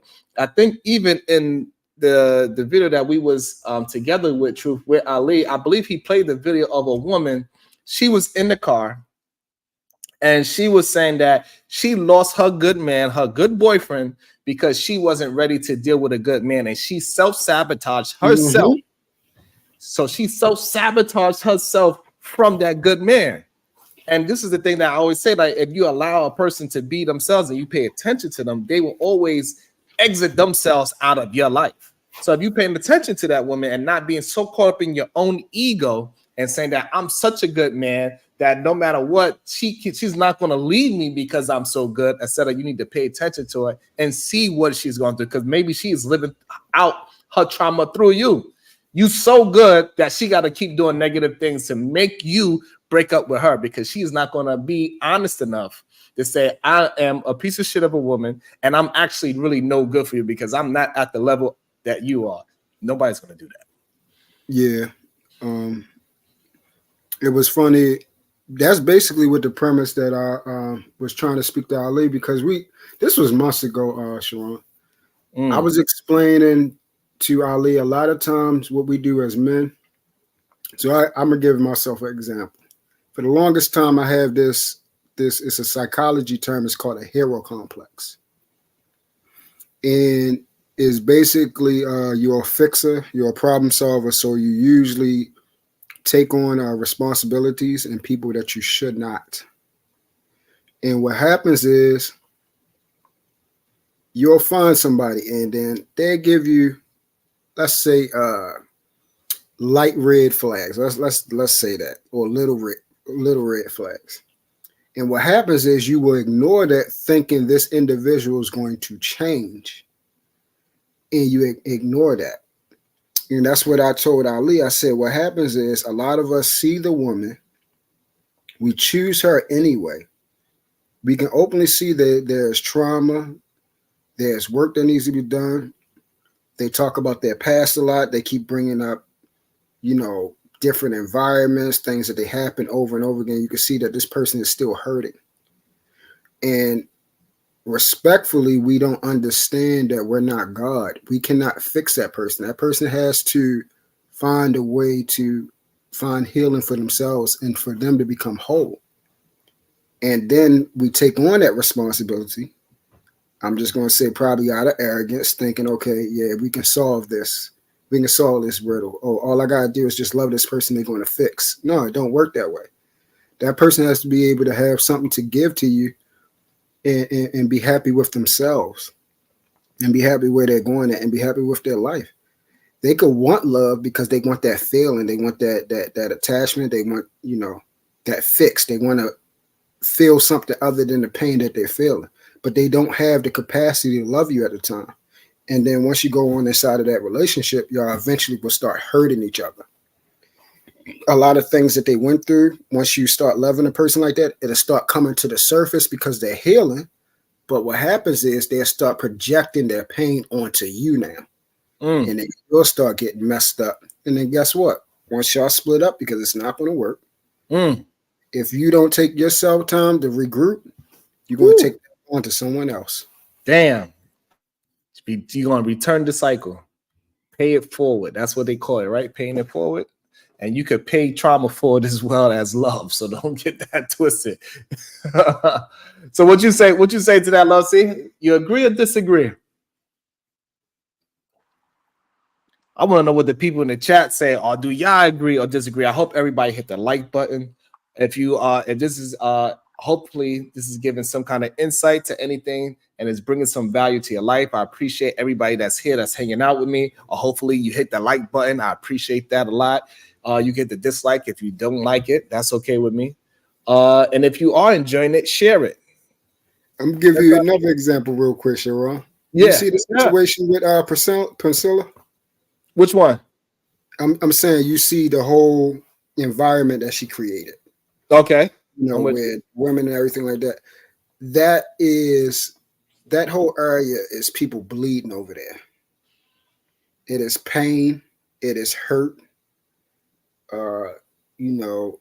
It is like, it's nothing that says, okay, I want change, I want growth, and I want better. All they do is rest in excuses and not solutions. And that's what I mean. A lot of people on here, that's what they do. They bring what's going on in their natural lives and bring it on here and bleed all over everybody else. I tell people all the time, I don't want to hear that mess. I don't want to hear that mess. This is not therapy on here. You need to take that off and get yourself some help. This is not therapy. What happened to you in your life is not. Nobody else deserves what happened to you. That pain that you're going through, they don't deserve for you to place that on them. You need to go get help. You need to do the work, change, deal with introspection, and become better. It's really that simple. Or dwell in the mess that you're in, and then, like you said, pass on that pain, pay it forward. But a lot of trauma bonding on here, and people bleeding on each other. I agree, and I think, to be honest with you, I think Priscilla, and shout out to B Love. I gotta leave the button open for you, B Love. I knew you would be here eventually and come and spend some time with me. So thank you for being here, B Love. I think Priscilla is going to be good for some people. The only problem I have with her, I don't think she is a destination that you should stop at. I think she's a destination that you should pass through if you're going through something. So I think she can help you get through some things. As the problem is when you stay there. I can agree with that. Yeah. If you can get to a healed place and you stay there, I think that's when you be turned into a toxic woman, because now you stay in the trauma from that you heal. So you keep going back and forth through the healed and the trauma, the healed and the trauma. You just stay there. It got to be somebody to land on after her because she got good information. It's just that the problem is she mixing her strategic way to get people to see her information, and she mixes that in with her truth. And that is the real problem I only have with that, because you cannot say men are incapable of love. That is a lie. But then when you let her break it down, what she's trying to communicate, she's not actually even talking about love in general. She's talking about something completely different. But she uses the word love because she knows that's going to grab you. She knows people are going to gravitate to that argument because it sounds so egregious, and it's going to build the conversation. People want to talk back and forth with her, and she can get her real message out.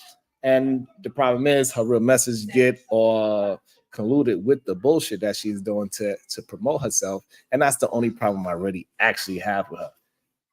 You know, because like when you see her argue with some of these men, they not actually proving her points wrong. They actually just arguing her. They talk about how she's a lesbian, how she used to be with a man, and like that. That's not that don't mean anything right now. Let's argue her talking point right now. She's talking about men are incapable of love. How about you prove how men are capable of? How about you prove that men go out there and risk their lives for human beings that they don't even know? That is a form of love. How about you talking about when she say men only take advantage of women? How about you say love and relationships in general are a transactional thing? You got to give, and the other person got to give. So my wife, she needs and expects certain things from me. That doesn't mean that she's using me, right? And the things that I need and want from her, that doesn't mean that I'm using her. It's transactional. We both got to hold up our end of the bargain.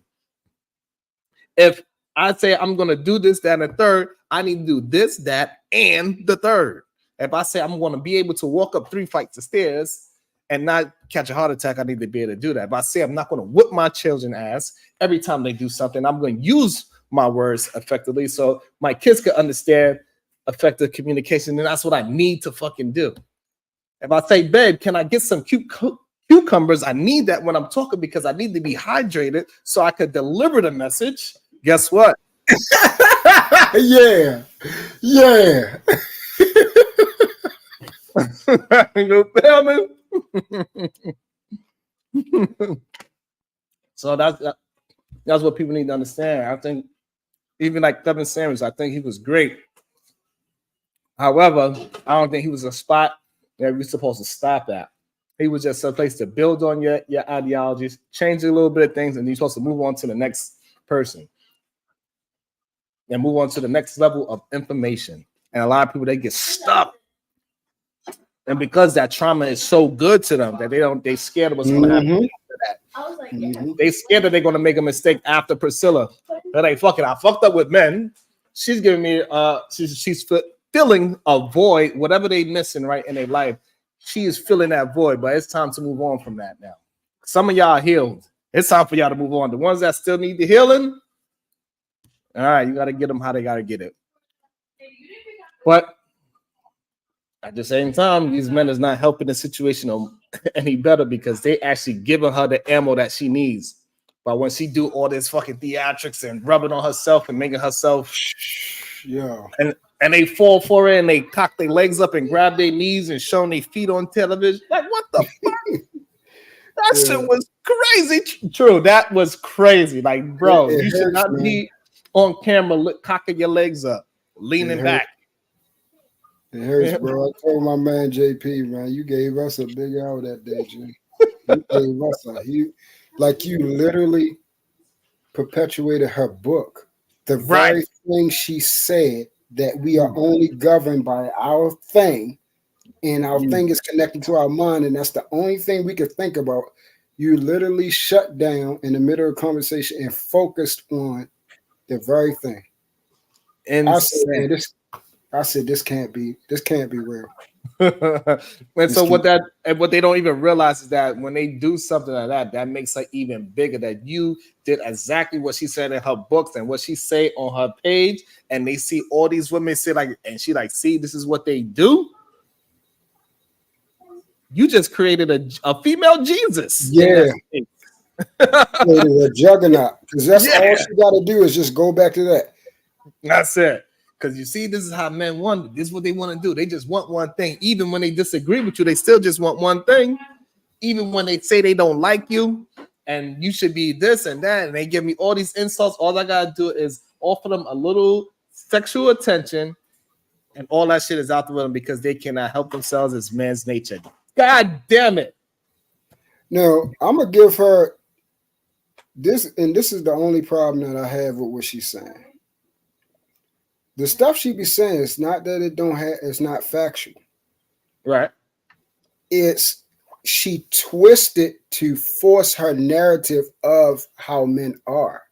Like, I'm gonna give you an example. When she was talking about how semen actually works inside of a woman's body. That is actually scientifically truth. When we actually, let off in a woman, it connects to her mind, her DNA. It actually stays in there. I forgot what they said, like 4 to 6 months and things like that. And it actually creates a situation where it connects them to us. And it does. This is why it takes people so long for us to, to essentially split apart, soul time, whatever you want to call it. That's basically what it is. So she's 100% correct about that. She then says, we want to do that maliciously. So we're coming to you just so we can control you. Right. You see what I'm saying? That's when it goes like, I'm like, Left. see. Yeah. I'm like, see, Well, you couldn't I just agree 100%. She put that truth in there. Uh-huh. And then she just throwing some shit that's like, where the fuck that come from? I was rocking with you. Like, I mean, one time I was listening to a talk. I was like, damn. I was like, she got bars right now. And then she just went completely left. I'm like, damn, that was a hard turn. You didn't drift or nothing. You just turned straight into the rail. Even down to man's nature. Yeah. About how we want to have sex and it's biologically and innately inside of us to spread our seed. It is. That's why we have that urge to have sex. But then she'll turn it into that's because they're predators. Yeah. Crazy. Like, I'm like, see, like, what the just happened? I'm like you said, I'm rocking with her. I'm like, she ain't lied yet. But then when she go into her little bag and she got to throw it in there. Now everything is gone. Yeah, it's gone. It's absolutely, at least to a logical thinking person's, that shit is gone now. Like now I gotta think of everything you say as a goddamn lie with a little bit of truth in it. Like it's okay for a man to be a man. Like it's nothing wrong with that. Whatever that man's nature is, that's that man's nature. If his nature is to have sex with you, all right, cool, that's cool. But it's not like women nature is not to have sex. Like it's just a one-sided thing. Women got whatever it is in women's nature that they need from a man. No man says that's a bad thing.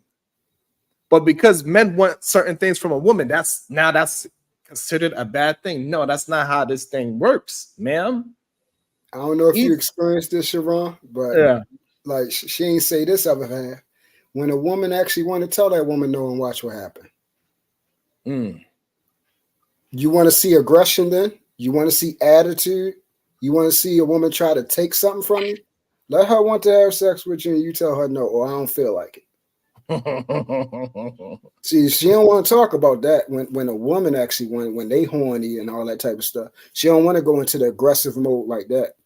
Yeah, and she also don't want to talk about how women are predators just as well. Oh, heck yeah. And the real thing is that most young men do not, they wear it as a badge of honor and act like it's something okay, but in hindsight, when they get much older, they realize that it wasn't really okay. You just saved my life. I shared that on JP story today with my teacher. I didn't know no better. Right. So like, because when we young, that should sound like, oh man, you did what with this grown person and and all the men is sharing that shit on. When you get older, you're like, you know what? I really did enjoy that shit. That actually shifted the whole way I looked at sex, the whole way I looked at women. Like it changes. It changes a man, but you don't really realize that until you get much older. So a lot of men would never come out and say that these things happen, that they got, some predator shit happened to them. Like any grown person that says to me personally, I know to keep this person away from my child. If I have a son and that woman says, "Oh, he's gonna be a heartbreaker," you're not gonna be around my child. Anybody that says to me like, "Oh, you better go get a shotgun for your daughter," I don't want you around my child. Anybody that sexualizes children, I don't want you around my kid. Even when they dancing, I don't care how. To be honest with you, I don't even care how a kid dances. I don't care if a kid is twerking and they naturally shake their butt. I do not regulate a little kid because I know for a fact that that little kid is just actually dancing, especially if that kid is not around. Like, it's one thing if the kids around, like they're around, some sketchy people, then okay, maybe. But I'm talking about natural kids. Naturally, kids just dance and they shake their body. They just move their body Exactly. the way they move their body. Like you see on this stuff on TikTok, Sharon, say this real quick. I'm gonna let you go right back in. Yeah. With the babies, they going up and down, bending their body. They like, and then you hear the people in there like, oh, shaking everything. No, the baby, all they know how to do is move and bend their legs. That's it. They're not shaking their butt. That's all they know how to do. Right. And that's exactly what I'm on. Like I'm gonna let the kid just be a kid and let them move how they move. I'm not gonna over sexualize my kid or any child for that fact. If a kid is dancing, I don't care how much it looks like twerking. I know personally that kid doesn't understand what that means. Unless I tell the child that, oh, look at you twerk, twerk, twerk. That's I bring that out, like how you said, and they saying shake that booty. Now the kids understand it. Oh, I'm shaking my booty. So you put that idea in that kid's head instead of allowing that kid just to be a kid and just move their body the way how they just move in their body. I allow my children to be children. I don't even play real music in my goddamn household. Every once in a blue, but like they know the kids' songs. They know I'm a gummy bear. I'm a gummy bear. Oh. You know what I'm saying? They don't know nothing about my booty hole brown. They don't know nothing about that. Yeah. I ain't playing that shit in my house. The most shit I would play in my household is like I'll play some goddamn Foo Fighters and some goddamn Michael Jackson. Oh yeah, I ain't even speak. My fault, sis. I'm up here talking. I ain't even speak to you. What's up, C? How you doing, baby? Hey, I'm good. I spoke to you in the back. You guys were talking, so we didn't even. You changed your name. I wasn't sure it was you. Then I heard the voice, but yeah. How you been? How's that's right. Sure. They're doing good. Everyone's doing well. Thank you. Yep. How about you? Yes, kids graduate this year. Woo. Everything's moving how it's supposed to be. Thank you. Lusty, you're gonna talk to the dancing part? Oh no, the music. Yeah. That is all that stuff, man. All that stuff is programming. I don't listen to it. We don't allow them to listen to it. And it's this is, I think, when people say like, oh, the children have a short attention span, I don't believe that, because if you put them in front of the television or you put them in front of Roblox, man, they can go for hours. They won't even look up. You call them, call their name. Oh, I didn't hear you. They get lost inside of whatever they forget to eat. They forget to take a shower. They forget to even charge the goddamn device that they on. What up, Marcus? We chilling. Thank you for coming through. They want to cry when it dies. Now they mad. Can I see yours? No. They don't want to. It's just crazy. Yeah. So to me, if they can learn that, if they can comprehend that, they can take that in that manner, that means it's all kind of other things that you could be taking in. So we, put their focus onto something else. Hell yeah! Every time to speak to Marcus, Gracie's Corner, it is a solid cartoon. When it's time to clean up the house, we play that Gracie song. It's time to clean up and put your things away. And the funny part about it is what we were just talking about. My daughter, she would shake her butt. But in this household, we don't tell her that, oh, you shaking your butt. No, we just let her dance and clean up, and we don't sexualize what she's doing as a dancing and having a good time. We all having a party in the house. We just dancing, having a good time. She don't know about I'm shaking my booty. It's fucking crazy to me when people say these type of things about children. I keep those people away from my kids. If I hear somebody say that, then you done. You ain't coming over here. You're not gonna tell me that my son is gonna be a killer. Oh, okay. You checking my son out a little too strangely. Oh, I need a gun for my daughter. That's probably to protect her from you. My shotgun's gonna be aimed at you. The person that tells get you out of here real quick. The person that tells me I need a shotgun because my daughter is so pretty is gonna be aimed at you. I got my strong father eye on you. Yeah, that's part of it's actually, and I think that's why, like, when you have children, you should have to learn some sort of development, child development. I'm a strong proponent. Like, my friends, my circle, when they have children, we gift the whole brain child so that you can really understand like developmental markers and what's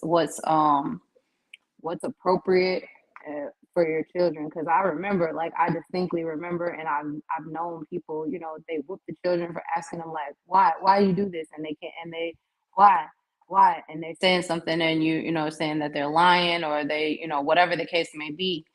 But I remember when I learned that developmentally, children can't explain the why of something until they're 5 or 6 years old. Because all up until that time, what's developing is their creativity and their imagination. So that's why they'll say off the wall things. They'll start saying like, "Oh, last night I had a dream, and I was at my friend's house, and then we seen a dragon, and we were riding the dragon to their birthday party, and then and I was driving him, and he was my friend, and then when we fell off into the ocean, and then and they're doing that because that's they're developing their imagination. Like, what can I think of? What goes together? What doesn't go together?" And you'll sit around and whoop them, telling them that they're lying. And so now they're like, whatever that was that I had going on, which is developmentally a part of what I need to succeed, that creative brain is what, it helps you think of later on solutions and cures and innovation. You stifle it when they're a child. Shut up. Study lying. You ain't no dragon, and you like, whoa, whatever that was, this what they start to tell themselves. Whatever that is to stay safe in this house, I need to make sure that I keep that to myself. Yeah. And you begin to stifle their growth. And we think it's like, that ain't that big of a deal. But then you wonder why the only thing that they want to do is be a rapper and and play basketball, because all they see you doing is playing 2K and playing rap music. You don't let them explore and do anything else. Great point. And so now we wonder why that's all y'all want to be, because that's all y'all do in front of me. I don't see nothing else. I don't know I can be nothing else. All I can do is do hair, or this is the things that's important to you. So let me be involved in that. Yeah, let me be that. And the best thing that, my mom, all she want to do is get her hair and her nails done and look cute. So maybe if I make that my interest, then maybe she'll find me important. Or if I can be like what's on 2K, or if I can be like the rappers on TV that my daddy want to be like, then maybe he'll pay some attention to me. So let me replicate what they're interested in, because they're not concerned with what I'm interested in. They're not going to be on my level. So let me be grown. Let me be on their level so I can get that attention that I need. And I don't think we pay attention to how those things play out with children.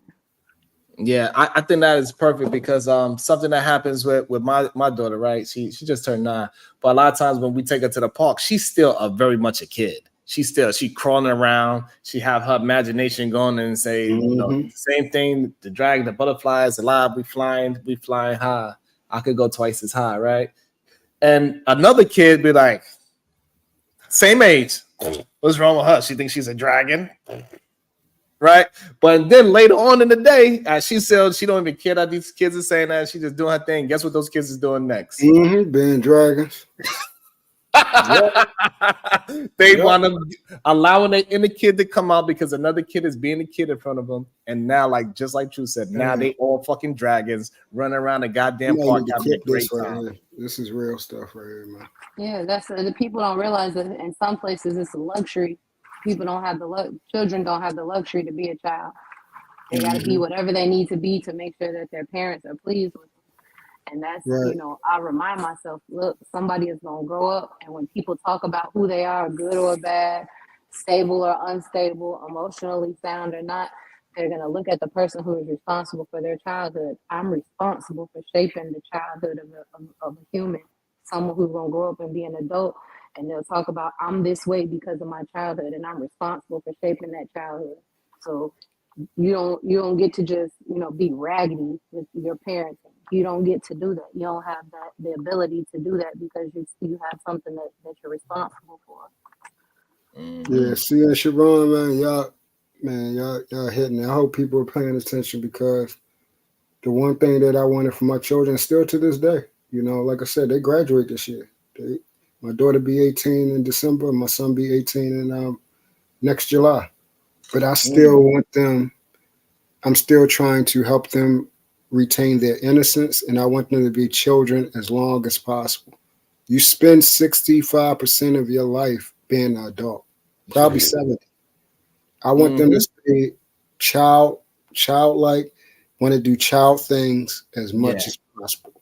Be goofy, be having fun, watch cartoons, all that grown stuff, worrying about be in grown folks' business, doing grown folks things. That's not time.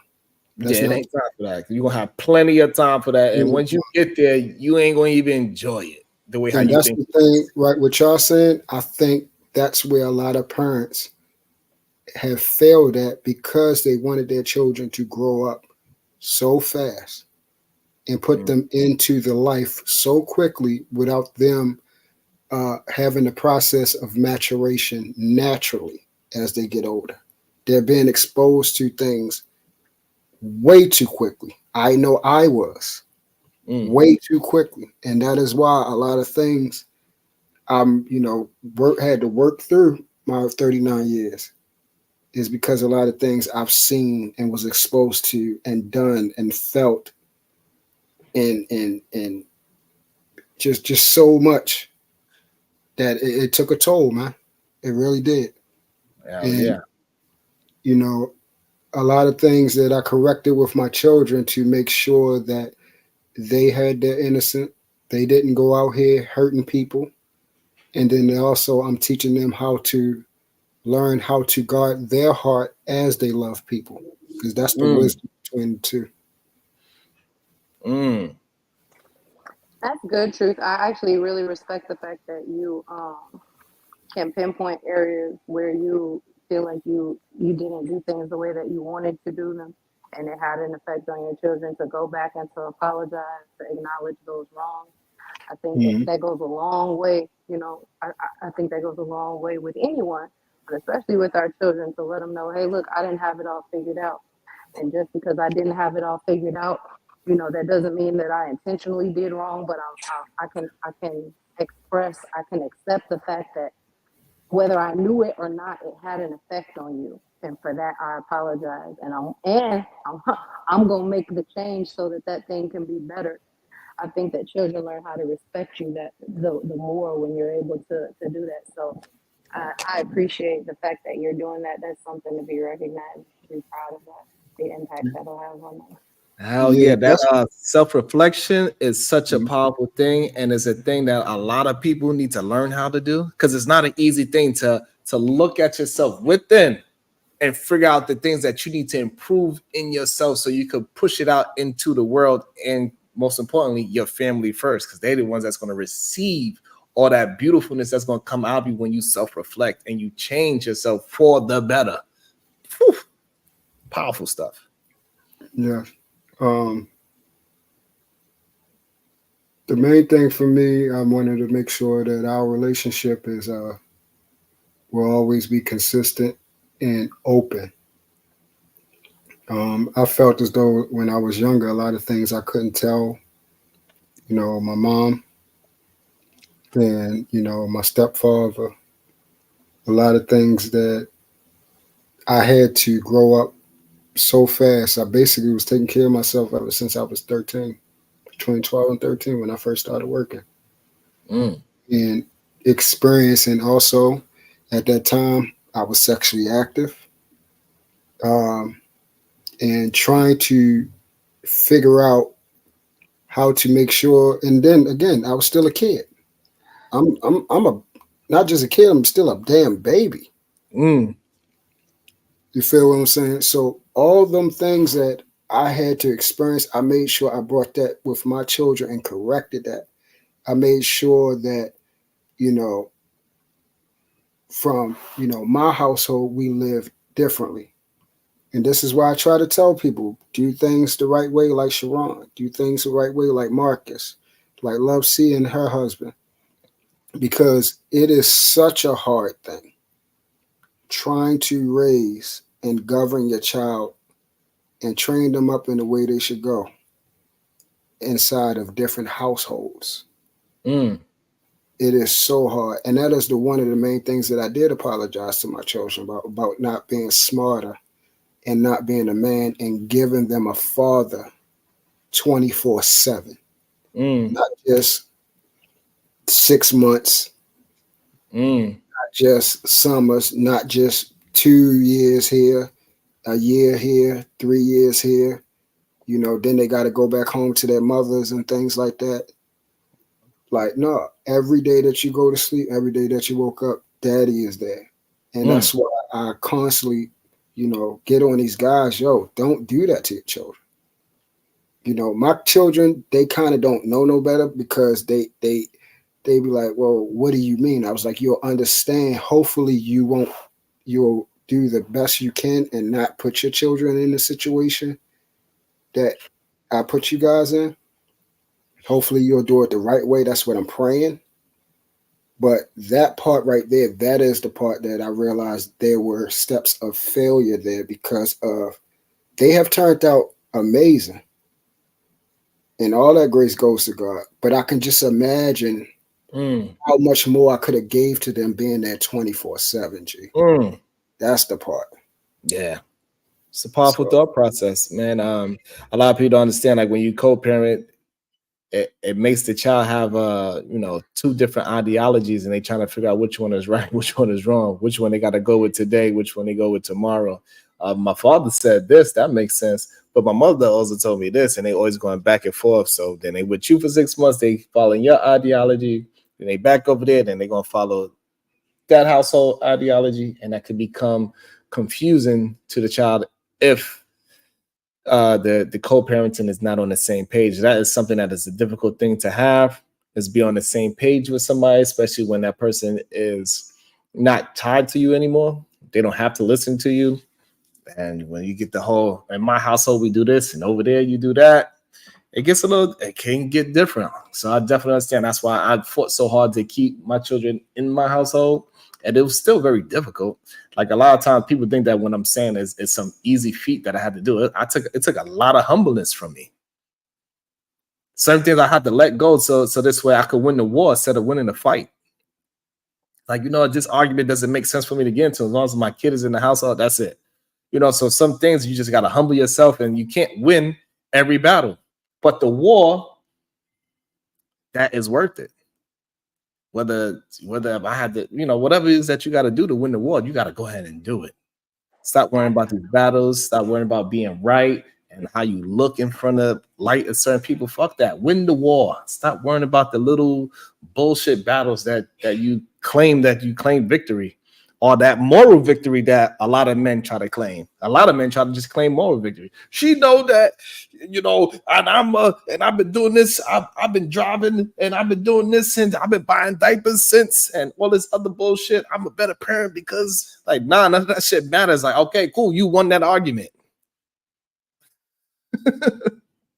But yet your child is with the mother dealing with whatever the mother's dealing, and you claiming that this woman is not a good parent. You need to be doing whatever you gotta do to win the war. If you gotta kiss her ass and say she's the best woman in the world to get your child to come live with you, that's what you need to say. Because I didn't give a fuck about what I had to say or do to get my child in my household. If I had to say, goddamn, you the best thing, and I'm upset that we broke up, everything is my fault, and that's what I had to say, you need $1, $10, $20, whatever it is. You want me to buy you a car? That's how much I appreciate you, as long as my kid is with me. So you're not taking me to court, I'm winning the war.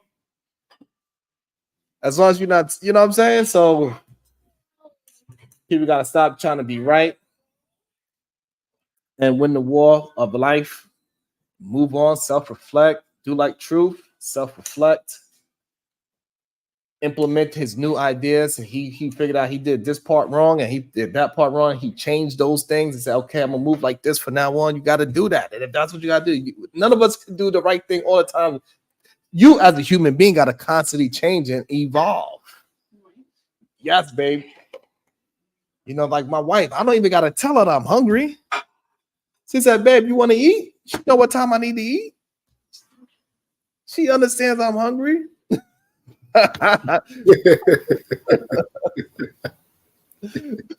Maybe she smelled my breath. I don't know. I don't know what it is. But she know the time I got up, she know what I've been doing all day. She know how much energy I've been using. She understands like this is, and it took years for her to get here. So again, because I'm starting to understand that when I talk like this, some people like Truth and Love See, I don't have to really explain this part to them and say that I'm not saying that my life is perfect. I don't have to explain that to them because they understand that this shit takes, it takes a lot of self-reflection and work and dedication to the other person. But for a lot of people, they try to act like I'm trying to make my life look like it's perfect. But no, we've been married for 12 years. And it took her all that time to find out who I am today.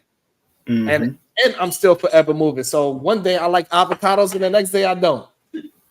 Okay, so now that's a whole new thing. Oh, my husband don't like avocados anymore. It makes him sick. Or maybe I develop an allergy all of a sudden.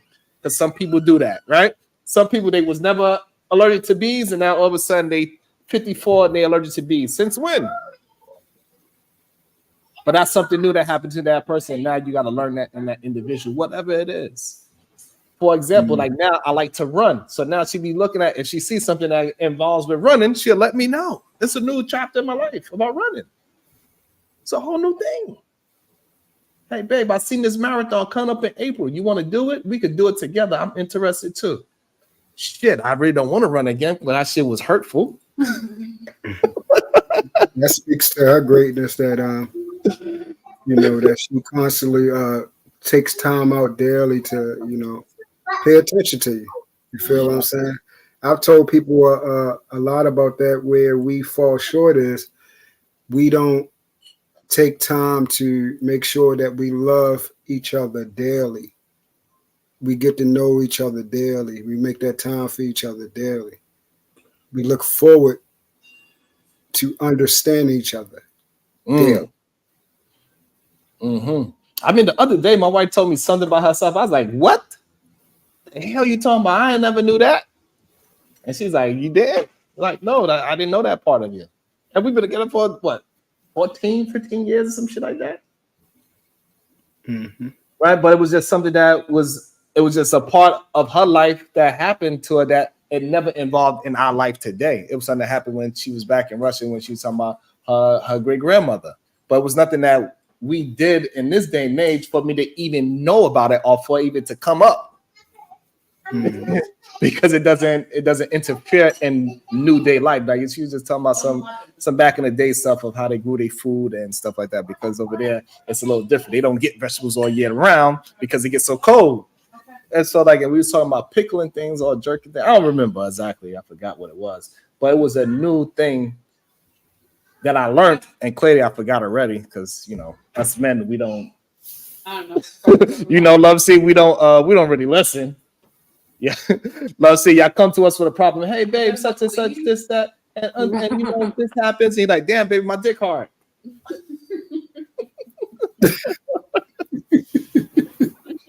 Paying attention. Sometimes that happens, right? Love See, sometimes we pay and then sometimes we pay attention so good and we do such a good job. You're like, damn, babe, I didn't know you even heard me. And then sometimes, and then sometimes y'all talking to us and we like, yeah, damn, you're making me horny. It's like it's so crazy. Like it just happens that way sometimes. I don't know what that is. Shout out to Ricky Webster. How you doing? Yes, gym life is great and annoying at the same time. It feels good to get your body stronger, but it is a painful and annoying thing to do when you're doing it. But afterwards, you do feel absolutely great and makes you more motivated to go do it more and more. However, you got to get into the fact of doing that.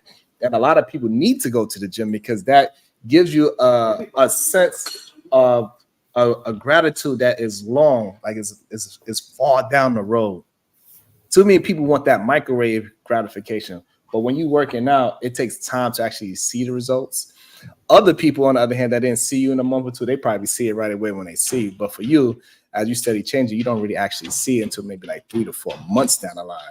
And I think that's an important part of like the self-reflection that Truth was talking about. Maybe. This is good. The wife made some jerk. It's jerk oyster mushroom with pasta. So it's like a rasta pasta. Good peppers, spinach. It's really delicious. I don't know if you can see it. I forgot you don't eat no meat. No meat, yeah.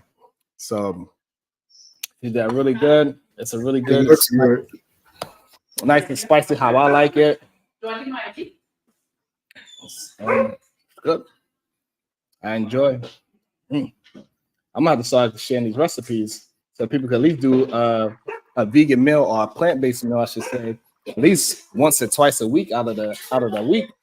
Meatless Mondays. You should record her making it. You know, because I don't think it's a lifestyle for everybody, but I think at least twice out the week you should do it. Give your digestive system a little bit of a break from that solid meat, which takes up 3 days to digest, which is a lot for your body to digest, and it puts your body through a lot of work, and it takes a lot of energy to do all that. And when you use all that energy just to digest your food, you take away the energy from doing other things like rebuilding muscles and reading. And I want to introduce to the stage a good friend of mine's, Omni. How you doing, sir? Omni. I got to get some more soundboards. I got to get some claps and stuff like that. I don't got all that stuff yet. You don't have to teach me how to do that. I know you into those things. I don't got all that stuff. I appreciate it.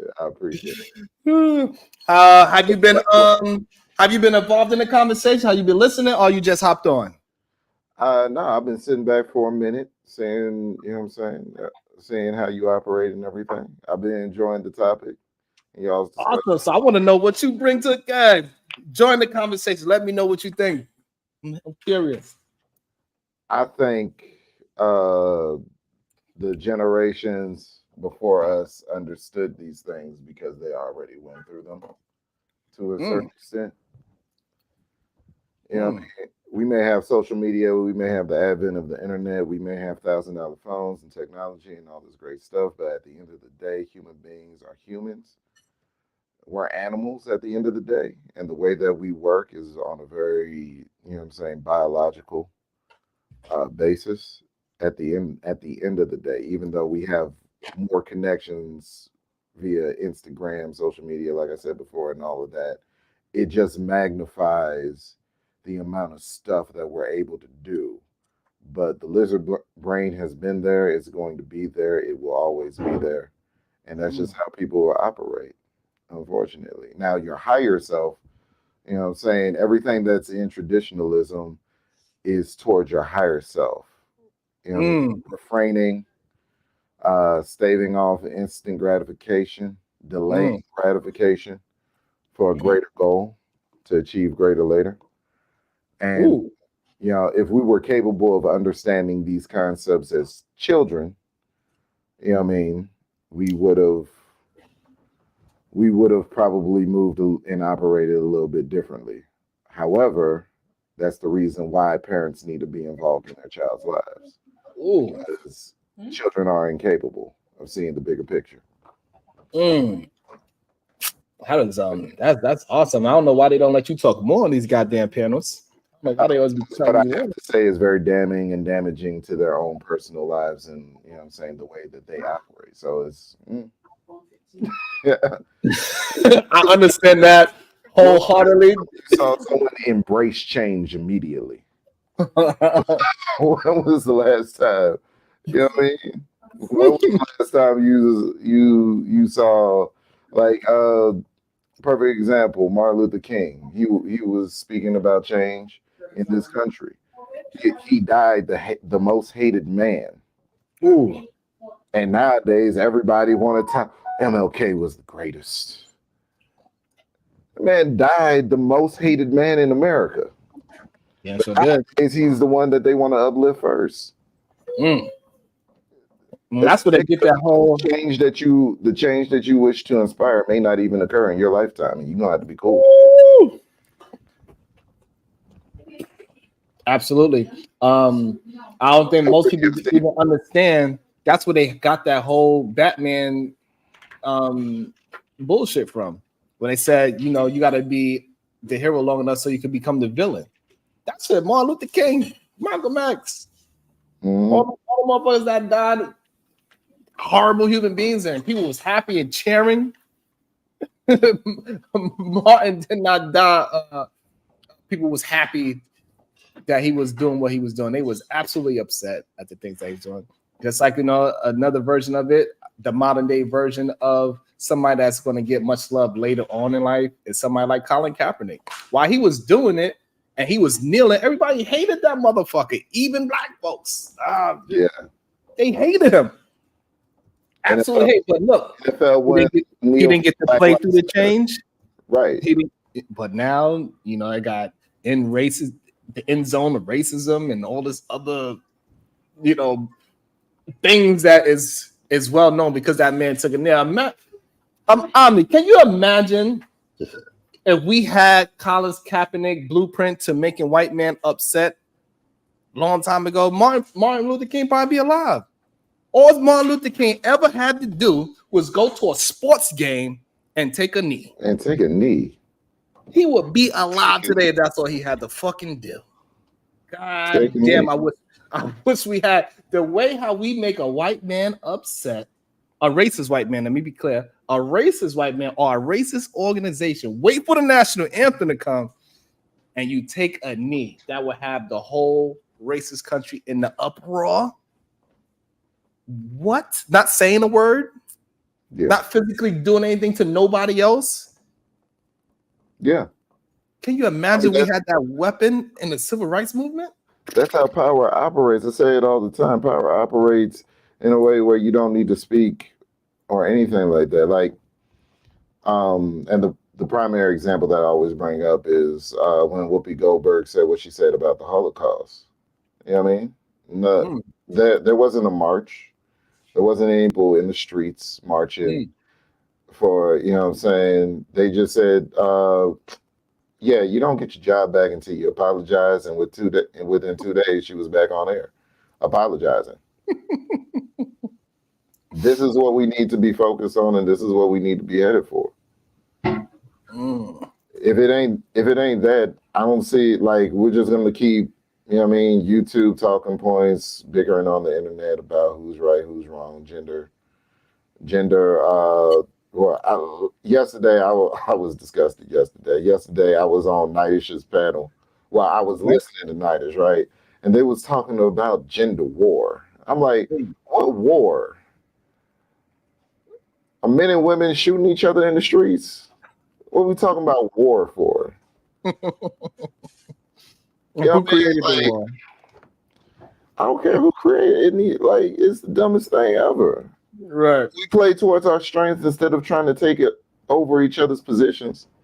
We'd be a lot further along. And focus on the things that we need to. You know what I'm saying?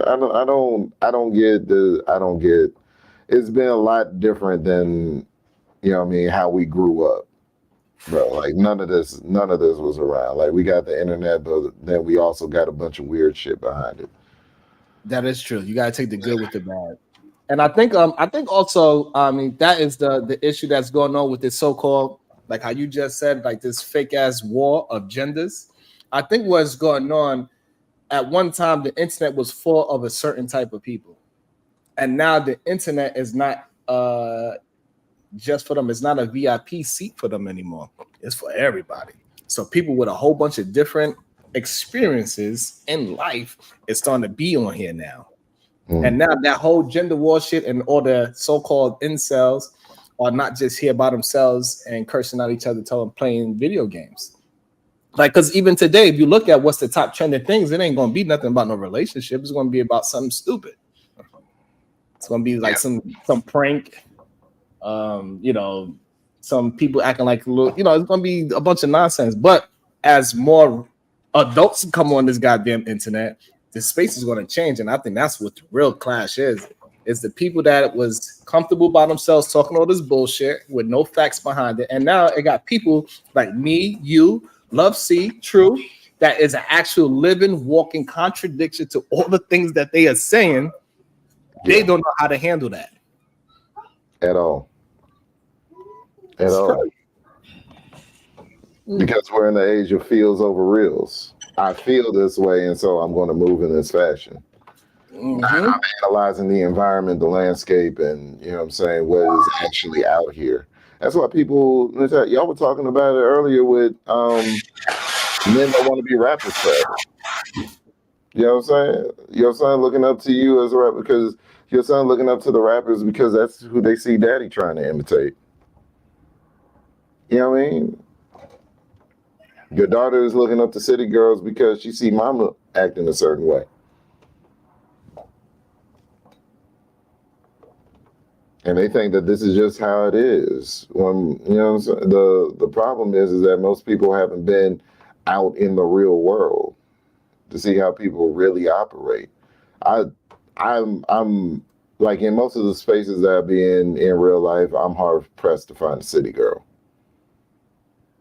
I'm hard pressed to find a city girl, fam. Great observation. That's true. Now that I'm thinking about it, the closest thing we got to a city girl is what? Tyranny?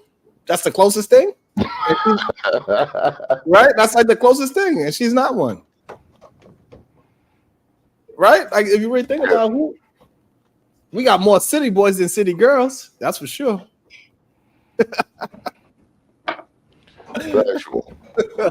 I'm not of the mind to always, you know what I'm saying? I'm not of the mind to, I believe. It's not no nowhere close to a city girl. You said what, see? Tyranny is not close to a city girl. That's exactly. He said closest. I know what you're saying, but I'm just making I'm making the statement like she look, and she is not even close to a city girl. Correct. Of what the put her in that category. Tyranny has been married, and she had all of her children within wedlock. So that part not true, but yes. Oh, okay. But to my understanding, from what I'm just saying, she's been married and she had her children. I don't know if it's all of them. I don't know. She had her children within wedlock. So, you know, that's something that people around here are saying, you know, can't be done and will never happen for a lot of people.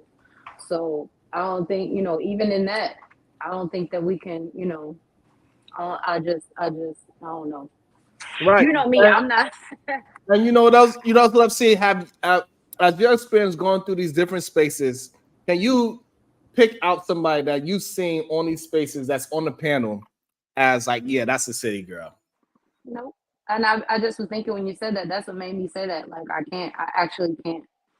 Yeah, so I'm gonna make a very good point that we hear all this talk about these city girls and all this, that, and the third, but we don't actually see them ever pop up. I don't know. It's a little strange. Yeah, you got a point. That's strange. All right, but I'm gonna have to drop down, Sharon. Got to get to the. Thank you for stopping by. Thank you for hanging out with me. Thank you for giving your great insight on things. It's always a pleasure talking with you. And you know you are always welcome. I want you to come as much as you can to give out insight. I'm gonna try to keep the topics moving so I can actually induce you to come up and give your insight and try to trigger you to come up. Thank you. I appreciate it. I love talking to you. It's always very thought-provoking, and it's good to have that perspective from somebody who has a lived experience. So I appreciate the experience and the wisdom that you bring to the space. Omni, you too. You don't speak often, but when you do, it's impactful. The chat's been great. I haven't been in the chat since I've been up here, but great. I hope that you are able to jump on here often when you have the time. I'm looking forward to it. Likewise, I make time for Sharon. Yeah. Figure it out. I'm out You here. just set the same schedule? I'm gonna do my best to keep up the same schedule. Yeah. Got you. Goodbye to Mrs. Bracy. Tell Anya and the children goodbye. You guys have a good afternoon. All right. Yeah, so I started a show because these men was attacking me on this other show when I was with Ali. They were just beating my ass, kicking me up and down the damn streets. I ain't even do nothing to them. All I did was give them my point of view. I tell them how I disagree. Okay, that part I didn't see. So you got it queued up. I do have it queued up, and we was re-reviewing it because Truth was there. We're gonna just start from here. I don't know what part I got queued up, but we'll start from here. We'll get it. Let's take that from what I said. No. 1, 2. Sharon, did you get that? There you go. I didn't. I just joined in, so that's why I'm listening, so I can catch up on the conversation. So that's why I ain't chiming in yet. I'm trying to catch up on the conversation. What I took from you, Ali, is that it's still a one-sided equation. You're not getting the full part of it. My wife of almost 10 years is a good woman, but if today onwards I stop being the man that I am, stop giving her structure, stop being the leader, I will eventually condition her to go out back into the market and look.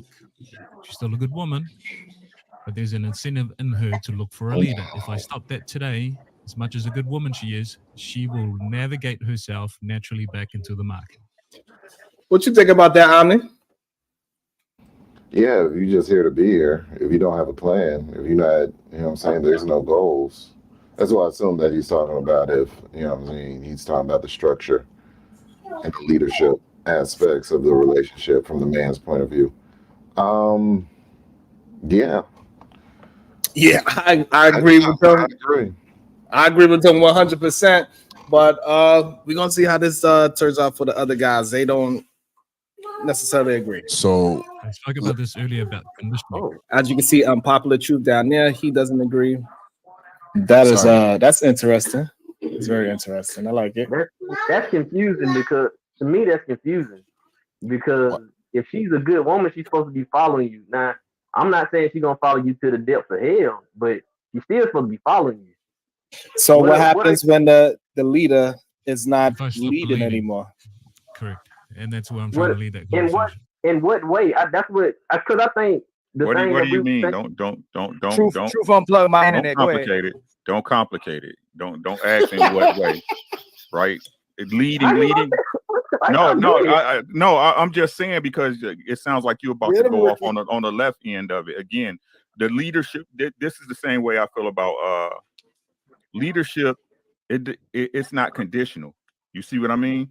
So right, I'm with you on that. That's what I was trying to get to. That's what I was trying to get to, but I ain't know. Okay, I got you. Go ahead. Right. So if he's saying that, again, I think all men can agree with this. It's just like you said, your woman expects certain things out of you, just like you expect things out of her. Let's keep it a bean, right?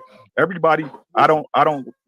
When people say to simplify, your relationship is transactional. Don't let nobody fool you, right? Your woman's with you because she benefits. You're with your woman because you benefit. Let's keep it a bean, right? The thing is, again, people don't want to understand the rules that go with these transactions, right? So again, if you're not leading, right? Now, how is my opinion, guys, I'm just reflecting, right? I've been through this already, right? So I look at it like this. If I'm doing something because I'm busy, right? I'm out here getting money. I'm up here buying the house. I'm out here my woman. I'm doing what I need to do. If there's something that she feels that I'm lacking, it's her job to communicate that to me verbatim, right? So I can make the accurate. For one, I need to assess, really, is you lying to me, right? Or if it's something that's really a problem. Facts. Right? Now, if she's a good woman, what she's doing. Bars again.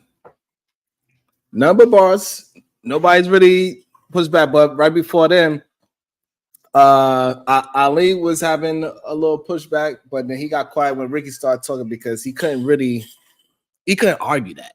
Like, I don't know how can anybody argue, but somehow Unpopular, he was trying to act like he was confused, but there ain't no arguing that, in my opinion. How else can you move? But where was that? I think it was 153 is when the contention started to happen. Let me move on to there. All right, here. So far, I'm pretty sure you in agreement with what Ricky was saying, Ami. Maybe it's something wrong with my thing? Because I don't think maybe Ami not there. I'm sorry, I'm muted, brother. Oh, okay. Yeah, I was talking this whole time. Yeah, communication is key. Communication is key is what I'm saying.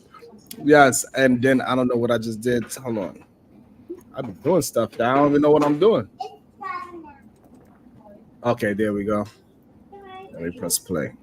For somebody else, I got to pick up your friend, your sister from the airport. I'll blow a tire. You know what I'm saying? Yo, we done all been there. You know what I'm saying? So I think people are crazy if somebody, I'm gonna get in a relationship and sit on my butt. That's crazy. Yeah. I had to pull up. I had to pull up one of my boys. We incentivize that.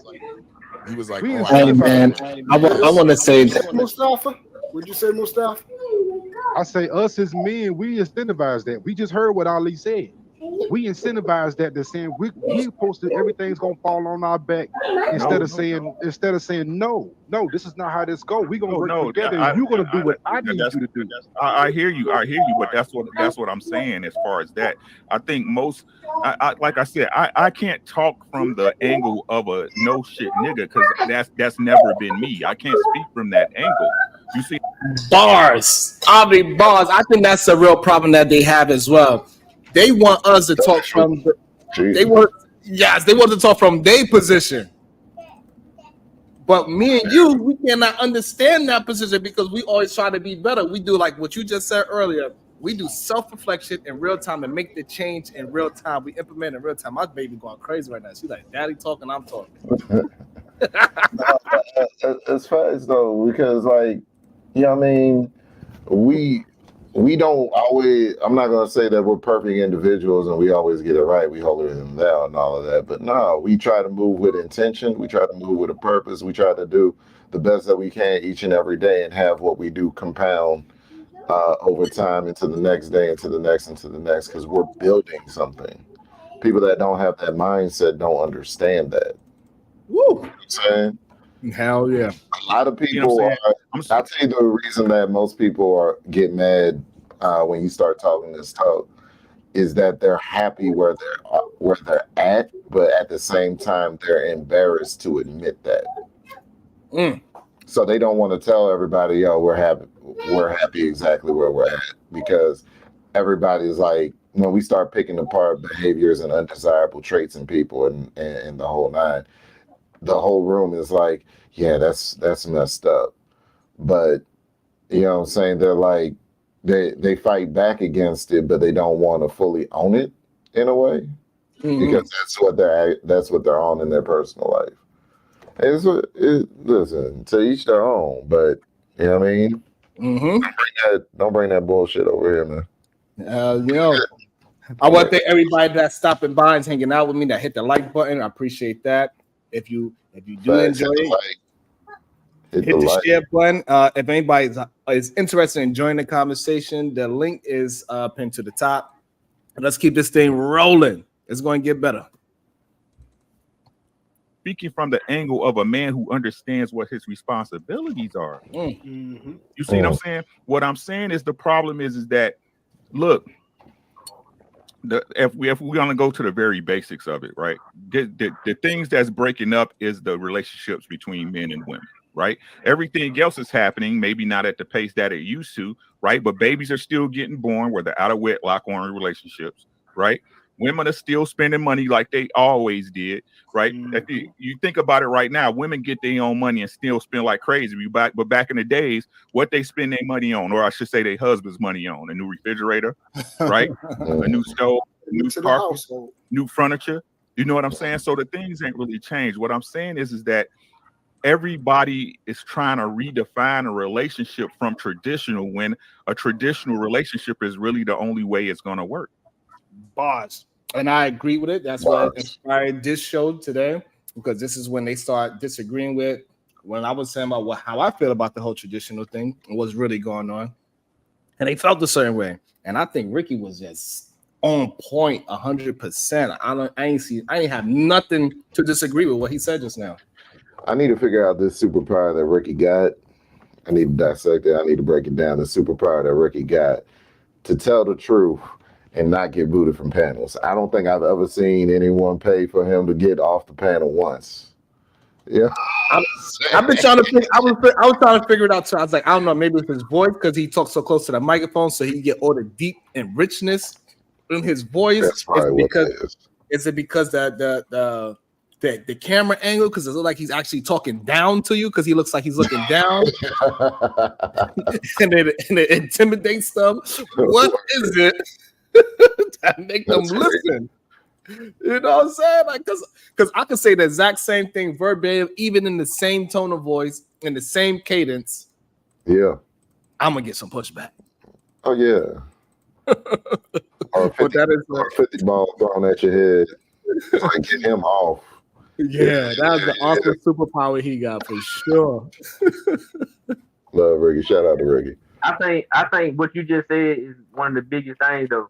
And I think, and I don't know if everybody caught it, it's the changing of definitions. A lot of people changing the definitions just like traditional. Women are changing the definitions of these things to suit today's stuff, which you can't do that if you're gonna go with the traditional in the sense of what it used to be. You can't change it, and that's what's going on with society today. Everything, even then, traditional has changed. Like traditional used to be back then. Like they'll work with us, they hunt with us. Hey, I want to point out that somebody interrupted this guy and he didn't say a word. All right, he didn't say a word. Let's see. It was hunting and gathering with us. Right. But nobody want to think about that shit. They changing it so much that it's just traditional is only on the men's side. Like we the only ones supposed to really how they saying men are the only ones supposed to be traditional. They can be whatever they want to be. To be honest,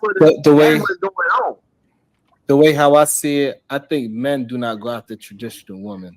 The women that are modern and have traditional values, men today do not actually go out and seek those type of women. It's plenty of women that want to be. Well, finding something good never been easy. This is not about what is easy to find. This is, and you are talking into the point that what I'm saying, y'all want the most easiest thing to find instead of actually go out there and put in the work and find a traditional woman. If you're a traditional man, you are not going to just walk outside. Hold on. You're not going to just walk outside and throw a stone and find the greatest woman of all time. You got to go out there relationship and dating education isn't really. So Sharon, why most men still not get married? Yo, that's three different people that jumped in. This nigga Sharon the fuck up. Shut This nigga that's saying the exact same thing that the last nigga was saying. Shut him.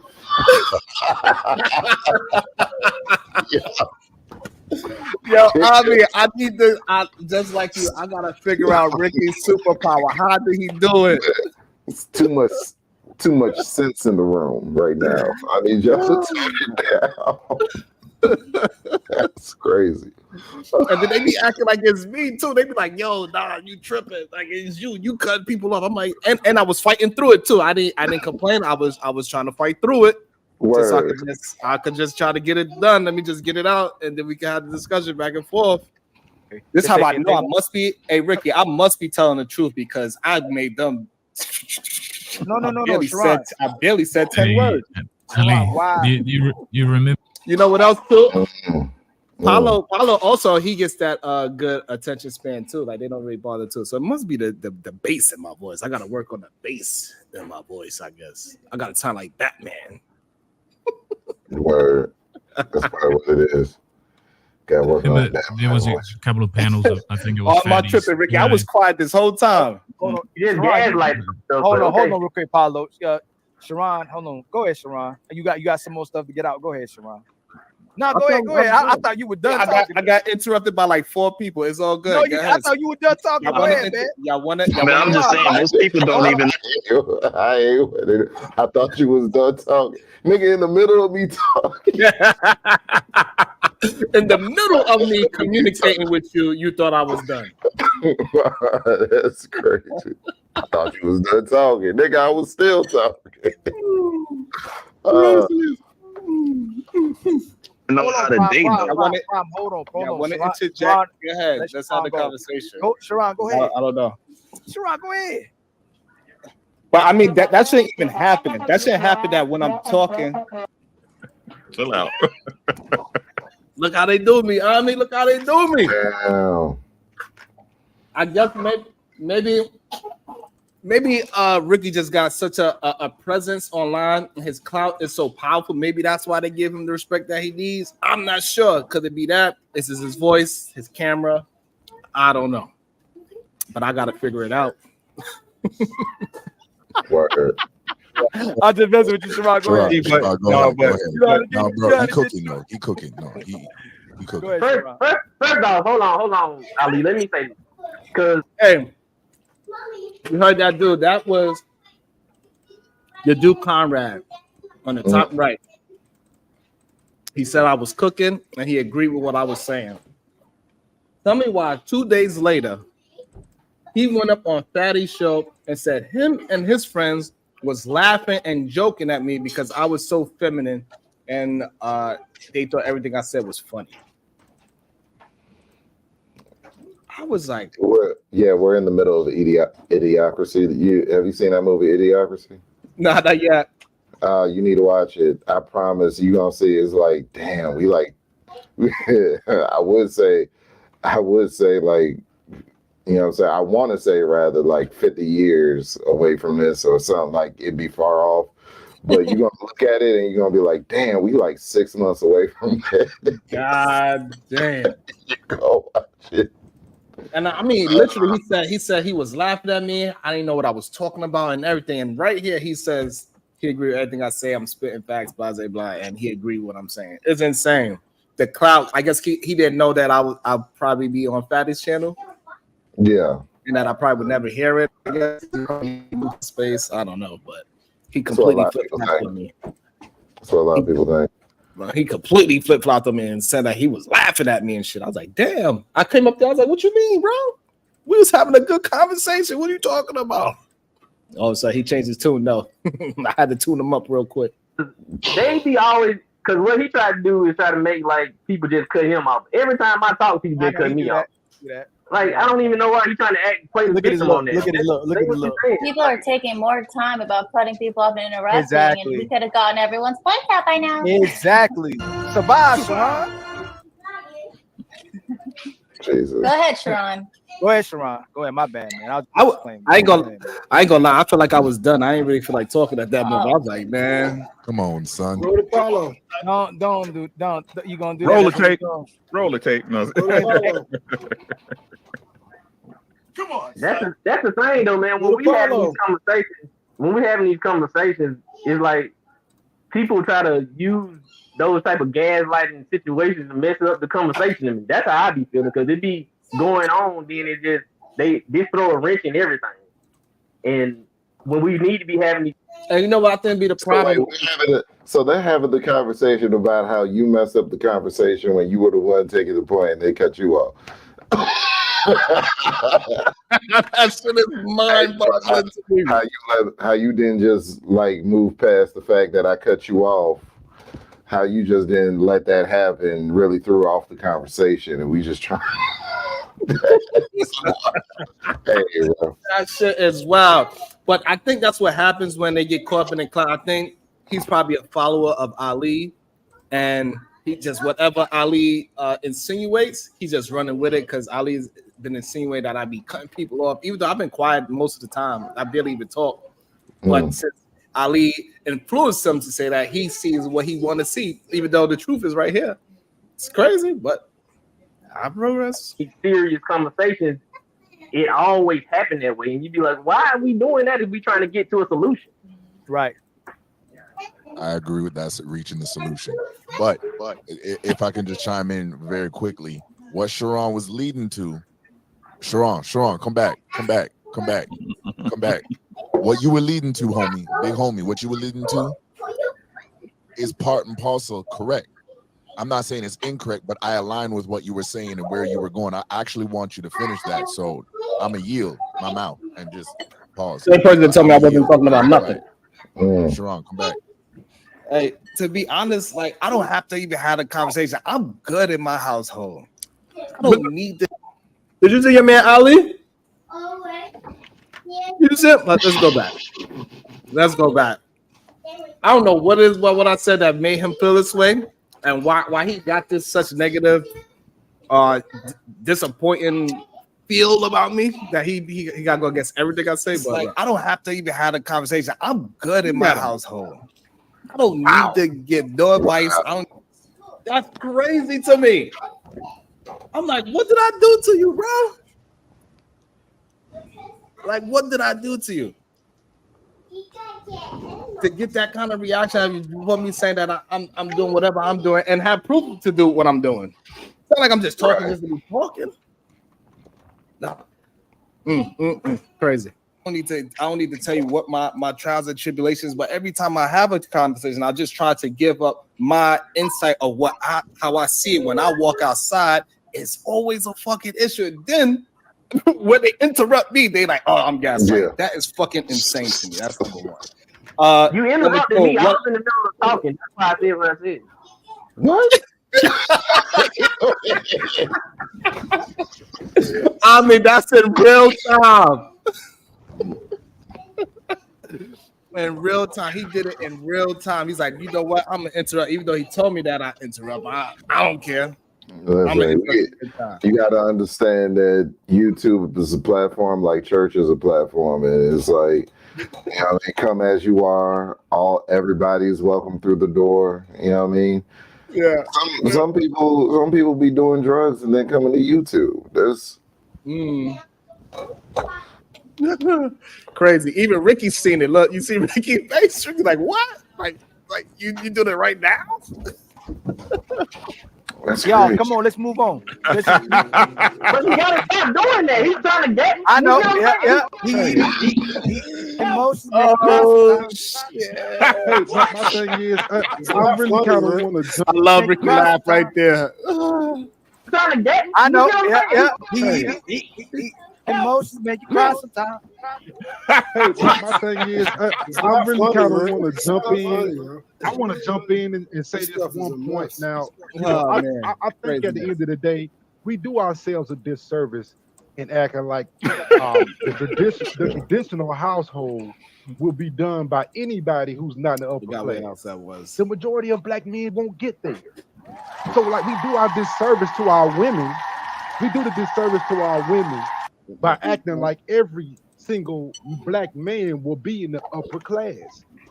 Can I push back on that? I'm sorry, I'm broke. I don't know what y'all talking about. I'm broke as a joke. I'm broke as a joke, right? See, again, no, I'm not arguing your point, Mufasa. I just want to make a point, right?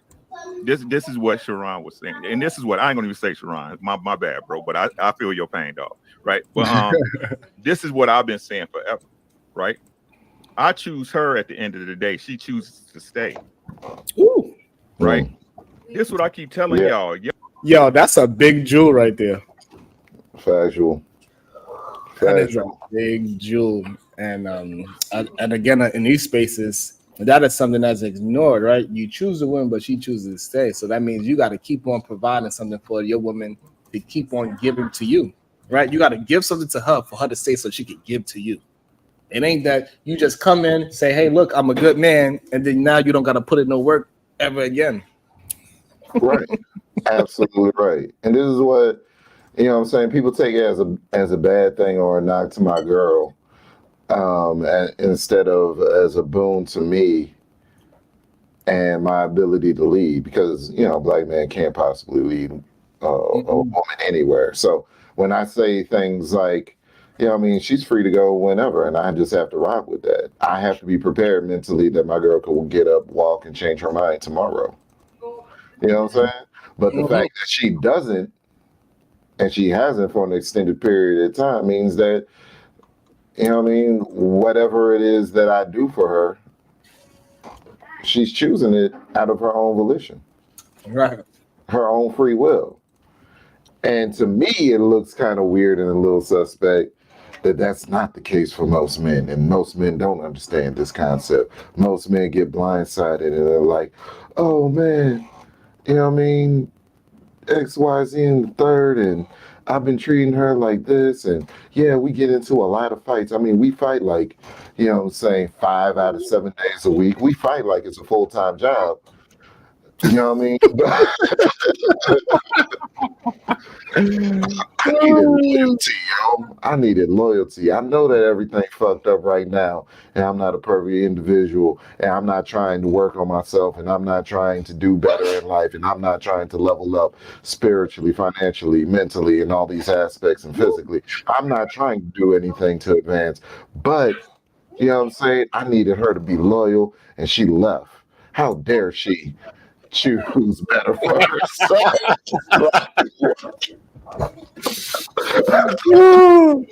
It'd be crazy that's my part from the conversation. When, you know what I'm saying? Because I do get that some females be fucked up out here, and not every female is perfect. And I understand the game, but where I depart from the conversation is where you had nothing to offer in the first place, and you just brought a bunch of chaos and confusion into that woman's life instead of offering and leading and offering her the thing that you want most, which is peace. We always talk about a man's peace, but we never talk about the woman's peace. Never. They're supposed to just stuff her. It's crazy. Y'all the one who allow a woman to dictate what your provision is. Oh, let me remind a woman to damn. Right? This is what I keep telling y'all. Y'all the one who allow a woman to dictate what your provision is. Damn. Right? It's my job to provide the necessities, nigga. Anything else extra, you go get that. Anything, y'all, again, we supposed to be leaders, but yet y'all let women dictate the terms of your relationship. Damn. How do they not vote this nigga off? I don't think they understand how greasy he's talking right now. But listen, I highly appreciate you, Reggie. It's just we analyzing the superpower that you have. Because you be direct, you directing it to niggas. You know what I'm saying? You know what I mean? You telling them what it is. It's crazy. Like he just talking just straight drop. It's crazy. Yeah. But let one of us do that. Oh, nigga. No, vote that. Get that nigga off. Vote that nigga off. Cut him off. Right away. Cut into what he's saying. Yeah. It's crazy. Right away, too. I mean, I started talking. 3 people started talking. and they didn't stop until I stopped. They wasn't. If I would have kept on talking, they would have kept on going too. But I'm glad they was able to get it out. I don't know if they're going to implement anything that he's saying, but he is spitting bars. Yeah. This is where I want to go. This is how I want to live. This is not it. No. Right? I serve my wife. I serve her. I am at her service, but she submits to my service. What I do is good enough for her. Woo! So, Jesus. Bars. I had to pause it for that bar right there. That is a bar. Factual. You hear what I said? Stop dealing with bitches that you ain't good enough for. Nah, but they good for all these bitches. That's what they. The song. I just want to fuck every girl in the world. That's what they are. That's what they be on. But they don't want to impart wisdom and understanding, maintain the like anything that's responsibility related. You know what I'm saying? Where you pour value and add value into a person's life, they want to divorce themselves from. But you know what I mean? They'll fuck though. You know what I mean? They gotta throw that out the window. But for some reason they taking that advice from Ricky. So I guess we gotta love it when it comes out sometimes, and hopefully people can take that advice and run with it. Stop thinking that you are the person for the Instagram model. I'm sorry, Lori Harvey is not for you. You are the regular common man. Lori Harvey is not for you, bro.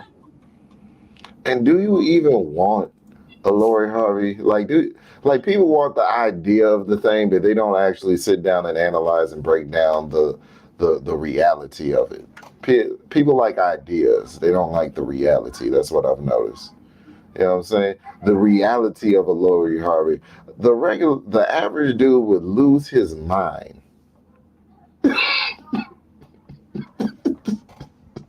Absolutely. Would lose his mind trying to keep up with Lori Harvey. I mean, Michael B. Jordan, she's going to be gone anyway.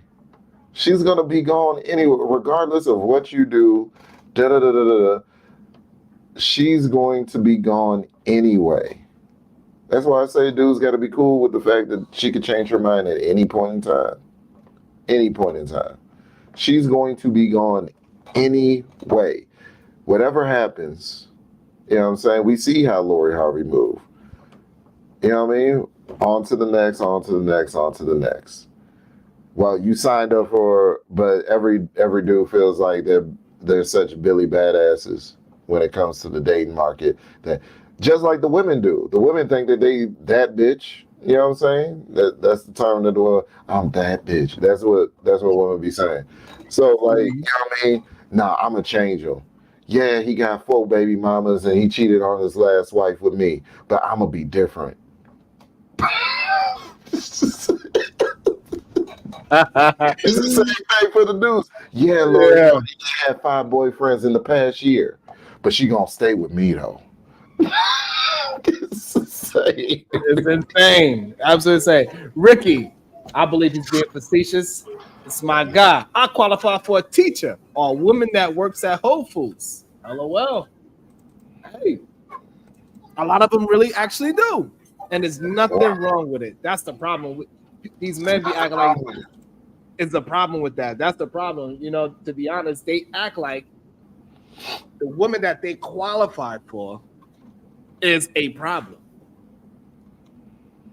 And it's okay because they got pretty women in every field, whether it's a fast food chick, nurse, oil rig, construction, the little mamacita selling mangoes on the side of the road, whatever it is, it's at least a decent one in every field. But my house is getting a little crazy, and it's a time for the kids to get a little loud and wild. Is it coming through pretty clear? I feel you. Yeah. It is.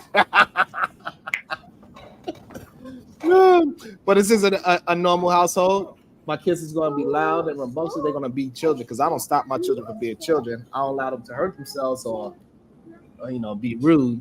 But I do allow my children to be children. And now when she hear me talking, she's over here talking to her toys as she's a lecturer, like she's the teacher. It's hilarious to see her in her imagination. It's amazing to see kids' imaginations. But I hope that you come more often. I want to thank everybody that did show up. I'm doing my best to rebel against the remedial rhetoric that be going on in these streets, these YouTube streets. And we're going to change the narrative, Ami. We're going to change the way people eat, think, talk, everything. Give them a different perspective. I'm not saying that they got to do it 100% the way how I do it, but at least implement some of the things that we learned in our experience of life. And hopefully they could do the same as well for people that needs it. And for us that just like-minded, we like to hang out with each other and build, let's do that as well. Because we're like-minded, you know? Absolutely. I appreciate you. Thank you, Ricky. Peace. See you later. Great show, man.